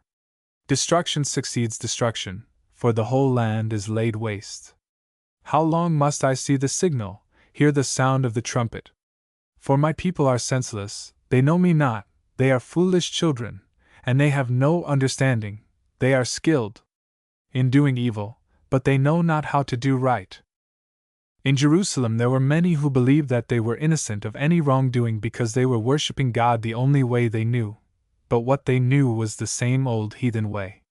There were many, indeed, who continued their wicked practices secretly even in places where, by King Josiah's orders, the idolatrous shrines and sanctuaries had been destroyed. What brought pain and sorrow to Jeremiah more than anything else was the fact that the people insisted that they were not sinning, that they were living in accordance with the laws of God. To them Jeremiah answered, Run to and fro through the streets of Jerusalem and see and know, and seek in its open spaces, if ye can find a man, if there is any who does right and seeks after the truth. And though they say, As the Lord liveth, surely they swear to a falsehood. O Lord, do not thine eyes look upon truth? Always wanting to be fair and honest in his condemnation of the people, Jeremiah bethought himself that perhaps only the common people who know not the way of the Lord and the law of their God were at fault. Therefore he turned himself to the nobles, to the princes of the realm, to the wealthy and exalted, saying to himself, They know the way of the Lord and the law of their God. But to his great dismay he found that these, too, have all broken the yoke and burst the bonds that made them the beloved of God in the ways of their righteousness. Therefore I am full of the wrath of the Lord, I am weary of restraining myself. I must pour it out upon the children in the street and upon the assembly of young men, for both the husband and the wife shall be taken, the aged and him that is advanced in years. And their houses shall be turned over to others, their fields to robbers. For from the least even to the greatest of them, each greedily robs, and from the prophet even to the priest, each deals deceitfully. They heal the hurt of my people as though it were slight, saying, Peace, peace, when there is no peace. This condition was reason enough for Jeremiah to point out, regretfully, Thy conduct and thy acts have procured these things for thee. This is the cause of thy calamity, verily it is bitter, for it toucheth thy heart. Yet hopefully he pleaded, Cleanse thy heart, O Jerusalem, from wickedness, that thou mayest be delivered. How long shall thy evil thoughts stay within thee? This preaching, pleading, threatening, in which Jeremiah was assisted greatly by Zephaniah, King Josiah's teacher, and the little crowd of men, the remnant, of Isaiah's days, whom Hilkiah had gathered about him, now known as the prophetic party, was not a matter of days or months, but of years. Josiah, standing practically single-handed among the nobles and the court party, the legacy from his grandfather Manasseh, continued his reforms to the best of his ability. At last the work was having its effect. The constant hammering away began to tell. Great progress was actually being made in the religious and moral awakening of the people. And now came the joyous news that Psamtik I, Pharaoh of Egypt, had sent an embassy to meet the invading Scythians in the north, before they approached Egyptian territory, that he bought the savages off by means of gifts and large sums of money, that the danger of an invasion of Egypt, and therefore of Judah, was past. The prophetic party pointed to the sparing of Judah from the ravages of the Scythian scourge as God's way of showing his approval, not alone of the king's outward reforms, but of the people's inner awakening to lives of righteousness. And soon after, the most important event in the whole history of Israel up to that time, an event that had a lasting influence, not alone upon the Jews but upon the whole world, occurred in the temple in Jerusalem. Chapter 5. The Great Discovery. The great deliverance from the Scythian invasion strengthened Josiah and the prophetic party in their work of reform. They felt that their God had spared them because much of the idolatrous worship had already been stopped in Jerusalem, and many of the pagan shrines destroyed. The king also determined to repair and rebuild certain parts of the temple. The great building that Solomon erected now looked like a hodgepodge of architecture. No repairs whatever had been made on it since the days of King Joash, about 200 years before, while many additions in the interior and in the courts had been made by Ahaz and Manasseh. Josiah determined to clear out everything foreign connected with the temple. Inside and out he was going to restore it as it was in the days of Solomon, and to beautify it. Walls were cracked and foundations had settled at different points. The alterations and repairs planned, accordingly, were very extensive and were to be done immediately. But the temple treasury and the coffers of the royal house were empty. The enormous tributes that the predecessors of Josiah were forced to pay to Assyria had greatly reduced the financial resources of both king and temple. Josiah, therefore, introduced a new method of collecting funds for the proposed work. He placed great collection boxes at the temple gates. All who visited Jerusalem and the temple were expected to make some contribution. Money came in fast, especially when, under the supervision of Hilkiah, the masons and the artisans and the workmen of all kinds had actually started operation. In addition, Josiah caused collections to be made for this purpose all through his kingdom, including the old kingdom of Israel, where a remnant of the people still remained. With tithes money, the hewn stone and the timber necessary for the repairs were bought, and the workmen paid. It is recorded that everyone did his work faithfully and efficiently, and that the building, for that reason, was being restored in exceptionally quick time. On a certain day, in the year 621, Josiah sent Shaphan, his minister of foreign affairs, to the temple to empty the collection boxes and to report back to him on the progress of the repairs. When Shaphan came to the temple, Hilkiah approached him carrying a parchment statement. "I have found the book of the law in the house of God." And Hilkiah handed the book to Shaphan. Being questioned, Hilkiah explained that the book was discovered in one of the cornerstones of the temple. It had probably been placed there by King Solomon himself, he explained, at the time when the temple was built. But after Solomon's death, during the constant war between Israel and Judah and the inroads that idolatry had made in both countries, the real, genuine book of the law, that was to have been the basis for government, the constitution of both Israel and Judah, had evidently been lost sight of and forgotten.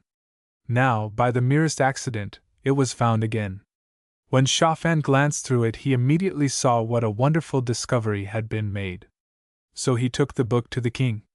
He reported to Josiah first that the money was collected, material paid for, and workmen satisfied. Then, that the king's orders regarding the repairs of the temple had been faithfully carried out. Finally, that Hilkiah had discovered a book and that he had delivered it to him. The king, having heard the whole story of the discovery, ordered Shaphan to read the book to him, aloud. What Shaphan read amazed Josiah and the few advisers whom he had called in to listen to the reading. Everything in it seemed to be the exact opposite of conditions as they existed in Judah. The laws for sacrifices and ceremonies in the temple, the statutes regarding the priesthood in the temple, the observances of the holidays, the commandments regarding duties of officers of the law and the administration of justice, the humane laws between man and man, all were different from, actually opposed to, the practice of priest, judge, and people in Josiah's entire kingdom. During the reading of the book, Josiah recognized how little real headway his reforms thus far had made. When he heard Shaphan read, "The judges shall judge the people with righteous judgment. Thou shalt not pervert justice. Thou shalt not respect persons, either shalt thou take a bribe, for a bribe blindeth the eyes of the wise and perverteth the words of the righteous. Justice and only justice shalt thou follow, that thou mayest live and inherit the land which the Lord thy God giveth thee." He understood how far from this ideal his people had strayed. When he heard the great declaration of God's unity, "Hear, O Israel! The Lord is our God, the Lord is one, and thou shalt love the Lord thy God with all thy heart, with all thy soul, with all thy might," he understood how little he had accomplished throughout his reign, in attempted suppression of the worship of many gods. When he heard the scribe read aloud that it is God's will to be worshipped only in that place which the Lord your God shall choose out of all your tribes to put his name there, he determined, more than ever before, to pull down every shrine and pagan sanctuary and to center the worship of the Lord in the temple in Jerusalem alone. At the end of the book, Shaphan read a series of wonderful blessings that were promised king and people, if they would live in accordance with the commandments contained in the book of the law, and Josiah saw visions of peace and prosperity for his kingdom. But the reading of the last lines cast a heavy gloom upon the little party, for the book concluded with the enumeration of a series of evils upon evils that would surely befall king and people should they not live in accordance with these commandments. "All these curses shall come upon thee and follow thee and overtake thee until thou art destroyed, because thou hast not hearkened unto the Lord thy God, to keep his commandments and his statutes which he commanded thee." Upon hearing this very dramatic conclusion, Josiah came down from his throne and bowed himself to the ground. He rent his clothes and wept aloud, as if he were mourning for one who had died and whom he had loved best of all in the world. Then, restraining himself and collecting all his strength, he turned to Shaphan and Hilkiah and the others, who had been listening to the reading, and said, "Go ye, inquire of the Lord for me, and for them that are left in Israel and Judah, concerning the words of the book that is found, for great is the wrath of the Lord that is poured out upon us, because our fathers have not kept the word of the Lord, to do according unto all that is written in this book." Leaving the king's presence, Hilkiah and his companions held a short council to determine what to do next. The book of the law was so extraordinary that they needed the wisdom of some sage to explain to them how to proceed. Those of the prophetic party understood well enough what this book was. They considered that it was a copy of the law which Moses was ordered to put by the side of the ark, and which Solomon probably placed in the cornerstone of the temple when he built it. They who had been trained by the descendants of the little party of faithful Judeans whom Isaiah had gathered about him, knew that this law had been continually violated since the days of Hezekiah and practically forgotten. Therefore they wanted someone who was in authority, one who would be trusted by all the people, to interpret this book and to declare it to be the genuine law of Moses. First, someone suggested that Jeremiah be called in to interpret the book, but Hilkiah objected on the ground that Jeremiah was still a young man and that his opinion probably would not be heeded by all the people. Shaphan then suggested that the book be taken to Huldah, the prophetess, a wise and aged mother in Israel, then living in Jerusalem. This suggestion was agreeable to all. With Hilkiah as leader of the delegation, they came to Huldah, bringing the request from the king. Her face lighted up benignly when she had read the book, but when she thought of the reply she had to send back, her brows knitted and wrinkles of care and pain showed in her face. Returning the scroll to Shaphan, Huldah said, "Thus saith the Lord, the God of Israel, tell ye the man that sent you unto me, thus saith the Lord, behold, I will bring evil upon this place, and upon the inhabitants thereof, even all the curses that are written in the book which they have read before the king of Judah. Because they have forsaken me, and have burned incense unto other gods, that they might provoke me to anger with all the works of their bands. Therefore is my wrath poured out upon this place, and it shall not be quenched. But unto the king of Judah, who sent you to inquire of the Lord, thus shall ye say to him, Thus saith the Lord, the God of Israel, as touching the words which thou hast heard, because thy heart was tender, and thou didst humble thyself before God, when thou heardest his words against this place and against the inhabitants thereof, and hast humbled thyself before me, and hast rent thy clothes and wept before me, I also have heard thee, saith the Lord. Behold, I will gather thee to thy fathers, and thou shalt be gathered to thy grave in peace, neither shall thine eyes see all the evil that I will bring upon this place and upon the inhabitants thereof. The good prophetess knew that what happens to individuals must happen to whole nations. Here was a people that had been adding evil to evil and transgression to transgression for many generations. Just as a person who keeps on sinning and sinning, without reforming in his heart and in his deeds, arrives at a time when, no matter how anxious he is to turn from his evil ways, it is too late, and he must finally pay the penalty for his misspent life, so this nation of Judah, into the very heart of which the cancer of wrongdoing had long been eating, could not, at this late date, escape its final destruction. But it is different, as the prophetess Huldah expressed it, with individuals who turn from their evil paths while they are young, or who, like Josiah, attempt to do the right thing in the very midst of evil. Therefore, she could send back the message to the king, that he, because of the tenderness of his heart, because of his humility before God, because of his unquestioned effort to act in accordance with God's commandments, would return unto the God who sent him here before the evil days were to come upon the land, before the doom that awaited his people would encompass them. The king had been anxiously awaiting the return of his messengers, when they arrived at the palace from the house of the prophetess. They were quickly ushered into the throne room. It was with great hesitation that Hilkiah finally made up his mind to report the words of the prophetess, exactly as she had spoken them. When the priest had finished, a deep, death-like silence hung over the room, as if some catastrophe were impending. Josiah turned away from the little group, rested his arm heavily upon the throne, and leaned his head upon it. Hilkiah, Shaphan, and the others saw and felt the emotion that surged through the young king and caused his whole frame to tremble. A soft, gentle sound escaped him, as if he were weeping. Suddenly, however, Josiah's attitude changed. He ran the back of his hand over his eyes, straightened up, and faced his friends. He was calm, composed, determined. He had concluded that he, himself, was the least to be considered in this matter. He needed advice from more older and more experienced men. Consequently, before the counselors present left him, Josiah ordered Shaphan to call an assembly of the elders of the entire people to meet in Jerusalem before the coming Passover. Chapter 6. A New Covenant. Josiah was determined not to give up so easily. He would not admit to himself that his country and his people were beyond hope. He figured that perhaps the prophetess had exaggerated purposely in order to recall the people to their duty to their God and to the country, more quickly and more conscientiously. He was not at all happy over the fact that he himself would escape the threatened destruction of his people.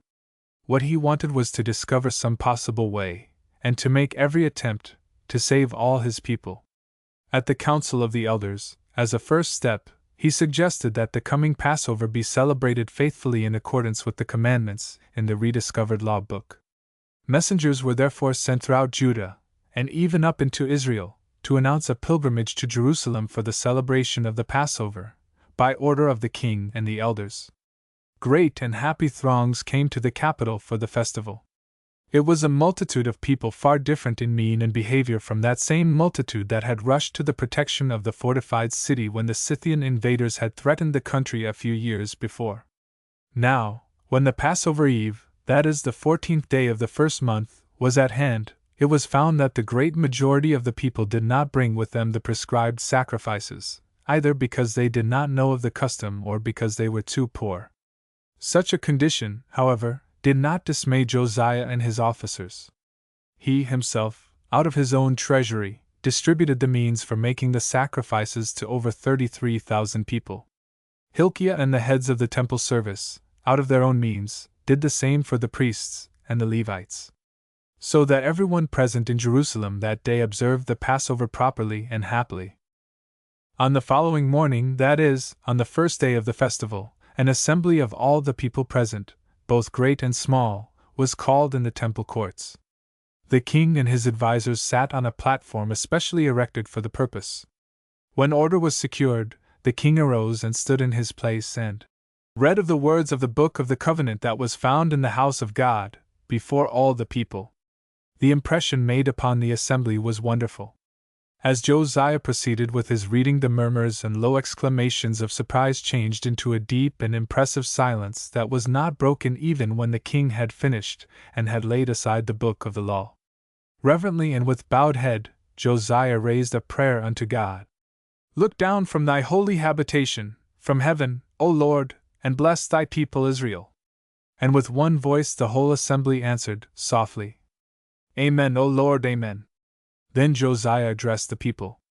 He pleaded with all the fervor and sincerity of his soul for them to re-establish, on that day, the ancient covenant between them and their God. This they did with a great shout of acclamation. Josiah continued, This day the Lord thy God commandeth thee to do these statutes and ordinances. Thou shalt therefore keep and do them with all thy heart, and with all thy soul. Thou hast avouched the Lord this day to be thy God, and that thou wouldest walk in his ways, and keep his statutes, and his commandments, and his ordinances, and hearken unto his voice. And the Lord hath avouched thee this day to be a people for his own possession, as he hath promised thee, and that thou shouldest keep all his commandments, and to make thee high above all nations that he hath made in praise, and in name, and in honor, and that thou mayest be a holy people unto the Lord thy God, as he hath spoken. When the king had finished and sat down, a great murmur welled up from the assembled people, until it grew into one great shout from the multitude. We have heard and shall do accordingly. Thus the people of Judah and Israel once more took upon themselves the duty and burden to be a holy people unto the Lord their God, as they had done at Sinai in the days of Moses. There was one man in the assembly, however, who not entirely carried away by the enthusiasm of the moment. It was Jeremiah. He knew well enough how a people, excited by a new and novel situation, would make promises which perhaps later they would be disinclined to keep. The mere acceptance of the covenant did not already mean the carrying out of its statutes in their daily life. Therefore, Jeremiah arose in the midst of the assembly, and, before the people were dispersed, struck one note of warning. Cursed be the man that heareth not the words of this covenant, which I commanded your fathers in the day that I brought them forth out of the land of Egypt, out of the iron furnace, saying, Obey my voice, and do them according to all which I command you. So shall ye be my people, and I will be your God, that I may establish the oath which I swear unto your fathers, to give them a land flowing with milk and honey, as at this day. In conclusion, Jeremiah bowed his head and expressed the hope of the realization of the new covenant with the words, Amen, O Lord. And all the assembly once more responded, Amen, O Lord. Great feasting and rejoicing throughout the entire city by all the people followed during the whole festival. It was the greatest Passover in the history of Judah and Jerusalem, and of it is recorded. And the children of Israel that were present kept the Passover at that time, and the feast of unleavened bread 7 days. And there was no Passover like to that kept in Israel from the days of Samuel the prophet. Either did any of the kings of Israel keep such a Passover as Josiah kept, and the priests and the Levites, and all Judah and Israel that were present, and the inhabitants of Jerusalem. In the 18th year of the reign of Josiah was this Passover kept. When the festival and the celebration were over, the spirit thereof did not die with the departure of the people from Jerusalem to their homes in all parts of the country. Josiah went to work in earnest to accomplish his share of the keeping of the new covenant. He dismissed every idolatrous priest in the land and destroyed every vestige of their worship in Jerusalem, in every town and village and on every high place. Up in Israel he carried on this work under his personal direction, and at Bethel, with his own hands, he destroyed the altar erected by Jeroboam at the time of the division of the kingdom. It was while in northern Israel, where he ordered the dead bones of the idolatrous priests to be burned upon the very altars at which they worshipped, that Josiah spied 2 sepulchres, of a type that he had not met before. They were so unlike the sepulchres of the idolaters that he marked them especially and talked about them. One of the monuments, he was told, is the sepulchre of the man of God who came from Judah and proclaimed these things that thou hast done against the altar at Bethel. And when he found that the other ancient monument was the last bed on earth of the prophet that came out of Samaria, he ordered that neither one should be touched. The memory of those early prophets was sacred and hallowed to the king. Within a few years, all this work undertaken by Josiah was accomplished. Genuine love of God and genuine living in accordance with His commandments seemed to have been restored everywhere among the people. In addition, the political changes that were taking place in Assyria, Babylonia, and Egypt left Josiah entirely at peace to work out the destiny of his own people and kingdom. In the year 608, however, in the 39th year of Josiah's reign, he entered upon a political campaign that proved to be the first and greatest mistake of his life and resulted not alone in his death, but in a great religious and moral decline that eventually led to the destruction of Jerusalem and Judah. Chapter 7. To the fore again. The mystery of the Scythian invasion of Asia has not yet been clearly solved. The results of that invasion, however, shook thrones and shattered kingdoms and changed the face of the then known civilized world. Assyria was the greatest sufferer, for the Scythian ravages had so weakened the great empire that it never recovered. Incidentally, this same cause reawakened the spirit of conquest in the Medes, led to the re-establishment of the independent Babylonian kingdom, and brought about, indirectly and unnecessarily, the death of the good King Josiah. During the last years of Ashurbanipal's long and brilliant reign over Assyria, the Medes, under their king, Phraortes, turned the tables on Assyria and invaded the empire. Ashurbanipal's army defeated the ambitious Mede and drove him back into his own territory. But his son and successor Cyaxares, having made certain changes in the organization of the Median army, again invaded Assyria and actually besieged Nineveh.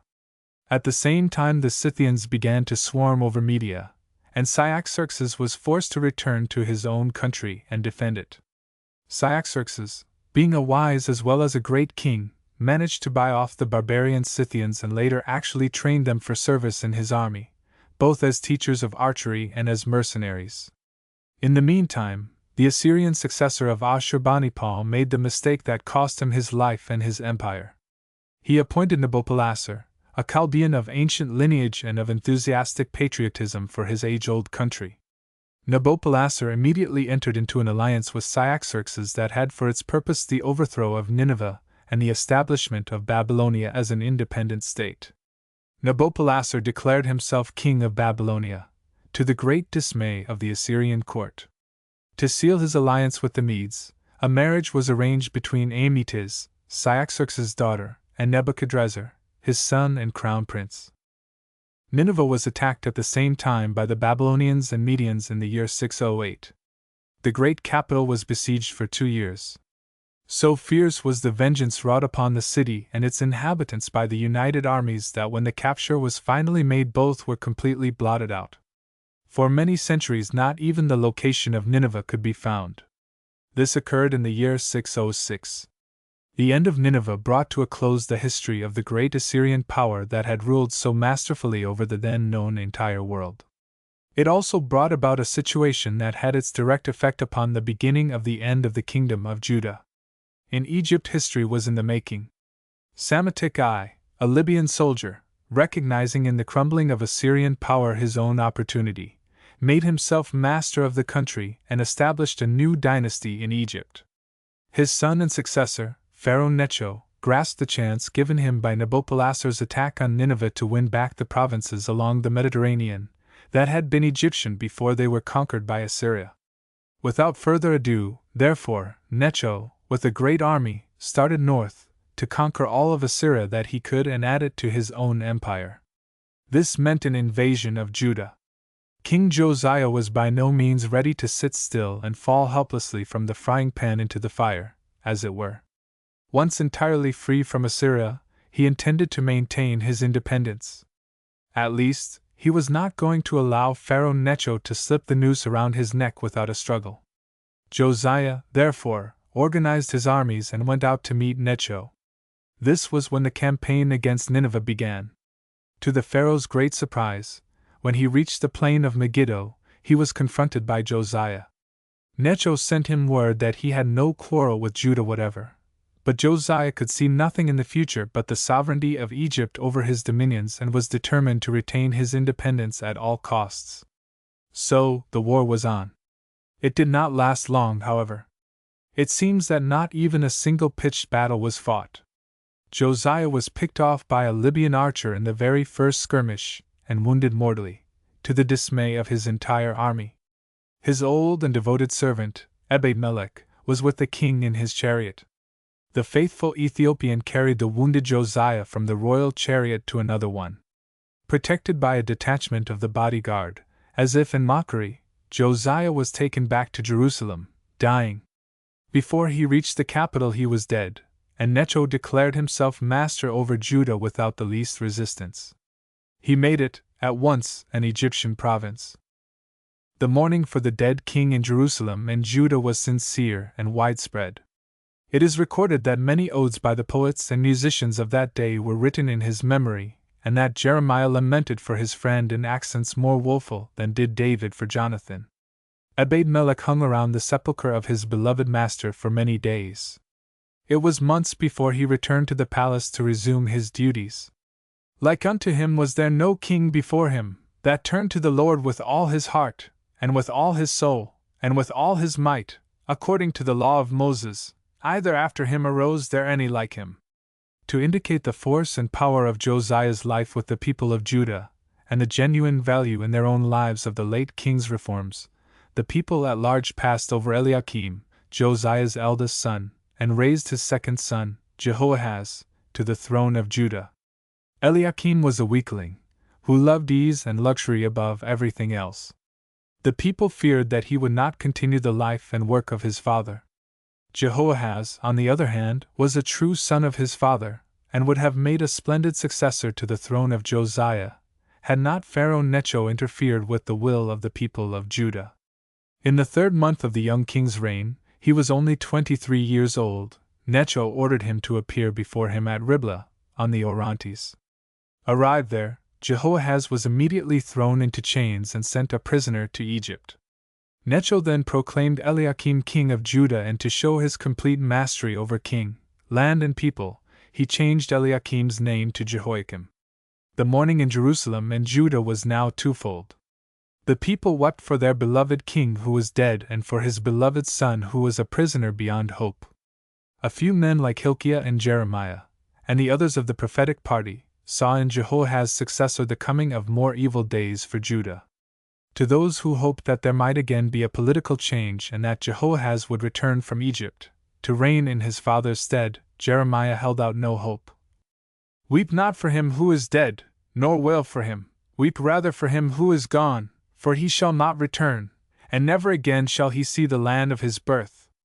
For thus saith the Lord concerning Shallum, Jehoahaz, the son of Josiah, who was king instead of Josiah his father, who went forth from this place, he shall not return thither again, but in the place whither they have led him away captive he shall die, and this land shall not see him again. Soon after Jehoiakim came to the throne, word came from Egypt that Jehoahaz had died. It was then that Jeremiah, who was Shaphan and Hilkiah, had quietly aided the king in his policy of reform, but had retired to his home in Anathoth when these reforms began to bear fruit, heard again the call to go out and prophesy to the people of Judah. Danger was threatening from the throne, and this danger brought Jeremiah out of his seclusion, to the fore again. Chapter 8. The Shadow of a King. Pharaoh Necho's ambitions were short-lived. The child's play conquest of Judah was not to be repeated in dealing with the conquerors of Nineveh.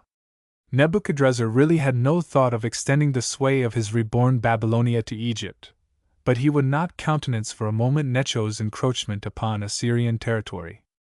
In dividing up the Assyrian Empire, Cyaxares was perfectly satisfied with the absolute independence of Media and such Assyrian possessions as adjoined his country. The rest, to the west and south, including ancient Syria and Judah, was apportioned to his son-in-law. There was no quarrel about the division. Syria and Judah being his, Nebuchadrezzar swore by all his gods that Necho should be made to suffer for his audacity. Necho encamped at Riblah, after the victory over Josiah. Riblah, situated in the broad valley between the Lebanon and Hermon ranges, was destined to be the scene of several tragedies in Judean history. It was here that Necho awaited the outcome of the struggle at Nineveh. He did not have long to wait. Nineveh gasped her last in the year 606. Nebuchadrezzar left his father-in-law to complete the destruction of the glory of Assyria, and, flushed with victory, marched at once against the Egyptian invader. Necho was prepared for this. He broke camp at Riblah and proceeded to meet Nebuchadrezzar. The Babylonian and Egyptian armies faced each other at Carchemish by the Euphrates, in 605, and the result once more cast Judah into the political balance. In the meantime, Jeremiah was forced back to his labors by the conditions at Jerusalem. Necho knew what he wanted when he substituted Jehoiakim for Jehoahaz on the throne of Judah. Jehoiakim was weak, pliable, incapable of big things. Jeremiah knew that too. Therefore, he had to go to work again. Jeremiah raised no false hopes, based on anything Jehoiakim would do for himself or for Judah. Even while Josiah lived, the crown prince showed the type of man he was. Instead of applying himself to the work of succeeding to the throne, he spent his time in riotous pleasure, and his father's money in lavish extravagance. As crown prince, he built himself a sumptuous new palace. Unlike Josiah, when the temple was repaired, Jehoiakim did not pay fair wages, and oppressed his artisans and mechanics. When he sat in judgment, he did not judge righteously. Therefore, at Josiah's unexpected death, Jeremiah approved the action of the people in raising the unfortunate Jehoahaz to the throne. Necho's substitution of Jehoiakim filled the prophet with alarm. The happy years of Josiah's reign vanished like a mist, and with a heart that was heavy laden, Jeremiah left Anathoth, where he had been living quietly with his relatives and friends, and went down to the turmoil in Jerusalem. Satisfying himself that he had not exaggerated the situation in the capital, and seeing now that the calamity of Josiah's death was more far-reaching than he had at first supposed, Jeremiah addressed himself to Jehoiakim with the following warning. Woe to him who buildeth his house by unrighteousness, and his chambers by injustice, who causeth his neighbor to labor without wages, and giveth him not his pay, who saith, I will build me a vast palace with spacious chambers, provided with deep-cut windows, sealed with cedar and painted with vermilion. Dost thou call thyself king because thou excellest in cedar? Thy father, did he not eat and drink and execute law and justice? He judged the cause of the poor and needy, then it was well. Was not this to know me, saith the Lord? But thine eyes and heart are bent only on thy dishonest gain, and on the shedding of innocent blood and on oppression and violence. Nor did Jeremiah hesitate to point out that such a state of affairs could not exist long, and that such a king could not reign long over Israel. He even foretold the fate of Jehoiakim. He knew that the political situation, as it would develop when Nineveh was conquered, would once more embroil Judah. Jehoiakim, he was sure, could not stand the test. Therefore, he could see nothing but the fall and untimely death of Jehoiakim, and he added, They shall not lament over him, saying one to another, O my brother, or O my sister. They shall not wail for him, saying, O Lord, or O his glory, but shall be glad when he is buried as an ass is buried, drawn out and cast forth. On that very day came the news of the Battle of Carchemish. It was one of the epoch-making struggles of ancient history. Victory perched proudly on the banner of Nebuchadrezzar, and Necho was utterly routed, fleeing toward Egypt, the Babylonians in hot pursuit. Within that very year all signs of Egyptian rule in Syria and Palestine were wiped out. The king of Babylon had taken from the brook of Egypt unto the river Euphrates all that pertained to the king of Egypt. Judah became a Babylonian province, and Jehoiakim but the shadow of a king. Chapter 9. The Temple of the Lord. Nebuchadrezzar had taken up his headquarters where Pharaoh Necho had encamped at Riblah, and there received the homage of the little Syrian and Palestinian states that he had wrested from Egypt. To Jeremiah's great surprise, Jehoiakim sent a secret embassy to Nebuchadrezzar vowing allegiance to Babylon. Jehoiakim's submission pleased Jeremiah. He saw in it a splendid opportunity for Judah. All that was needed now was to keep the people in the path of right. Their future, he felt, could be worked out well enough as long as the country was at peace, free from the ravages of war. But here Jeremiah was met by a new difficulty. Josiah's reformation, followed by his death and the quick changes in the country's political fortunes, had not worked out very satisfactorily. People began to doubt the wisdom of the whole proceeding. In the first place, some said that God was displeased at Josiah's overriding the traditional forms of worship. The opportunity for God to show that displeasure was at Megiddo, and therefore, Josiah lost his life there. All the people, it was plain, had not yet arrived at the conception of God held by a Jeremiah or Josiah. Again, there were others who fell back into the old reasoning that the gods of the other nations were mightier than Judah's God, and therefore, they fell back into the old idolatrous ways. They were merely awaiting the opportunity to worship the other gods publicly, as some of them were already doing privately. Then, again, there were many who believed that the new book of the law and the new order of things prohibiting sacrifices in any place except the temple in Jerusalem did not permit of enough sacrificing to God, and therefore, was he again visiting the land with the rod of Egypt and Babylonia. And opposing all these, Jeremiah and his followers were positive in their hearts and souls that sacrifices were by no means the all-important feature of the worship of God, but, as Jeremiah had reminded the people on the day of the great Passover, God asked them only to obey his voice and to live in accordance with the moral law that he had commanded them. So shall ye be my people, and I will be your God, that I may establish the oath which I swear unto your fathers, to give them a land flowing with milk and honey. King Jehoiakim had no interest whatever in these differing religious opinions among the people. As long as he could pay his tribute to Nebuchadrezzar and live luxuriously and voluptuously in his newly built palace, he cared not further.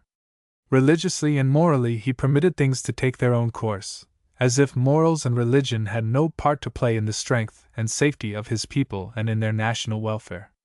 Jeremiah was now convinced that it was his duty once more to take up the brave fight for God and his law.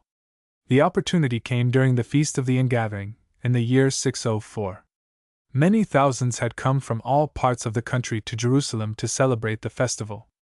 All brought with them many heads of cattle and bags of grain and flour for the prescribed sacrifices. They were a happy company. When the temple came into view, rising majestically in the distance, they shouted to each other, "The temple of the Lord! The temple of the Lord!" out of sheer joy in beholding the sacred structure that meant so much to them. "The temple of the Lord! The temple of the Lord!" they cried, and pointed to the magnificent edifice which some of them had never seen before. Jeremiah listened to these joyous shouts and observed sorrowfully the self-satisfaction of those who had come to offer their sacrifices. He was much alone these days. His parents had been dead some years and a new priest was in charge of the temple. Shaphan and all Josiah's old counselors were either gone to their reward or had been dismissed from service by Jehoiakim. Shaphan's two sons, Ahikam and Gemariah, were indeed high in the councils of the king, but they bothered little about Jeremiah and his teachings. So Jeremiah stood alone, on the first day of the festival, at the temple gates. A multitude of people passed him, taking their turn at bringing their offerings. From within the temple he heard the sounds of cattle being slaughtered and smelt the odor of burning flesh. The noise deafened him, the odors choked him. Here were king, priest and people leading unrighteous lives and believing that this wholesale slaughtering and burning was what God demanded of them. Here were elaborate form and ritual, but no justice and love. Jeremiah fairly gasped for breath when the full meaning of this came to him. Turning upon a great crowd that was jammed at the gates, waiting their turn to enter the temple, he cried, "Thus saith the Lord of hosts, the God of Israel: Add your burnt offerings unto your sacrifices, and eat ye flesh. For I spake not unto your fathers, nor commanded them in the day that I brought them out of the land of Egypt, concerning burnt offerings or sacrifices. But this thing I commanded them, saying, Hearken unto my voice, and I will be your God, and ye shall be my people, and walk ye in all the way that I command you, that it may be well with you. Yet they hearkened not, nor inclined their ear, but walked in their own counsels and in the stubbornness of their evil heart. This is the nation that hath not hearkened to the voice of the Lord their God, nor received instruction. Truth is perished, and is cut off from their mouth. What an amazing outburst! God did not command them concerning burnt offerings and sacrifices. The man is ridiculous. Religious discussions and controversies had often taken place in the temple courts. Here was the forum of the people, in fact, and several men who had often proclaimed themselves as prophets, speaking the word of God, joined issue with Jeremiah, whom they now recognized. Here is the temple of the Lord, they exclaimed. What was it built for, if not for sacrifices? They wanted to know, what other way is there for men to worship God than to bring their offerings to Him? Jeremiah replied that sacrifices were instituted by men, by the priesthood, not by God, and continued, making plain once for all his understanding of the way God wanted men to show their religion. Thus saith the Lord of hosts, the God of Israel, amend your ways and your doings, and I will cause you to dwell in this place. Trust ye not in lying words, saying, the temple of the Lord, the temple of the Lord, the temple of the Lord. For, if you really amend your ways and your deeds, if ye faithfully execute justice between a man and his neighbor, if ye oppress not the resident alien, the fatherless and the widow, and shed not innocent blood in this place, and do not go after other gods to your hurt, then I will cause you to dwell in this place, in the land that I gave to your fathers, forever and ever. Here was a very amazing accusation. What does he mean by saying that the people are trusting in lying words? Jeremiah insisted. But now ye are trusting in lying words that cannot profit. Then he hastened to explain fully and without reserve. Will ye steal, murder and commit adultery, swear falsely and offer sacrifices to Baal, and go after other gods whom ye have not known, and then come and stand before me in this house which is called after my name, and say we are free to do all these abominations? Is this my house, which is called by my name, a den of robbers in your eyes? Behold, I, indeed, have seen it, saith the Lord. The crowd stood there, mouths agape. They had never heard anything so outspoken and fearless before. Several so-called prophets were prepared to go on with the argument, but a number of assistant priests, who were marshalling the people with their sacrificial offerings into the temple in proper order and to their appointed places, put a halt to the debate. Word had come from the interior of the temple that the chief priests were waiting for the sacrifices. The assistants wanted the people to move on. So it was arranged that, on the day following, Jeremiah should meet a chosen few of the Jerusalem prophets to discuss their differences of opinion publicly, in the temple courts. Jeremiah's acceptance of this challenge nearly cost him his life. Chapter 10. A narrow escape. The issue was squarely drawn. Either the temple prophets were the true spokesmen of the God of Judah and Jeremiah was an impostor, or Jeremiah spoke the truth that had been cut off from their mouth, and the temple prophets were feeding the people on lying words. A great concourse of citizens of Jerusalem and pilgrims to the city gathered for the debate. Jeremiah, much older looking than his years, was the center of attraction. He was tall and erect. His face was somewhat drawn and showed wrinkles of worriment. He was dressed in an unadorned brown mantle that singled him out among the holiday-attired priests and prophets with whom he was conversing. Evidently this was to be a friendly argument, without ill feeling on either side. Jeremiah was the first to speak. As soon as he began, it was plain to be seen that his worry was not fear of the arguments with which his opponents were about to attack him, but that it was deeper-seated. He started by informing his hearers that he was well acquainted with the things that were being preached in Jerusalem as the word of God. I hearkened and heard, but they spake not aright. No man repenteth him of his wickedness, saying, What have I done? Every one turneth to his course as a horse that rusheth headlong into battle. Yea, the stork in the heavens knoweth her appointed time, the turtle dove and the swallow and the crane observe the time of their coming, but my people know not the law of the Lord. Is that so? Queried one of the Jerusalem prophets, with a sneer. In his reply, he pointed out that both the laws of the religion and the laws of the state were known to the priests and prophets, in whose charge were the temple and the government, and were obeyed by them and the people. With sweeping gestures he emphasized the prosperity of the people and the peace of the country. Thou art the disturber of the peace, he concluded hotly.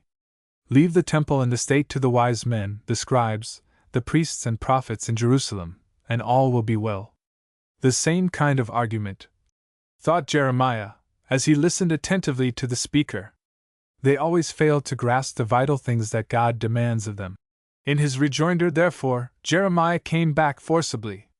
How do ye say, we are wise and the law of the Lord is with us?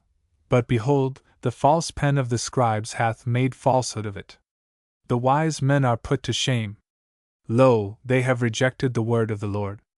And what manner of wisdom is in them? Every one, from the least even unto the greatest, is given to covetousness. From the prophet even unto the priest every one dealeth falsely. And they have healed the hurt of the daughter of my people slightly, saying, Peace, peace, when there is no peace. Instantly there came to Jeremiah's mind the story of the kingdom of Israel with its deceitful priests and false prophets, who, at Bethel and Shiloh, taught and preached untruths about God, and the sad end of them all. They, too, had thought everything was well with them and their sanctuary and the peace of the land.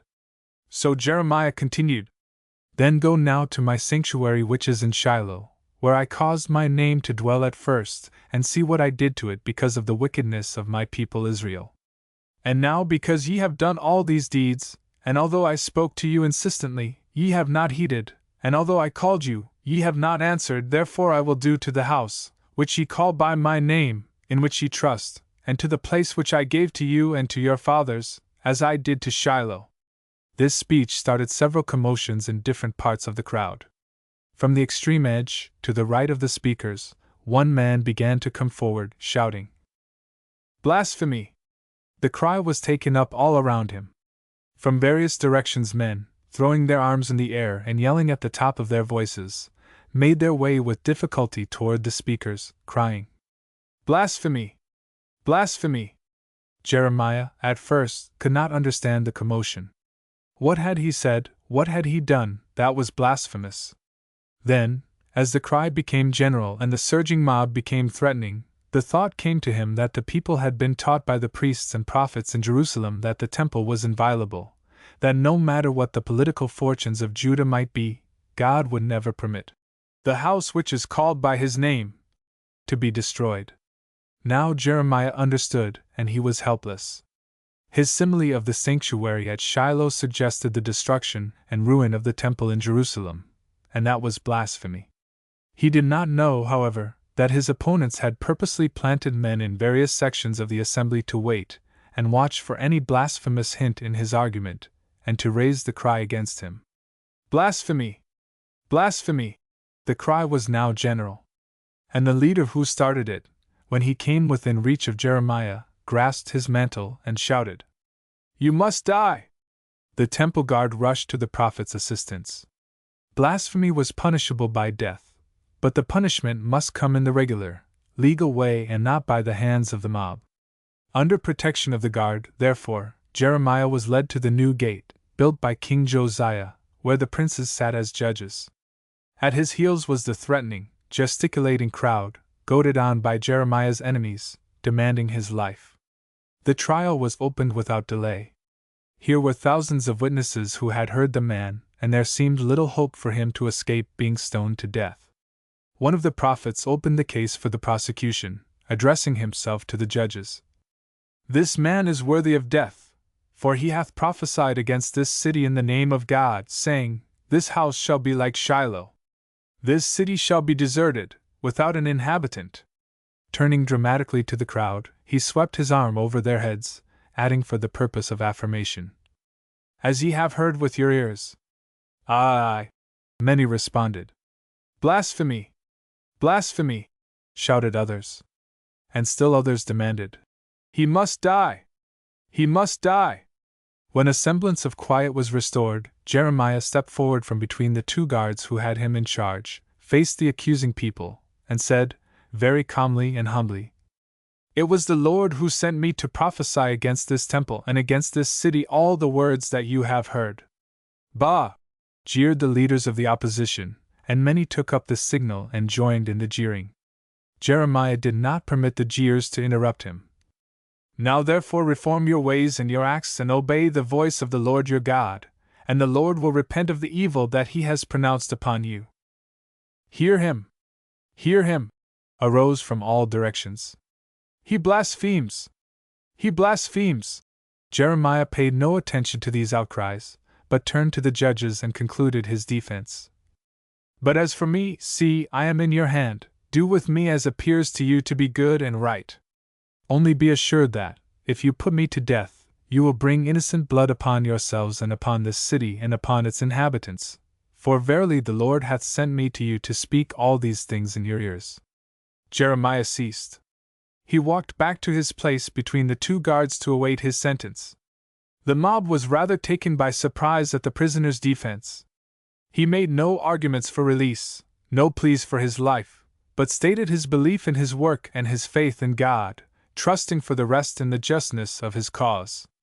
From out among the princes arose Ahikam, the eldest son of Shaphan, who was the royal scribe for Jehoiakim, as his father had been for Josiah.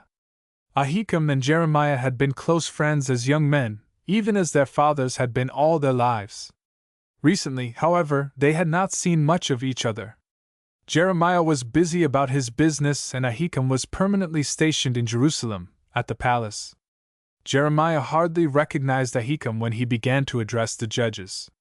His interest in the speaker was greatly stirred, however, when he heard Ahikam say that he had no apology to offer for the position he was taking, nor for his friendship and love for the man who was accused of the crime of blasphemy.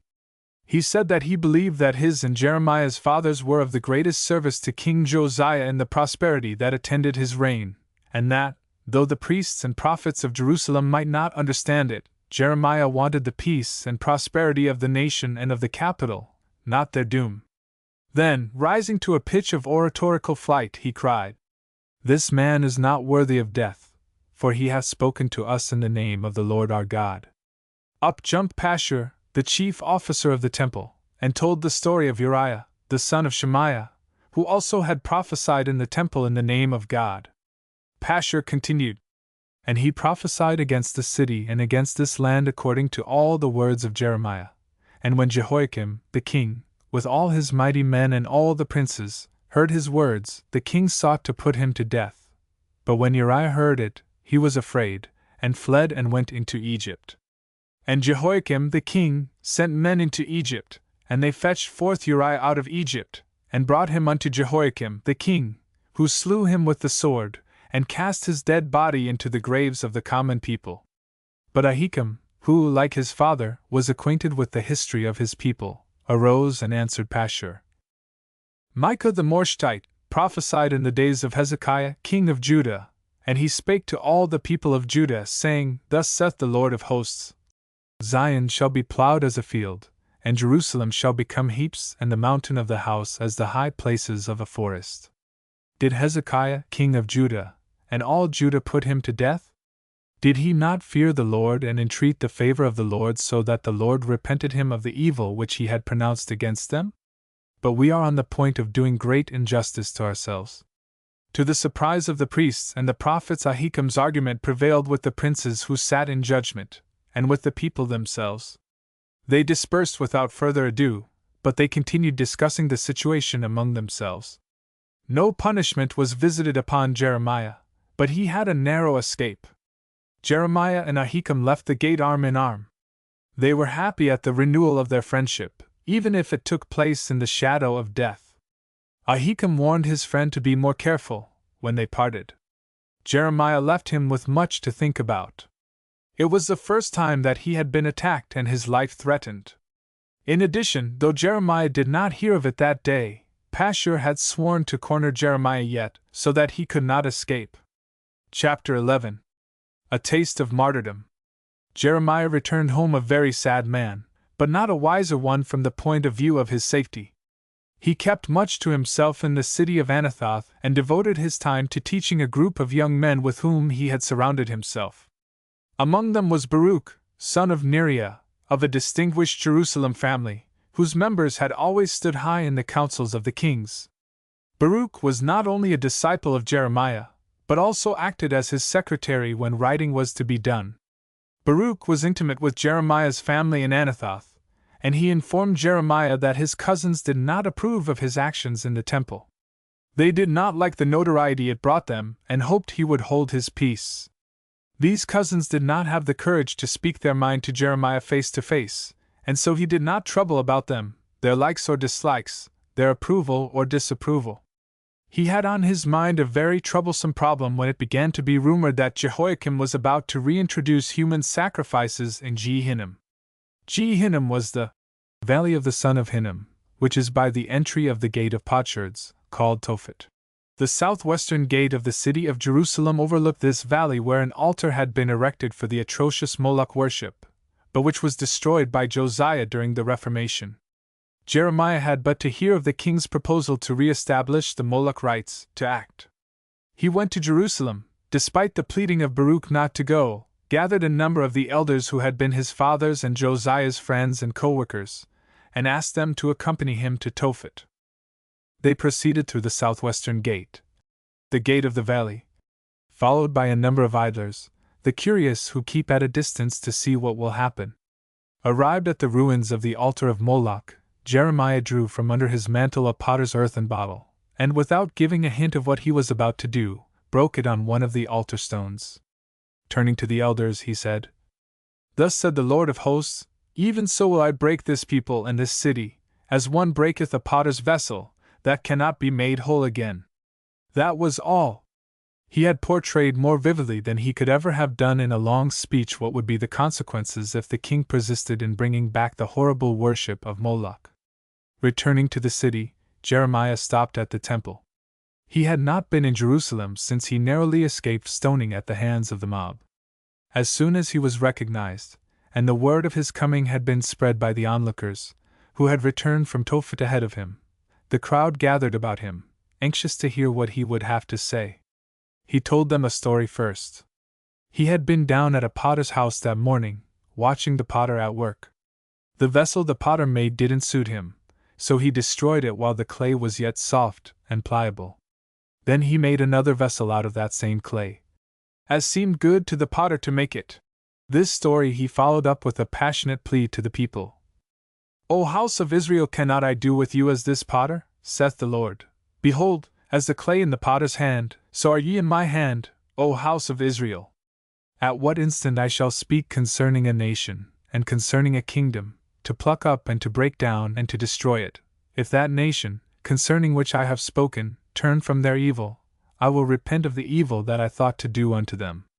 And at what instant I shall speak concerning a nation, and concerning a kingdom, to build and to plant it, if they do that which is evil in my sight, that they obey not my voice, then I will repent of the good, wherewith I said I would benefit them. Now therefore thus saith the Lord, behold, I frame evil against you, and devise a device against you. Return ye now every one from his evil way, and amend your ways and your deeds." Several of the Jerusalem prophets, upon Jeremiah's coming to the temple, gathered quickly in Pashur's chambers to talk the matter over. They had thought that the charge of blasphemy had frightened Jeremiah so that he would not return, but here he was again, as persistent in his course as ever. Not one was willing to admit that there was some truth in Jeremiah's pleadings and threats, but all of them came to this conclusion: "Come and let us devise devices against Jeremiah, for the law shall not perish from the priest, nor counsel from the wise, nor the word from the prophet. Come, and let us smite him with the tongue, and let us not give heed to any of his words." Pashur listened to all their talk with amusement. Jeremiah had been a nuisance around the temple, of which he was chief officer, long enough. Here was his chance to fix him, he thought. "Come, and let us smite him with the tongue?" he asked, with a jeering laugh. He told them that they were fools to argue with the pest. He would show them how to deal with him. Pashur buckled up his mantle, gritting his teeth. He fairly ran to the open place where Jeremiah was speaking. He burst through the crowd with curses upon them all. Facing Jeremiah, he shouted, "Thou!"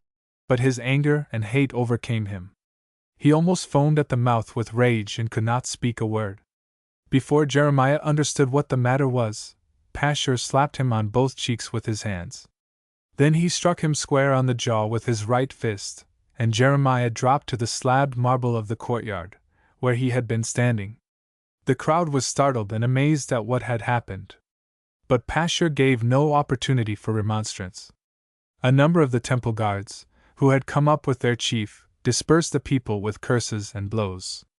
Pashur stood over the prostrate body of Jeremiah, like the victor over his defeated adversary, waiting for him to show signs of rising that he might strike him again. When Jeremiah regained consciousness, however, the brutal Pashur had thought better of it. Another such blow and he would have killed the prophet, and Pashur knew the law on shedding innocent blood.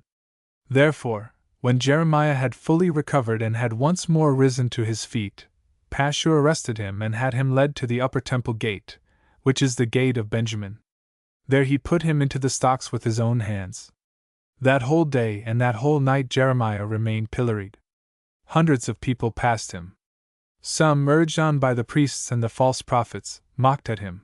Some, pitying him from the depths of their hearts, sympathized with him. Some spat upon him. Near the pillory, all that day and night, there hovered a gray-haired Ethiopian who longed to speak a word of cheer and comfort to the unfortunate prophet and to give him water to drink and food to eat, but he dared not because of the guard that Pashur had placed over him. During all the terrible agony and shame, Jeremiah did not utter a loud word of complaint or condemnation. On the following morning Pashur ordered Jeremiah to be brought to his chamber. There 21 stripes were administered to him, and after warning him never to enter Jerusalem again, Pashur ordered him to leave the city and be thankful he wasn't carried out of it a corpse. Before going, however, Jeremiah turned on Pashur and said to him, "The Lord hath not called thy name Pashur, but Terror, for thus saith the Lord, Behold, I am about to make thee a terror to thyself and to all thy friends, and they shall fall by the sword of your enemy before your very eyes. But thee and all Judah will I give into the hands of the king of Babylon, and he will carry them into captivity and slay them with the sword. Moreover, I will give all the riches of this city and all its possessions and all the treasures of the king of Judah into the hands of their enemies, and they shall carry them away to Babylon.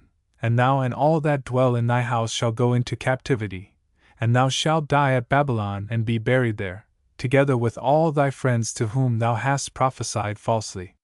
Here, for the first time, Jeremiah spoke of Babylon as the source from which all the evil impending over Judah was to come. For one of the elders who had accompanied him to Tophet the day before had whispered to him that Jehoiakim was preparing for a revolt from Nebuchadrezzar. The reason why such a dangerous idea had entered the mind of Jehoiakim was that Nebuchadrezzar had received word, while yet at Riblah, that his father, Nabopolassar, had died. Without delay, and before having subdued the Palestinian states to his entire satisfaction, he marched to Babylon to be crowned and to establish himself firmly upon his throne. Jehoiakim thought he saw an opportunity here to regain his independence. Jeremiah knew how foolhardy and impossible this undertaking would be. He so informed Pashur, therefore, and received a kick and a cuff for his pains, as a farewell from that worthy officer upon leaving Jerusalem. Chapter 12. The Woe of the Prophet. What now? Jeremiah asked himself. Without an idea as to what his next move should be or where he should now turn, he took the road leading to Anathoth. A day and a night in the stocks and the smarting lashes at Pashur's hands had given him a taste of martyrdom, and left him sick of heart and soul. He wanted to go home. Yes, he would go home where he would find, among his relatives and those dear to him, the shelter and comfort and rest that he longed for so much. His heart yearned for love and his soul for peace. He turned northward. Head bent, spirit crushed, wounded in mind and in body, he approached the town of his birth, where he had spent the happy days of his youth, where he had received his call to prophesy, that ended now in humiliation and disgrace. The painful, bitter thoughts that passed through his mind were suddenly disturbed by the noise of someone running toward him and calling his name. Jeremiah looked up to see young Baruch, all out of breath, coming toward him, both his arms waving in the air as if giving a warning. "Flee, master, flee!" Baruch cried, looking back in fear lest someone was pursuing him or would overhear him. "Baruch!" exclaimed Jeremiah, stretching out his arms in welcome. The sight of the young man was the first moment of joy he had had since his encounter with Pashur. Baruch did not hear the joyous note in his master's greeting. His face was pale and he was trembling from head to foot. Mechanically he ran into Jeremiah's embrace, but did not return it. Facing Anathoth and pointing toward it, he whispered, rapidly, "They have devised devices against thee, saying, Let us destroy the tree with the fruit thereof, let us cut him off from the land of the living, that his name may be no more remembered." Jeremiah finally succeeded in calming Baruch and drew out of him the fact that his cousins had conspired to kill him, and that, to save himself, he must not enter Anathoth. Jeremiah's family had been poor but respectable citizens of Anathoth for many generations. They traced their ancestry back to Eli and to the high priest, Abiathar, who served in the temple during the time of David, but whom Solomon banished to the suburb. His relatives had always looked upon Jeremiah as the black sheep of the family. Now, in addition to their poverty, he had cast ridicule upon them by his actions, and contempt by his punishment in the stocks. So they decided to put him out of the way and be rid of him, once for all. By this time the two men had reached the gray, barren hillside from which the Jordan Valley and the Dead Sea can be seen in the distance. It was here where Jeremiah received his call and commissioned to be a prophet to his people. With deep emotion did he now bewail his lot. "Ah! I was like a gentle lamb led to the slaughter, and I knew it not." The injustice and the unrighteousness of it all came to him more forcibly at this place of sacred memories, and he cried, "O Lord God of hosts, who judgest righteously, who triest the heart and the mind, I shall see thy vengeance on them, for unto thee have I revealed my cause." In the bitterness of his spirit, he could no longer restrain his woe. Outcast and disgraced, persecuted in Jerusalem and his life sought for by his own family, Jeremiah cursed the very day of his birth. "Cursed be the day in which I was born. Let not the day wherein my mother bore me be blessed. Cursed be the man who brought joyful tidings to my father, saying, A man-child is born to thee, making him very glad. Let that man be as the cities which the Lord pitilessly overthrew, because he did not let me die. Why was I born to see labor and sorrow, that my days should be consumed with shame?" Baruch did not break in upon the grief and anguish of Jeremiah. He turned away, sat down quietly at the foot of a tree and listened, with a fast-beating heart, to the sobs that were racking the very frame of his beloved teacher. For a long time the two sat there, each engrossed in his own thoughts. The tree-clad hills of Gilead, to the northeast of them, were now bathed in the deep shadows cast by the rapidly setting sun. Baruch walked over to Jeremiah and laid a light hand upon his shoulder. Jeremiah felt his presence but did not raise his head. "Master!"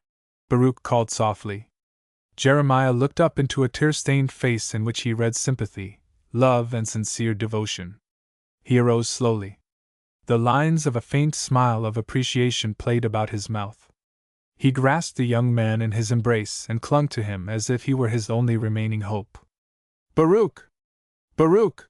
he cried, in a tear-choked voice, and held him tight and stroked his head and kissed his forehead.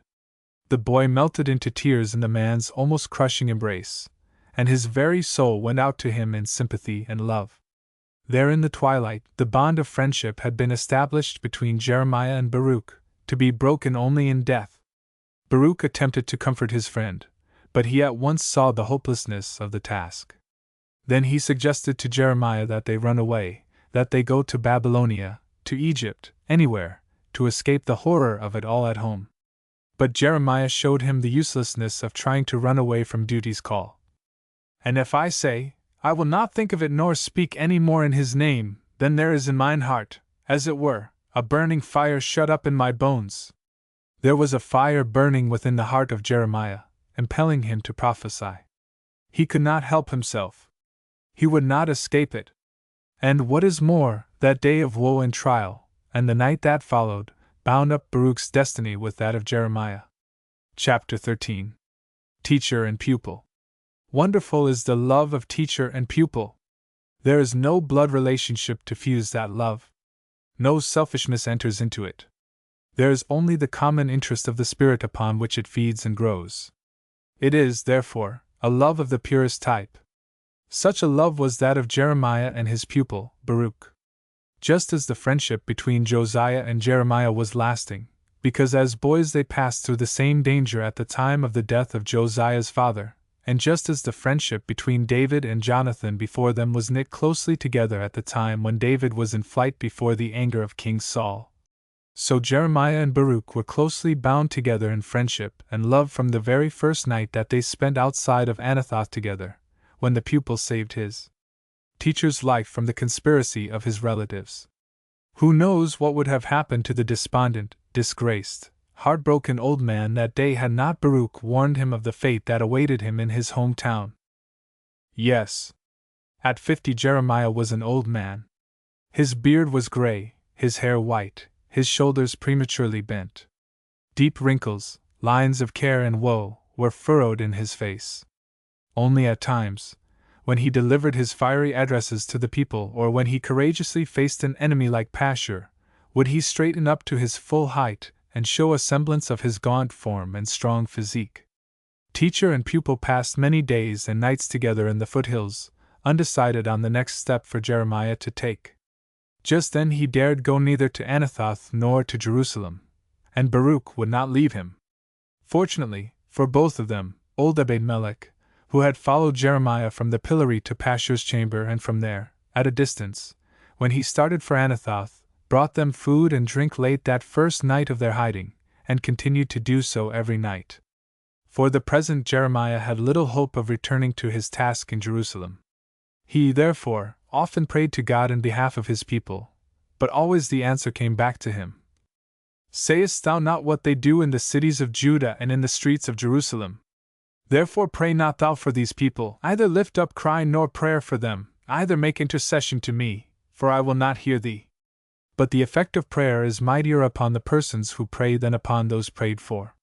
While Jeremiah's prayers could not bring back the people of Judah to just and righteous lives without effort on their own part, and while Jeremiah knew well enough that God could not save these people simply because he prayed for them, yet the very act of praying brought comfort and consolation to the distracted and despondent prophet and to his loving pupil who clung to him.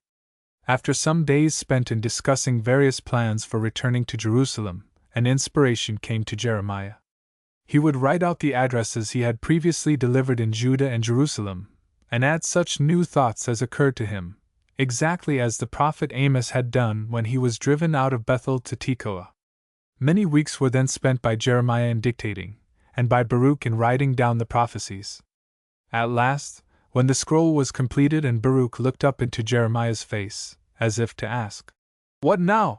Jeremiah took the young man by the shoulders and looking straight into his eyes said to him, "I cannot go into the house of the Lord, therefore, go thou, and read in the roll, which thou hast written from my mouth, the words of the Lord in the ears of the people, in the Lord's house upon the fast day, and thou also shalt read them in the ears of all Judah that come out of their cities.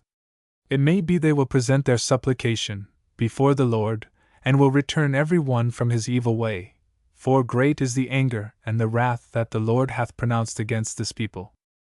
It may be that the house of Judah will hear all the evil which purpose to do unto them, that they may return every man from his evil way, that I may forgive their iniquity and their sin." This suggestion, or rather command, for the moment stunned Baruch. He was not prepared to devote his life to the work of God in behalf of his people, as his master had done. The son and heir of Neriah, Baruch had a splendid future before him. He was a young man, full of hope that his country's trouble would end, and full of ambition to become a great man in Judah's history. But he knew that if he accepted the mission that the prophet was entrusting to him, he might as well give up all thought of such a future. The same fate that had overtaken Jeremiah would probably overtake him, too. All this Baruch had told Jeremiah with hesitation and a trembling voice. Jeremiah, both his hands resting on the young man's shoulders, listened very sympathetically. He knew that the great ambitions of his pupil could never be realized. The country was doomed to destruction, unless a great religious and moral revolution should change the character and the lives of the people. For a moment Jeremiah looked straight into Baruch's eyes with the tenderness of a mother. Then, embracing him tightly in his arms, he pressed him to his heart and said, "O Baruch! Thou didst say, 'Woe is me now, For the Lord hath added sorrow to my pain, I am weary with my groaning, and I find no rest. Thus shalt thou say unto him, Thus saith the Lord, Behold, that which I have built will I break down, and that which I have planted I will pluck up, and this in the whole land. And seekest thou great things for thyself? Seek them not, for, behold, I will bring evil upon all flesh, saith the Lord. But thy life will I give unto thee for a prey in all places whither thou goest. For a long time Baruch's head was buried in Jeremiah's arms. Neither spoke a word. Finally, when Jeremiah released Baruch from his embrace, the young man's knees were shaking and he would have dropped to the ground but for the support of Jeremiah's hands. Tears streamed down his face. Baruch kissed his master's hands again and cried out that he would go, that he would do Jeremiah's bidding, which was God's bidding. And Baruch, the son of Neriah, did according to all that Jeremiah, the prophet, commanded him. And he went down to Jerusalem and read in the book the words of the Lord, in the Lord's house. Chapter 14. Baruch's first venture. It was the year after, that is 603, the 5th year of the reign of Jehoiakim, and the 9th month, that Baruch took the completed scroll and went down to Jerusalem. He had timed his coming so as to arrive at the temple on a great fast day, when many people were in the temple courts attending to their sacrifices. The young man met very few whom he knew and was practically lost in the crowd. Standing at the new gate in the upper court of the temple, the one built by Josiah, Baruch was wondering what to do. The day was rather cold and everyone was hurrying about his duties, personal or religious, or else seeking a place of warmth and shelter. Baruch could see no chance of gathering a crowd, to whom to read from his scroll. Like every young man who is about to attempt a big and unusual thing, Baruch hesitated. Then he decided to give up for the present, and try again some other time. He tucked the scroll under his arm and prepared to go down from the Temple Mount into the city. Just as he turned to pass through the gate, however, he ran into no less a prominent personage than Gemariah, son of Shaphan and brother of Ahikam, who had defended Jeremiah during his trial at this very gate. Gemariah knew Baruch and greeted him most kindly. Baruch, too, was delighted to find someone he knew. After Gemariah had inquired about Anathoth and Baruch's family, he asked, "What is that scroll?" Baruch replied that it was something he desired to read to the people assembled in the temple. Gemariah laughed affectionately, slapped the young man heartily on the shoulder and asked whether it was some new poem or tale of adventure that he had written. Baruch replied simply that it was something he desired to read in the hearing of the assembled people. Gemariah laughed again and very generously offered him one of the chambers above the new gate for his purpose. Then he actually sent out a crier to assemble a crowd for the young author. With expressions of good wishes, Gemariah left Baruch and proceeded to the place of the king, where, in the chambers of the chief scribe, a meeting of the king's counselors had been called to discuss Jehoiakim's proposed revolt from Nebuchadrezzar. Before long, Gemariah's chamber was overflowing and Baruch was reading from the scroll. His voice was clear and strong. He was evidently very well acquainted with his text, for he emphasized and enthused over particular passages with all the power of an orator. Thus saith the Lord: Cursed is the man that trusteth in man, and mocketh flesh his arm, and whose heart departeth from the Lord.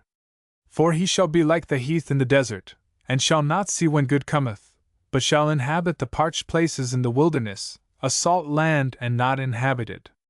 Blessed is the man that trusteth in the Lord and whose trust the Lord is. For he shall be as a tree planted by the waters, that spreadeth out its roots by the river, and shall not fear when heat cometh, but its leaf shall be green, and shall not be anxious in the year of drought, neither shall cease from yielding fruit. Then Baruch turned to a passage of a different character. He was following a prearranged program. He aimed at interesting his audience first with selections of poetic charm and beauty. So he read, The heart is deceitful above all things, and it is exceedingly corrupt. Who can know it? I, the Lord, search the mind, I try the heart, even to give every man according to his ways, according to the fruit of his doing. As the partridge that sitteth on eggs that she hath not laid, so is he that getteth riches, and not by right. In the midst of his days they shall leave him, and at his end he shall be a fool. These beautiful figures of speech brought Baruch a round of applause. He now had his audience, so he proceeded, and with the fire and fervor of a Jeremiah, delivered the following. The sin of Judah is written with a pen of iron, and with the point of a diamond, it is graven upon the tablet of your heart, and upon the horns of your altar. Thus saith the Lord of hosts. Because ye have not heard my words, behold, I will send and take all the families of the north, saith the Lord, and I will send unto you Nebuchadrezzar, the king of Babylon, my servant, and will bring them against this land, and against the inhabitants thereof, and against all these nations round about, and I will utterly destroy them, and make them an astonishment, and a hissing, and perpetual desolations. Moreover, I will take from them the voice of mirth and the voice of gladness, the voice of the bridegroom and the voice of the bride, the sound of the millstones, and the light of the lamp. And this whole land shall be a desolation and an astonishment, and these nations shall serve the king of Babylon. Ah! The young man, then, was a prophet! This was evident to everyone.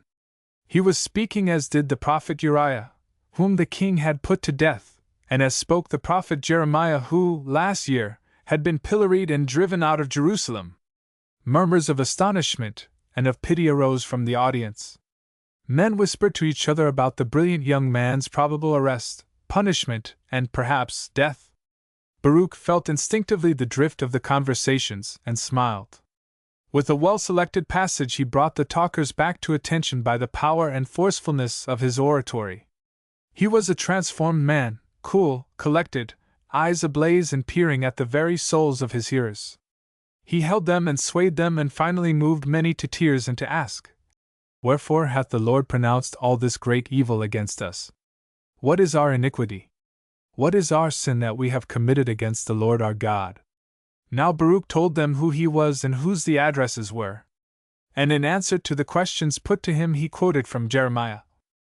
Because your fathers have forsaken me, saith the Lord, and have walked after other gods, and have served them, and have worshipped them, and have forsaken me, and have not kept my law, and ye have done evil more than your fathers, for, behold, ye walk every one after the stubbornness of his evil heart, so that ye hearken not unto me.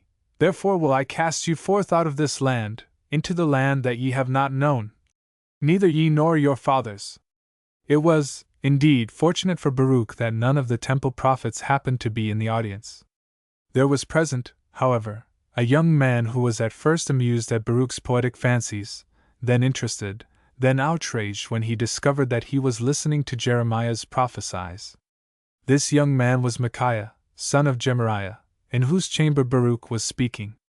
Now Micaiah, grandson of the illustrious Shaphan, was growing up to be a different type from his noble ancestor. He was proud of his father's position at court and in the temple. He moved in the choicest royal circles and was a devoted court follower. When Baruch had finished his answer to the questioners, Micaiah had had enough. Without a word he made his way through the crowd and ran all the way to the palace where, he knew, his father was at the council of the princes. Post-haste and out of breath, he entered the scribe's chamber and repeated, as best he could, the words he had heard Baruch read out of the book to the people. Here was a very awkward situation. The princes admitted Jeremiah's cleverness and Baruch's courage, but just at this time, when the king was contemplating rebellion from Babylonia, such preaching was treasonable and would prove injurious to the cause. They held a hurried conference. Some were for the immediate arrest of Baruch, some were for his immediate death, some, who were opposed to rebellion, were for hearing the book read to them. Among the latter was Gemariah. One of their number, therefore, Jehudi by name, was dispatched to the temple with orders to bring Baruch and his scroll to the palace. Chapter 15. The king hears and acts. Jehudi arrived in Gemariah's chamber to hear Baruch finish this. Thus saith the Lord, Let not the wise man glory in his wisdom, either let the mighty man glory in his might. Let not the rich man glory in his riches, but let him that glorieth glory in this, that he hath understanding, and knoweth me, that I am the Lord who exerciseth lovingkindness, justice, and righteousness in the earth. For in these things I delight, saith the Lord. Jehudi pushed his way roughly through the crowd to Baruch. He laid his hand upon the speaker's shoulder and ordered him, in the name of the princes, to accompany him. Baruch did not hesitate. His mind had been made up to face any consequences that might result from his mission. His heart, therefore, was strong and he accompanied Jehudi without protest. Some of the princes marveled at the youth of Baruch when they beheld him. He felt much reassured when Gemariah stepped forward, smiled at him, and took the scroll from his hands. The son of Shaphan glanced at several columns of the scroll, returned it to Baruch, and said, "Sit down now, and read it in our ears." While selecting his passages, Baruch thought very quickly. Why not select prophecies that these princes would repeat to the king? Nothing could please his master more than that Jehoiakim should hear. Perhaps, at last, he would understand.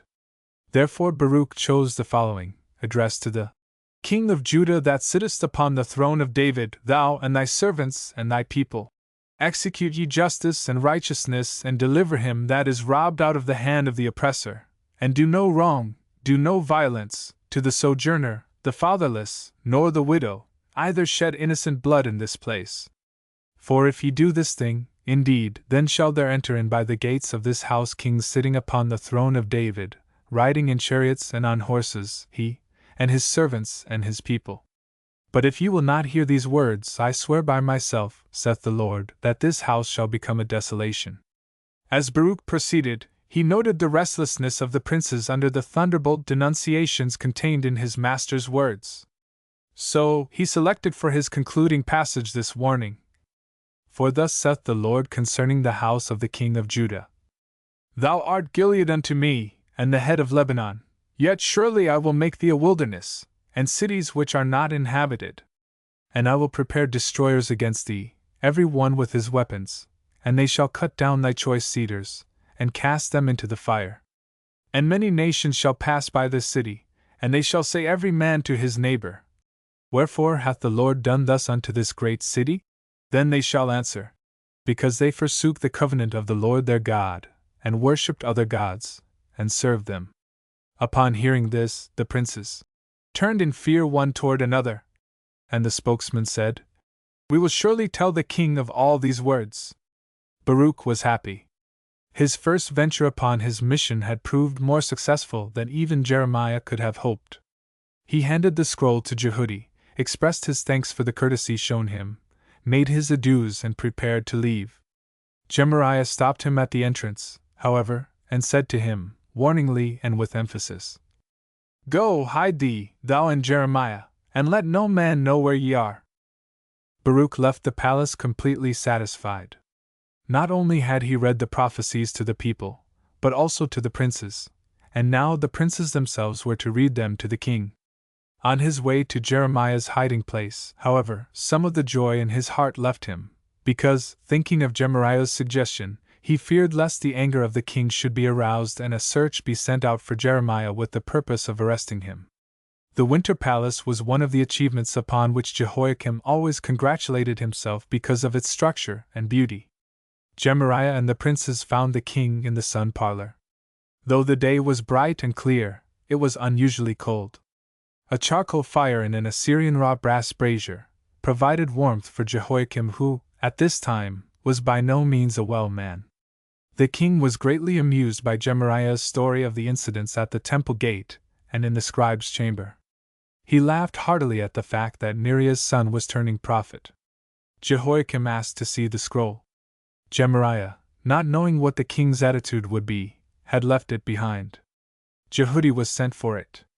Jehoiakim seated himself comfortably in front of the brazier, while the princes were standing, and ordered Jehudi to read to him. Jehudi had read but 3 or 4 columns when the king, to the amazement of the princes, rose and in anger snatched it out of his hands. He glanced through parts of the papyrus, and with an amused smile, took a penknife out of his robe and began to slice the scroll into pieces. Several of the princes appealed to the king not to destroy it.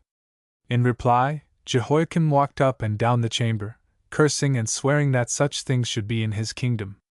He punctuated his remarks by throwing piece after piece of the scroll into the brazier until it was all consumed.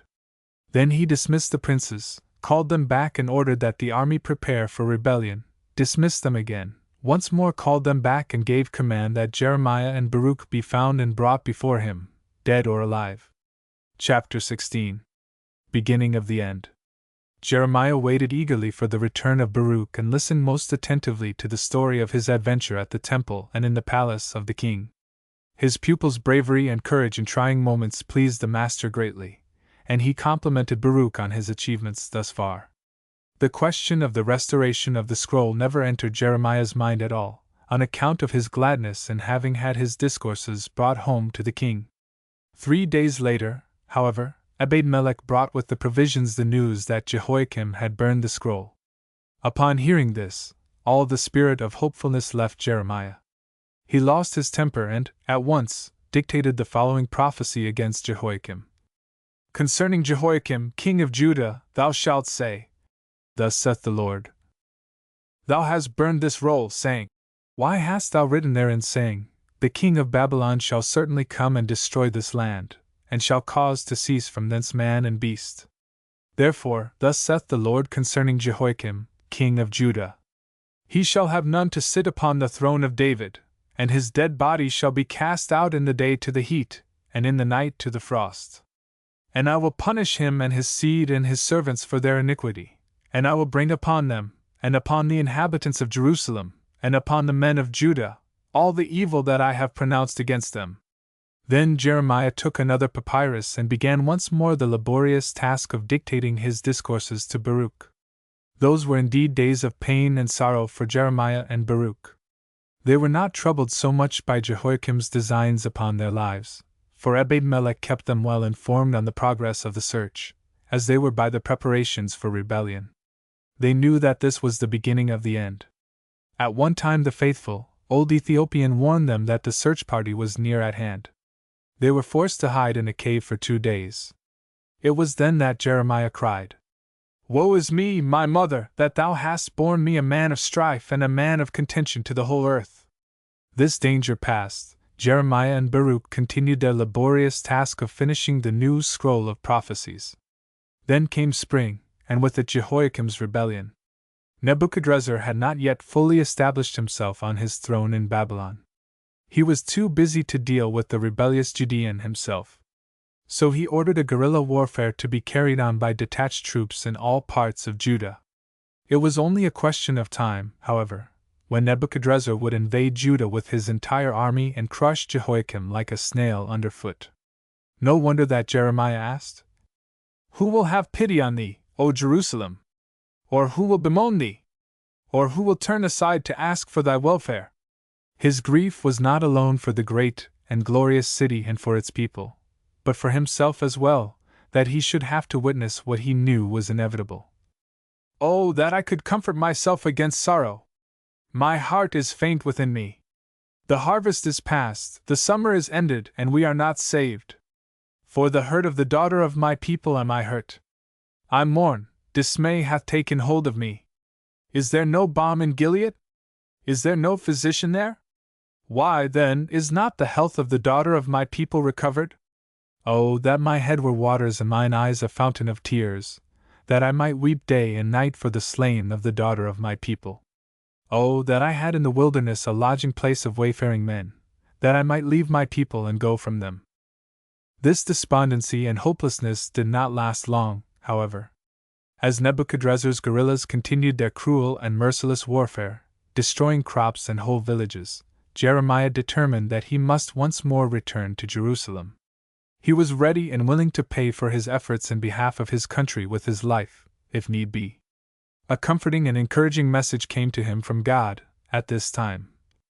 I will make thee unto this people a fortified, brazen wall, and they shall fight against thee, but they shall not prevail against thee, for I am with thee to save thee and to deliver thee. And I will deliver thee out of the hand of the wicked, and I will redeem thee out of the hand of the terrible. But Baruch and Ebed-melech counseled against undue risks. They had heard that the Rechabites, that tribe of wandering nomads, which, because of the vow their ancestor, Jonadab, son of Rechab, had taken never to settle permanently in any definite place and never to follow agricultural pursuits, had been driven south by the marauding guerrillas and were making their way toward Jerusalem. Jeremiah and Baruch fell in with them and came, unobserved, into the city. Many strange stories had been told about these nomads, and the whole population turned out to gape and wonder at them. Jeremiah directed them to the temple, and hundreds of people followed them. At the temple, Jeremiah ordered bowls of wine and cups and invited the Rechabites to refresh themselves with drink. Jazaniah, their leader, arose in his place and, with a courteous bow to Jeremiah, replied, "We drink no wine. For Jonadab, our father, commanded us, Ye shall never drink wine, either ye nor your sons. And we have obediently done just as Jonadab, our forefather, commanded us." This incident gave Jeremiah the opportunity once more to pen his artillery against the people of Judah and Jerusalem. "Thus saith the Lord. Will he not learn instruction as to how one should heed my words? For while the sons of Jonadab, the son of Rechab, have performed the command of their forefather, this people hath not hearkened unto me. Therefore, thus saith the Lord, Behold, I am about to bring upon Judah and the inhabitants of Jerusalem all the evil that I have pronounced against them." Jeremiah thus revealed dramatically the meaning of all his preaching. Just as the Rechabites had remained faithful to the ancient vow of their ancestors, so must Judah remain faithful to the covenant between them and their God, if the country was to be saved from the hands of the Babylonians. Yet this proved to be but one more act in the hopeless part that Jeremiah was playing in the drama of Judah. Hopeless, indeed, it was now. As Jeremiah himself expressed it, "Can the Ethiopian change his skin, or the leopard his spots? Then may ye also do good that are taught to do evil." The very next year, the year 597, Nebuchadrezzar gathered his full army at Riblah and prepared to march on Jerusalem. Chapter 17. The First Deportation. Poor, miserable Jehoiakim. He was not even given an opportunity to meet Nebuchadrezzar on the battlefield in a single engagement. The Babylonian had hardly entered Judean territory when Jehoiakim died and was buried with his ancestors. Of course, Jeremiah's prophecy, at the moment of his anger, that Jehoiakim's body would be thrown to the dogs, did not come true, but the king's death did not in any way put off the calamity that was to befall Jerusalem and its people. Upon hearing of Jehoiakim's death, Nebuchadrezzar, at Riblah, hastened his preparations to besiege Jerusalem. An 18-year-old boy, Coniah, also known as Jehoiakim, succeeded his incapable father to the throne. Jeremiah's advice to the young king was to submit to Nebuchadrezzar and remain in peace. The policy of Nebuchadrezzar, with regard to his dependencies, was that of peace. As long as they did not rebel and paid their tribute, he left them entirely undisturbed to work out their own futures. So Jeremiah hoped that if Jehoiakim would at once show his willingness to be honest with Nebuchadrezzar, there would still be a chance for the country. Therefore he sent this message to the king. "Say to the king and to the queen mother, Sit ye down low, for from the head hath fallen your fair crown." Urged on by the queen mother and his father's counselors, however, Jehoiakim proposed to hold out against the Babylonian siege. Jeremiah, therefore, delivered the following oration in Jerusalem. "As I live, saith the Lord, though Coniah, Jehoiakim, the son of Jehoiakim, wore the signet ring upon my right hand, I would pluck him thence. And I will give thee into the hand of them that seek thy life, whom thou dreadest, into the hands of the Chaldeans, and I will hurl thee forth, and thy mother who bore thee, into a land where ye were not born, and there ye shall die. But to the land for which they long they shall not return. Is Coniah despised as a broken vessel and thrown forth into a land which he knoweth not? O land, land, hear the word of the Lord. Write down this man as childless. For no man of his seed shall prosper, sitting upon the throne of David and ruling any more in Judah." But Jehoiakim continued his stubborn defense until, driven by the horrors of famine, he, together with his mother and his servants, his princes and his chamberlains, went to meet Nebuchadrezzar. On this unconditional surrender, Nebuchadrezzar determined never again to be troubled by stiff-necked, rebellious Judah. To that end he thoroughly ransacked the treasuries of the temple and of the royal palace. He took away all the gold vessels that belonged to the worship of the temple and, in addition, carried away, as captives, all Jerusalem and all the princes and all the mighty warriors, even 10,000, and all the craftsmen and the smiths. None remained, except the poorest people of the land. And he carried away Jehoiakim to Babylon, and the king's mother and the king's wives, and his chamberlains, and the chief men of the land he carried into captivity from Jerusalem to Babylon. And all the men of ability, even 7,000, and the craftsmen and the smiths 1,000, all of them strong and ready for war. These the king of Babylon took captive to Babylon. This was the first great deportation, in the year 597. The pride and strength of the country were taken away and led captive to a strange land. Per Jeremiah. Now he did not glory in the fact that all that he had spoken had finally come true. He wept bitterly. He mourned as if every one of the exiles had been his brothers and sisters. He could not be consoled.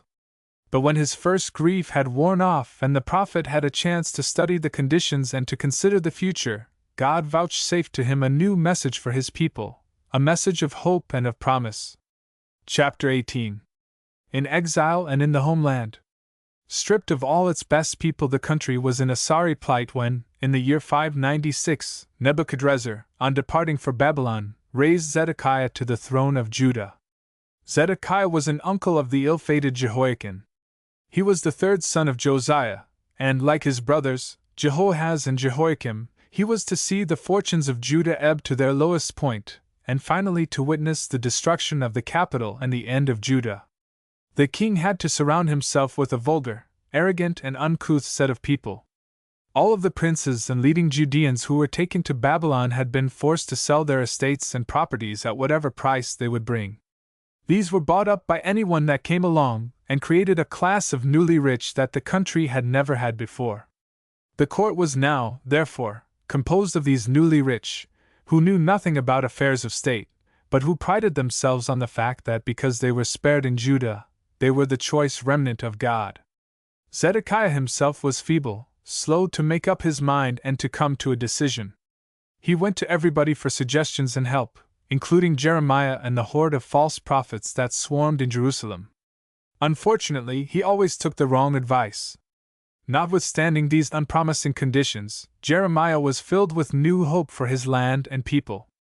He believed that now they would understand his position regarding them and the meaning of his constant preaching and teaching. One day he was walking through a fig orchard near Anathoth.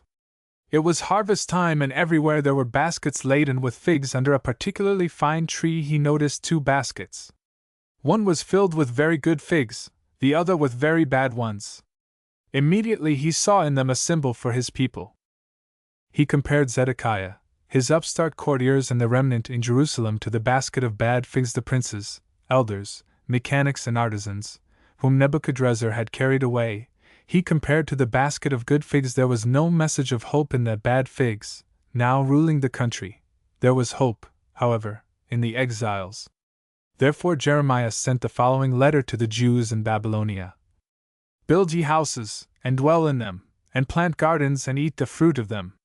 Take ye wives and beget sons and daughters, and take wives for your sons and give your daughters to husbands, that they may bear sons and daughters, and multiply ye there, and be not diminished. And seek the peace of the city whither I have caused you to be carried away captive, and pray unto the Lord for it, for in the peace thereof shall ye have peace. For, thus saith the Lord, after 70 years are accomplished for Babylon, I will visit you and perform my good word toward you, in causing you to return to this place. For I know the thoughts that I think toward you, saith the Lord, thoughts of peace and not of evil, to give you hope in your latter end. And ye shall call upon me, and ye shall go and pray unto me, and I will hearken unto you. And ye shall seek me and find me, when ye shall search for me with all your heart. And I will be found of you, saith the Lord, and I will turn again your captivity, and I will gather you from all the nations, and from all the places whither I have driven you, saith the Lord, and I will bring you again unto the place whence I caused you to be carried away captive. Jerusalem, however, swarmed with false prophets who took themselves seriously. They prophesied the immediate fall of Babylonia. They promised the people that within 2 years the very temple vessels that Nebuchadrezzar had carried away would be restored and Judah rejuvenated in its ancient glory. Politicians, too, became active. Zedekiah, urged on by them, was making alliances with the little countries about Judah, with Edom, Moab, Ammon, Tyre, and Sidon, for the purpose of rebellion against Babylon, and behind them all was Pharaoh Hophra, who came to the throne of Egypt in 589, and who immediately turned his eyes to Babylon, hoping to accomplish what Pharaoh Necho had failed to do. Jeremiah denounced both prophets and politicians most bitterly. When ambassadors from the neighboring states came to Jerusalem, to consult with Zedekiah and to receive a message from the Egyptian king that he was ready to send an army to assist them against Babylon, Jeremiah appeared in the marketplace with thongs and yokes around his neck and on his arms. He sent a yoke to each of the foreign ambassadors, with a message to all of them advising that they permit the yoke of Babylon to remain around their necks, resting assured that the rebellion was doomed to failure. In the marketplace, Jeremiah was met by Hananiah, one of the false prophets. Hananiah tore the yoke from Jeremiah's neck, broke it over his knee, and exclaimed, "Thus saith the Lord, so will I break the yoke of the king of Babylon from the neck of all the nations." Jeremiah answered, "Thus saith the Lord, Thou hast broken the yoke of wood, but I will make a yoke of iron. I will put a yoke of iron on the necks of all these peoples that they may serve the king of Babylon." And to Zedekiah he sent the following message: "Bring your neck into his yoke and serve the king of Babylon, for these prophets prophesy a lie to you.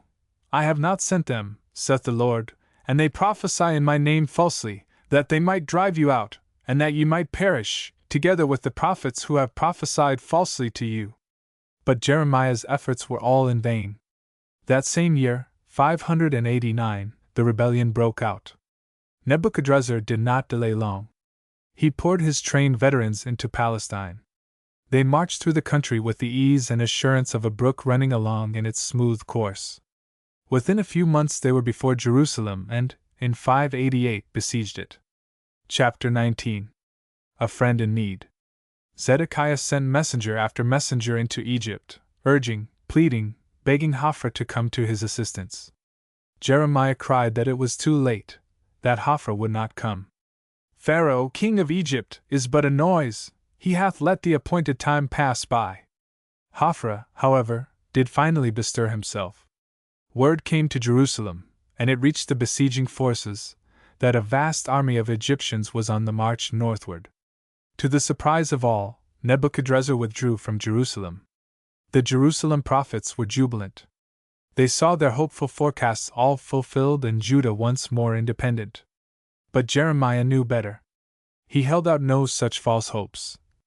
"Behold, Pharaoh's army, which has come out to help you, shall return to Egypt. Then the Chaldeans shall come back and fight against the city, and shall take it and burn it with fire. Do not deceive yourselves with the idea that the Chaldeans will depart from you, for they shall not depart.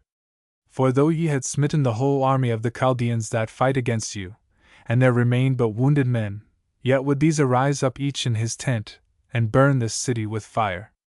Although this sounds like a trumpet call of doom, Jeremiah was not without hope. The course of events, as he saw it, included the fall of Judah at the hands of Nebuchadrezzar, but he hoped also for a later rehabilitation of the land and rebuilding of the capital. Jeremiah pinned his faith on the exiles in Babylonia and the certainty of their return to Judah. To picture his hope vividly, he determined to purchase his family estate in Anathoth. While Jerusalem was celebrating the withdrawal of the Babylonian troops and awaiting the coming of Hophra's army, Jeremiah, with this in mind, started for Anathoth. At the gates of the town, however, he was arrested and brought back to Jerusalem in chains. He was accused of high treason, of having spied out Jerusalem, and of attempting to escape to the Babylonians with the secrets. Without trial he was sentenced to prison and jailed in the guard house of the temple garrison. But this was not sufficient for the princes who had trumped up this charge against Jeremiah. They came to Zedekiah and charged that, by his speeches and actions, he was undermining discipline in the army and weakening the spirit of the people. They demanded that he be put to death. Zedekiah, always weak and uncertain, replied, "Behold, he is in your hands." But they dared not kill Jeremiah outright. Then took they Jeremiah and cast him into the cistern that was in the court of the guard, and they let down Jeremiah with cords.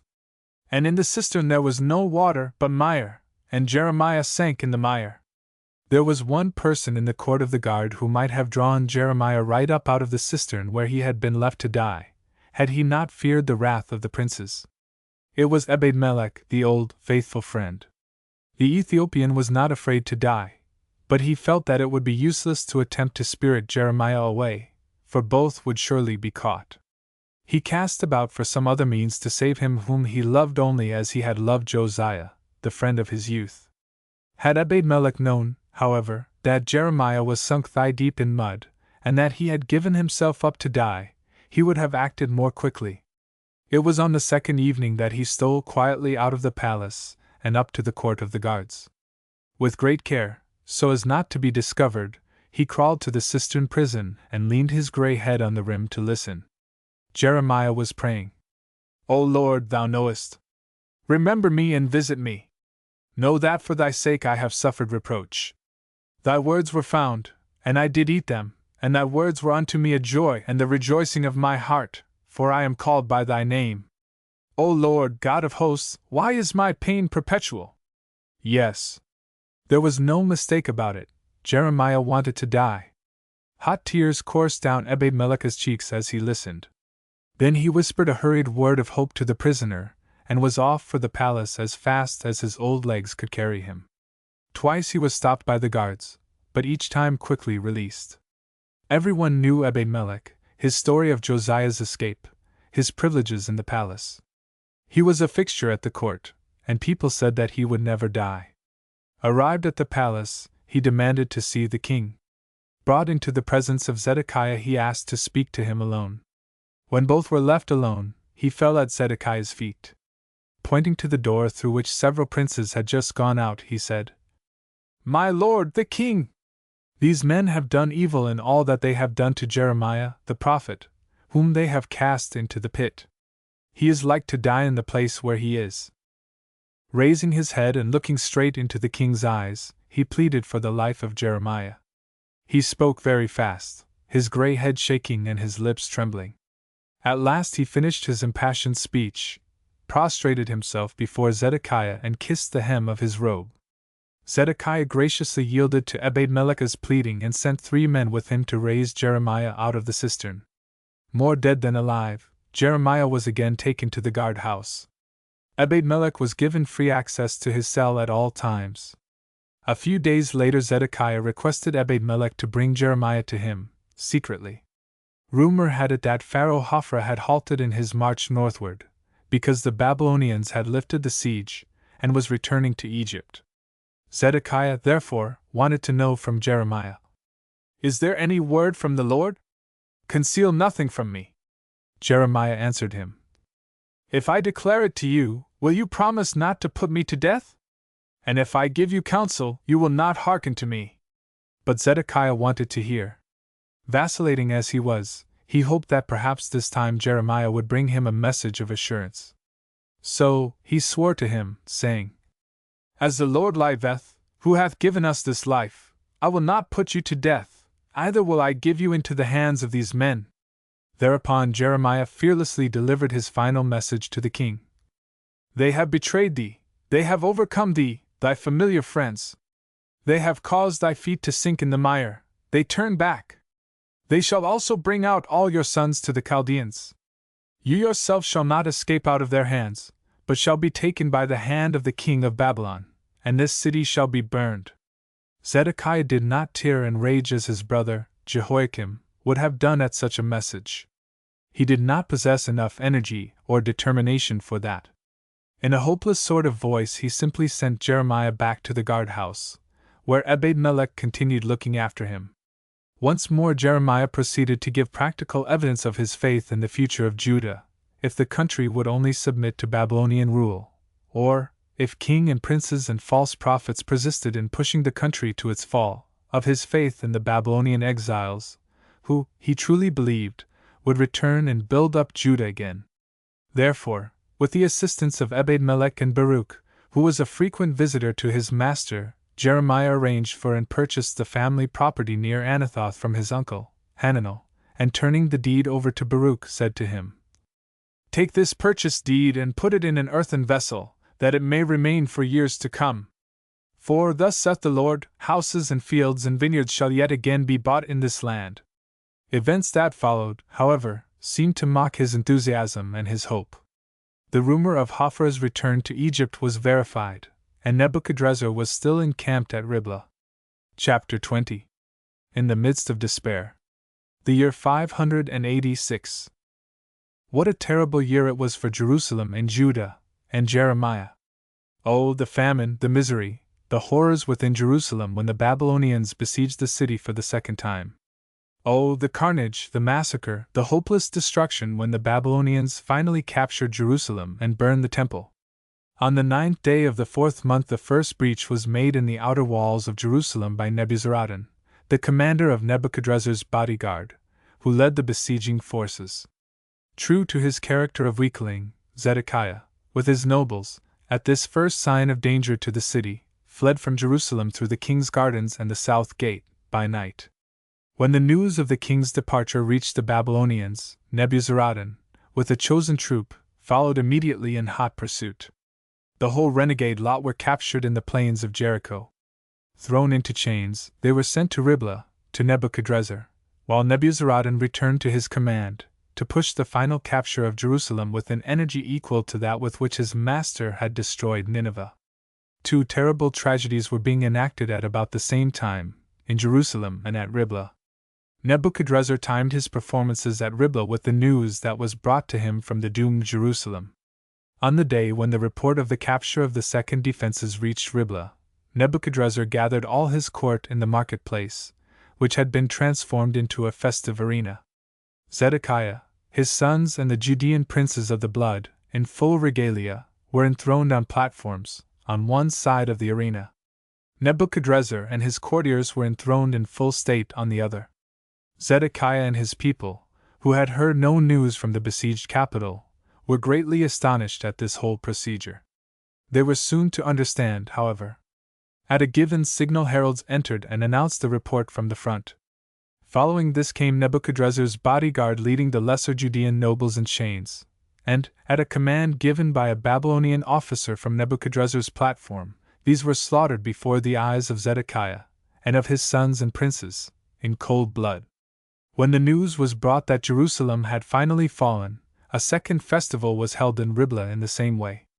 To all appearances, Zedekiah and his sons were the royal guests of the royal Nebuchadrezzar at a great royal celebration. It was noticeable, however, that the Judean princes of the blood were missing from the side of their king and his sons. At the proper time the heralds announced the tidings from before Jerusalem. The Judean princes were marched into the center of the festive throng, and beheaded. Finally, on the 8th day of the 5th month, the month of Ab, news came to Riblah that on the day before, the 7th of Ab, the destruction of the city had begun. The report stated that the little garrison in the temple was holding out, but that Nebuzaradan hoped to finish up his work and burn the temple on the day after, that is, on the 9th day of Ab. Nebuchadrezzar took it for granted that Nebuzaradan's estimate of events was correct. Just at about the time, therefore, that Nebuchadrezzar calculated the temple ought to be burning, on the 9th day of Ab, the final horror in Riblah began.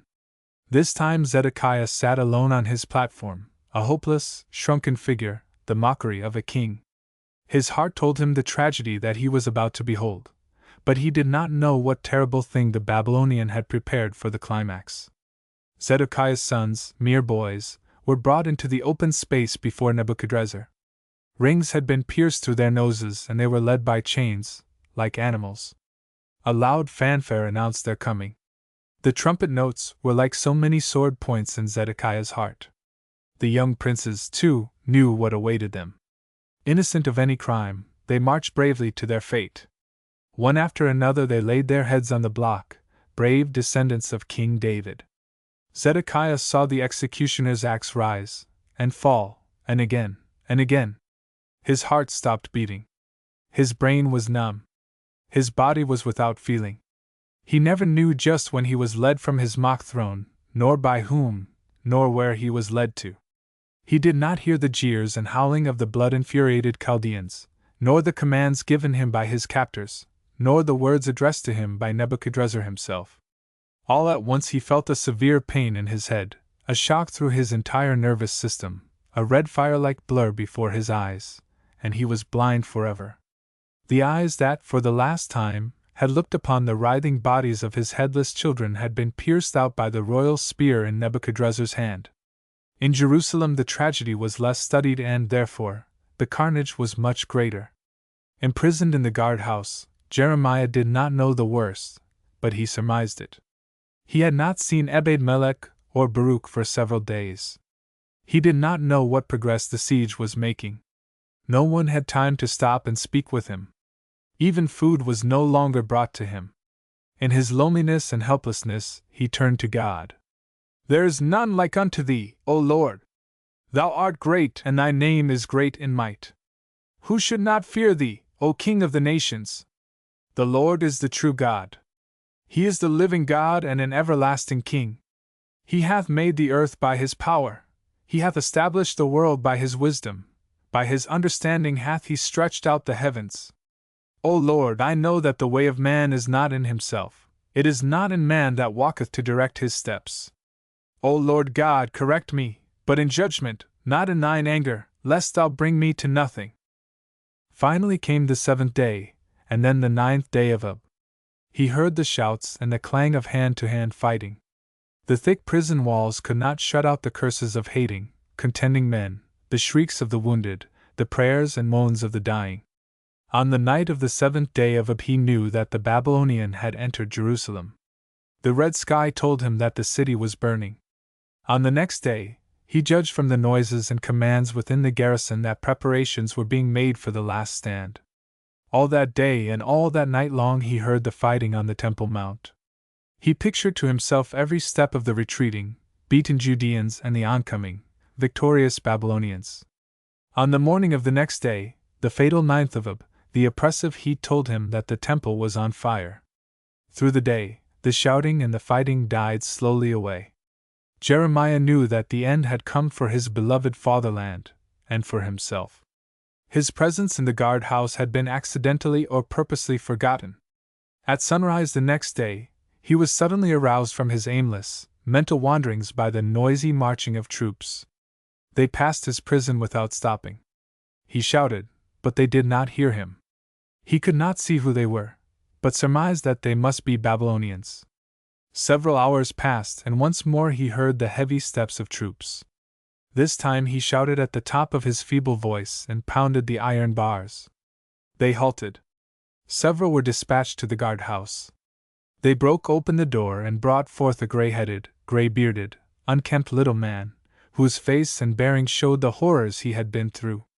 The soldiers made sport of him, but the commander did not permit them to kill a helpless old man. Instead, he sent Jeremiah through the ruins of the temple and the city, with hundreds of others, to the prisoners' camp at Ramah, 5 miles north of Jerusalem. Chapter 21. Lamentations and a Vain Hope. It is said that ties of true friendship are often stronger than ties of blood. Of such stuff were the ties made that bound together the families of Hilkiah, the priest, and Shaphan, the scribe. Hilkiah and Shaphan labored hand in hand with King Josiah in his reforms. Shaphan's sons, Ahikam and Gemariah, came to the assistance of Hilkiah's son, Jeremiah, when the latter was in sorest need. Now a grandson of Shaphan, Gedaliah, son of Ahikam, was to give a temporary haven to the weary Jeremiah. The whole of the Shaphan family followed in the footsteps of their noble ancestor. Both Ahikam and Gemariah belonged to the prophetic party, though, unlike Jeremiah, they took the course of least resistance and continued in favor with the royal house. Nebuchadrezzar, who kept himself informed concerning the political leanings of the leading families in Jerusalem, therefore believed that if he raised a scion of Shaphan's family to the governorship of Judah, the country would remain loyal and leave him to his peace in upbuilding Babylon. Accordingly, Ahikam's and Gemariah's families were spared during the general slaughter in Jerusalem, and Gedaliah, Ahikam's son, was made governor of Judah when the victorious Babylonians had finished their work in the land. There was still another person whom Nebuchadrezzar had given orders to spare, Jeremiah. Nothing would have pleased Nebuchadrezzar better than for Jehoiakim and Zedekiah to have followed the counsel of Jeremiah. Therefore, the prophet was not only to be saved from the carnage, but he was to be rewarded. Nebuzaradan had strict orders to find Jeremiah. In fact, the troop which Jeremiah had heard in the garrison and that accidentally saved him was in search of him at the time. Nebuzaradan knew that Jeremiah was alive through Baruch. Baruch had been captured and thrown into chains on the 7th day of Ab. When he heard that the Babylonians were searching for Jeremiah to save him, he informed them that he was imprisoned in the garrison. The captain of the troop had no idea that the emaciated old man was a prophet, but he thanked his stars that he had not permitted his soldiers to slay the poor fellow. He complimented himself when, at Ramah, he discovered that he had Jeremiah in his keeping, and was complimented by the commander-in-chief when he brought Jeremiah to Nebuzaradan's tent. While in the prisoners' camp, Jeremiah could not get out of his mind's eye the picture of devastation that he had beheld while passing through Jerusalem. He kept entirely away from his fellow prisoners. He wanted, and needed, to be alone. It was during these days he composed his lamentations on Jerusalem. How doth the city sit solitary, that was full of people! She is become as a widow, that was great among the nations. She that was a princess among the provinces is become a tributary. She weepeth sore in the night, and her tears are on her cheeks. Among all her lovers she hath none to comfort her. All her friends have dealt treacherously with her. They are become her enemies. All that pass by clap their hands at thee. They hiss and wag their head at the daughter of Jerusalem, saying, Is this the city that men called the perfection of beauty, the joy of the whole earth? All thine enemies have opened their mouth wide against thee. They hiss and gnash the teeth. They say, We have swallowed her up. Certainly this is the day that we looked for.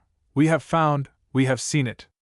But Jeremiah, even in this great extremity, was not a man without hope for the future. He knew his God and understood that his anger with the worst of men or nations does not last forever. This I recall to my mind, therefore have I hope. It is of the Lord's loving kindnesses that we are not consumed, because his compassions fail not. They are new every morning, great is thy faithfulness. The Lord is my portion, saith my soul, therefore will I hope in him. The Lord is good unto them that wait for him, to the soul that seeketh him. It is good that a man should hope and quietly wait for the salvation of the Lord. It is good for a man that he bear the yoke in his youth. Let him sit alone and keep silence, because he hath laid it upon him. Let him put his mouth in the dust, if so be there may be hope. Let him give his cheek to him that smiteth him. Let him be filled full with reproach. For the Lord will not cast off forever. Jeremiah was not particularly interested when he was ordered to appear before Nebuzaradan. It did not really matter to him any longer what would happen to him. He had fought a brave fight, and had lost. Life or death made no difference now. In fact, he would rather have died at the hands of the Babylonians than at the hands of his own people. So, he replied listlessly that he was ready. Even when given clean garments and ordered to bathe, and told to brighten up and be cheerful, because all would be well with him, he could not figure out what it all meant until he was in the tent of Nebuzaradan. Then, hope was born anew in his heart, as he listened to what the commander had to say to him. The Lord your God pronounced evil upon this place. You have sinned against the Lord and have not obeyed his voice, therefore this thing is come to you. And now behold, I loose you this day from the chains which are upon your hand. If it seem good to you to come with me to Babylon, come and I will look out for you. But if it seem undesirable to you to come with me to Babylon, do not come, but go back to Gedaliah, the son of Ahikam, the son of Shaphan, whom the king of Babylon has made governor over the cities of Judah, and dwell with him among the people, or go wherever it seems right to you to go. Jeremiah replied shortly that he preferred to remain in Judah. A clear look again came to his eyes, his shoulders straightened up, he carried his head erect once more. He had new work, on the old lines, to do. He also asked a favor, that Baruch, son of Neriah, and Ebed-Melech, an Ethiopian freedman of the royal house, if alive, should be permitted to remain with him. Both his preference and his request were granted. Baruch was found among the living in Riblah and Ebed-Melech at the camp in Ramah. Nebuzaradan gave Jeremiah provisions and presents and sent him, with his 2 companions, to Gedaliah, who had established his capital at the ancient city of Mizpah, on the dividing line between the old kingdoms of Israel and Judah. On his departure from Judah, Nebuchadrezzar had deported with him practically the entire population that was of any consequence. He left behind only the poorest of vine dressers and farmers. Gedaliah's position as governor, therefore, seemed to be but an empty honor. The country a wilderness, the capital in hopeless ruins, the temple a pile of smoking and smoldering ashes. It was not a picture to bring rejoicing to a governor's heart. But Jeremiah laid a new plan for rehabilitating the land. Neither Jerusalem nor the temple were to be rebuilt, for the present. All efforts were to be bent toward building up a new conscience in the simple farmers and vine dressers, to fit these for entering a new covenant with their God and to make them worthy, indeed, to be God's people. In politics, the land was to stand, above all, for faithfulness and loyalty to Babylonia. That was what Nebuchadrezzar expected from Gedaliah, and that was what Gedaliah proposed to do. With the religion, Nebuchadrezzar never did and never would interfere. Therefore, first of all, the new governor issued this proclamation to the remnant that remained in Judah. Do not be afraid to serve the Chaldeans. Settle down and be subject to the king of Babylon, and it shall be well with you. As for me, I will dwell at Mizpah, as your representative to receive the Chaldeans who shall come to us. But you gather for yourselves wine and fruits and oil, and put them in your vessels and dwell in your cities of which you have taken possession. The future again looked bright. Under Gedaliah there was promise of a peaceful restoration of Judah. Jewish refugees in Moab, Ammon and Edom began to return, because they looked for a just and benevolent rule from Shaphan's grandson, and they would not have been disappointed had not scheming selfishness and hateful treachery stepped in to shatter the last possible Judean hope. Chapter 22. Cowardice and Treachery. Gedaliah had governed in Mizpah 7 months when he was pleased to welcome back to his fatherland Ishmael, son of Nethaniah, a Judean chieftain of the royal family, who had been driven to Ammon during the guerrilla warfare with Babylonia, under Jehoiakim. A few days later, Johanan, son of Kareah, who was one of the governor's chief assistants, came to Gedaliah with the news that Ishmael was not sincere in his protestations of loyalty, that he was in the employ of Baalis, king of Ammon, and that his mission to Mizpah was to put Gedaliah out of the way. Baalis, Johanan reported, was contemplating rebellion sometime in the future, and did not want in Judah a governor faithful to Babylonia. In addition, Johanan said Ishmael was hoping, through the assistance of Baalis, to regain the throne of Judah for his family. Gedaliah, nobleman that he was, refused to suspect Ishmael of treachery. On the contrary, a few days later he prepared a great banquet in Ishmael's honor and invited, in addition, all the Chaldean nobles whom Nebuchadrezzar had left behind in Judah to assist Gedaliah in restoring order and in establishing law and government. Ishmael came with 10 followers who had accompanied him from Ammon. At a given signal, Ishmael and his 10 men fell upon the unsuspecting Gedaliah and his Chaldean guests, and turned the banquet hall into a house of death. On the next day, word came to Mizpah that 80 men from Shechem, Shiloh, and Samaria were coming to Mizpah, on their way to Jerusalem to offer sacrifices in the temple ruins.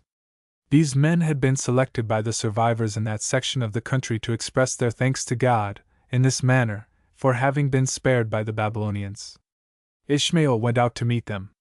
With tears in his eyes he told them that he was a messenger from Gedaliah to welcome them to Mizpah. Once in Mizpah, however, these 80 men were slaughtered by the ruthless and treacherous cowards from Ammon. Under Ishmael's direction, all the dead were thrown into the great reservoir that was built by King Asa of Judah at the time when he was at war with Baasha of Israel. His work completed, Ishmael gathered his men to return to Baalis and Ammon. Johanan, who had warned Gedaliah of Ishmael's treachery, did not propose to let the murderer escape. He gathered up such faithful men as he could. By a quick march of 2 miles to the north, his little force confronted Ishmael just outside of Gibeon, on the well-traveled road leading to Beth Horon. Before the little armies came to an engagement, Johanan sent word to Ishmael demanding surrender. Ishmael answered with a request for a parley on the next morning, which was granted. During the night, however, Ishmael's men deserted him and went over to Johanan. Ishmael, himself, escaped to Ammon, and Johanan did not even pursue him. On the next morning all returned to Mizpah. In Mizpah, Johanan was confronted with a new problem. What would happen when the news reached Babylon that all the Chaldean officers in Mizpah had been slain? The entire population knew what Nebuchadrezzar's vengeance meant. They feared to remain in Judah and, at a council of elders called by Johanan, it was determined to leave the fatherland altogether and emigrate to Egypt. Before making a definite move, however, Johanan and the elders sought the advice of Jeremiah. They came to the prophet with this petition. Permit us to bring our petition before you that you may supplicate the Lord your God for us, even for all this remnant, for we are left but a few out of many. You yourself see us here, that the Lord your God may show us the way wherein we should walk, and the thing that we should do. Jeremiah answered them, I have heard you. Behold, I will pray to the Lord your God according to your words, and whatever the Lord shall answer you, I will declare it to you. I will keep nothing back from you. To which the leaders replied, God be a true and faithful witness against us, if we do not according to all the word with which the Lord your God shall send you to us. Whether it be good or whether it be evil, we will obey the voice of the Lord our God, to whom we send you, that it may be well with us, when we obey the voice of the Lord our God. Jeremiah took 10 days to consider the matter. Then the message came to him from the Lord his God, and he delivered it to Johanan and his chieftains. If you will still abide in this land, then will I build you and not pull you down, and I will plant you and not pluck you up, for I am sorry for the evil that I have done to you. Be not afraid of the king of Babylon, for I am with you to save you and to deliver you from his hand. Johanan and the chieftains had hoped that Jeremiah would advise them to go to Egypt. They were disappointed. They took time, therefore, to discuss the matter further among themselves. Jeremiah had had experience enough to know what the result would be. So he backed up his advice concerning Egypt with a public discourse, every line of which breathed hope for the future in Judah. He tried to show that the old order of things had passed, that the old covenant between God and his people had been broken, never to be renewed again, that God would enter into a new covenant with them, a spiritual covenant, not so much with the whole nation, as with each individual. This is Jeremiah's memorable address at Mizpah. Behold, the days are coming, that I will sow Israel and Judah with the seed of man and the seed of beast, and as once I watched over them to pluck up and to afflict, so will I be watchful over them to build and to plant. Behold, the days are coming, saith the Lord, that I will make a new covenant with the house of Israel and the house of Judah, not like the covenant which I made with their fathers, in the day that I took them by the hand to bring them out of the land of Egypt, my covenant which they themselves broke, and I was displeased with them. But this is the covenant which I will make with the house of Israel. After those days, saith the Lord, I will put my teaching in their breast, and on their heart will I write it, and I will be to them a God, and they shall be to me a people. And they shall not teach any more every man his neighbor, and every man his brother, saying, Know the Lord. For they shall know me, from the least of them to the greatest, for I will forgive them their iniquities and remember their sins no more. On the day of the meeting to settle finally the question of emigration to Egypt, another shocking surprise awaited Jeremiah. He was accused of being a false prophet, of not having received the message against going into Egypt from God, at all. He was accused of having conspired with Baruch, who, Jeremiah was told, being of noble family, had ambitions to become king of Judah. Finally, he was warned that Baruch intended to hand all the remnant over to Nebuchadrezzar. More than that, it was determined to emigrate to Egypt at once, and that both Jeremiah and Baruch must accompany the self-exiled. Chapter 23. Jeremiah, the Martyred. The forcing of Jeremiah into Egyptian exile with the others was the stroke that finally broke Jeremiah's heart. Against such stiff-necked perversity he could hold out no longer. He submitted like a lamb, this time to be led, literally, to the slaughter. Judah was destroyed, the temple burnt, the royal family exterminated, the last of the friends of Jeremiah's family dead, the strength and nobility of the nation in Babylonian captivity, and now, the miserable remnant that was left in Judah, self-exiled to Egypt. The destination of the emigrants was Tehaphines, just across the boundary from Judah. There was already a small colony of Jews there. Being a frontier city on the main road to Jerusalem, Judeans often found refuge there from the many destructive armies that swept Judah. These gave all the emigrants a hearty welcome. Jeremiah might have settled down there to pass the remaining years of his life quietly and at peace. Or, he might have gone to Babylon where Nebuzaradan had promised to look after him. The course of events, however, bade him remain where he now was. Pharaoh Hophra still had in mind the conquest of Babylon. But Jeremiah had preached all his life that Nebuchadrezzar was God's chosen servant for smiting the nations, Egypt among them. He had, many times, dared death rather than dare be untrue to God and to his mission as a prophet. Therefore, in Tehaphines, before Pharaoh's palace, Jeremiah delivered the following oration. Take great stones in thine hand and hide them in the clay of the pavement which is at the entry of Pharaoh's house in Tehaphines, in the sight of the men of Judah, and say unto them, Thus saith the Lord of hosts, the God of Israel, Behold, I will send and take Nebuchadrezzar, the king of Babylon, my servant, and will set his throne upon these stones that I have hid, and he shall spread his royal pavilion over them. And when he cometh, he shall smite the land of Egypt. Both the Jews and the Egyptians who heard him were thoroughly enraged. Their rage swelled into an outcry, and the outcry into an attack upon Jeremiah.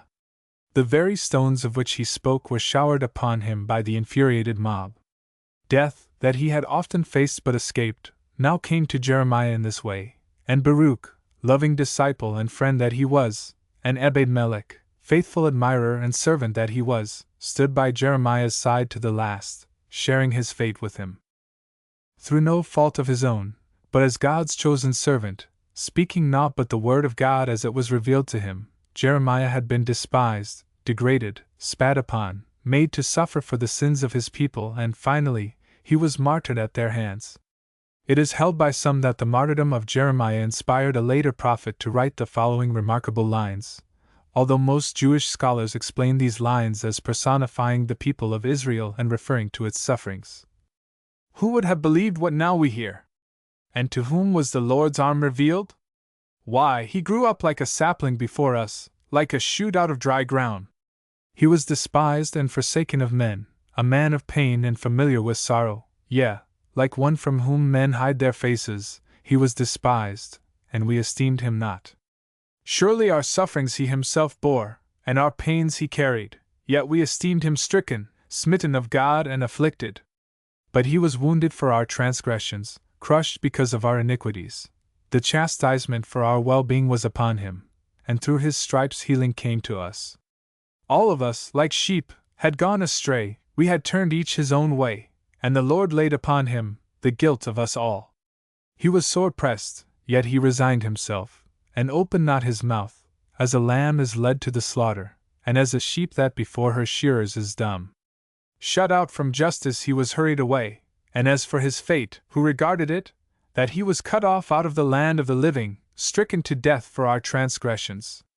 They made his grave with the wicked, and his tomb with the ungodly, although he had done no violence, neither was any deceit in his mouth. But the Lord hath pleasure in his servant, he will deliver his soul from anguish, he will let him see and be satisfied, and will vindicate him for his woes. Isaiah 53. End of Volume 1. Supplement Chronological Tables. Transcriber's note: the following table was presented across 2 pages in original text, and cannot be fit into an 80-column format. I have presented it across 160 columns. As such, it may not display properly on some screens, especially if word wrap is turned on. Kingdom of United Hebrew Kingdom of Damascus Assyria Egypt Babylonia Persia Judah Kingdom Israel. BC 12th and 11th centuries. Settlement of Canaan by children of Israel 1037 United Hebrew Kingdom established 1037 Saul 1017 David 977 Solomon. Division of the Kingdom of 937 Kingdom of Judah Israel. 937 Rehoboam 937 Jeroboam 917 Asa 913 Baasha 887 Omri 876 Jehoshaphat Elijah 875 Ahab Ben-Hadad 2 860 to 839 5 851 Jehoram expeditions 843 Ahaziah Elisha against Damascus 842 Athaliah 842 J 836 Josh 816 Hazael defeats 814 Jehoahaz Josh 796 Amaziah 797 Jehosh 782 Uzziah, Azariah. Isaiah 781 Jeroboam 2 745 Tiglath-Pileser Amos 3 2 Hosea expedition 735 Ahaz against Israel Micah 734 Hosea 732 and Judah destruction of Damascus by 727 Shalmaneser 4 727 Hezekiah 722 Assyria 722 destroys destruction of kingdom of Israel by 686 Manasseh Assyria 722 Sargon Zephaniah 711 expedition Nahum against Judah Jeremiah Habakkuk 705 Sennacherib 701 expedition against Judah 639 Josiah and Egypt 700 Shabbataka 605 Jehoiakim 681 Esarhaddon 600 conquered by 675 to 71 2 Babylon expeditions 597 Zedekiah against Judah 672 Necho 597 First captivity and Egypt by Babylon Ezekiel 668 Ashurbanipal Obadiah 2 expeditions 663 586 against Judah Egypt under destruction of and Egypt Assyrian rule 626 Nabopolassar kingdom of 605 Nebuchadrezzar Judah by 606 Babylon destruction of 600 defeats Judah Isaiah 2 Assyria by in battle 538 Cyrus restores Babylonia 586 destroys captives to Judah kingdom of 559 Cyrus Haggai Judah 538 conquers Zechariah Babylonia Malachi 538 529 Cambyses 525 conquest of 445 Nehemiah Egypt conquered Babylonia by 464 Artaxerxes I governor of by Persia Jerusalem Joel. End of Project Gutenberg Stories of the Prophets by Isaac Landman.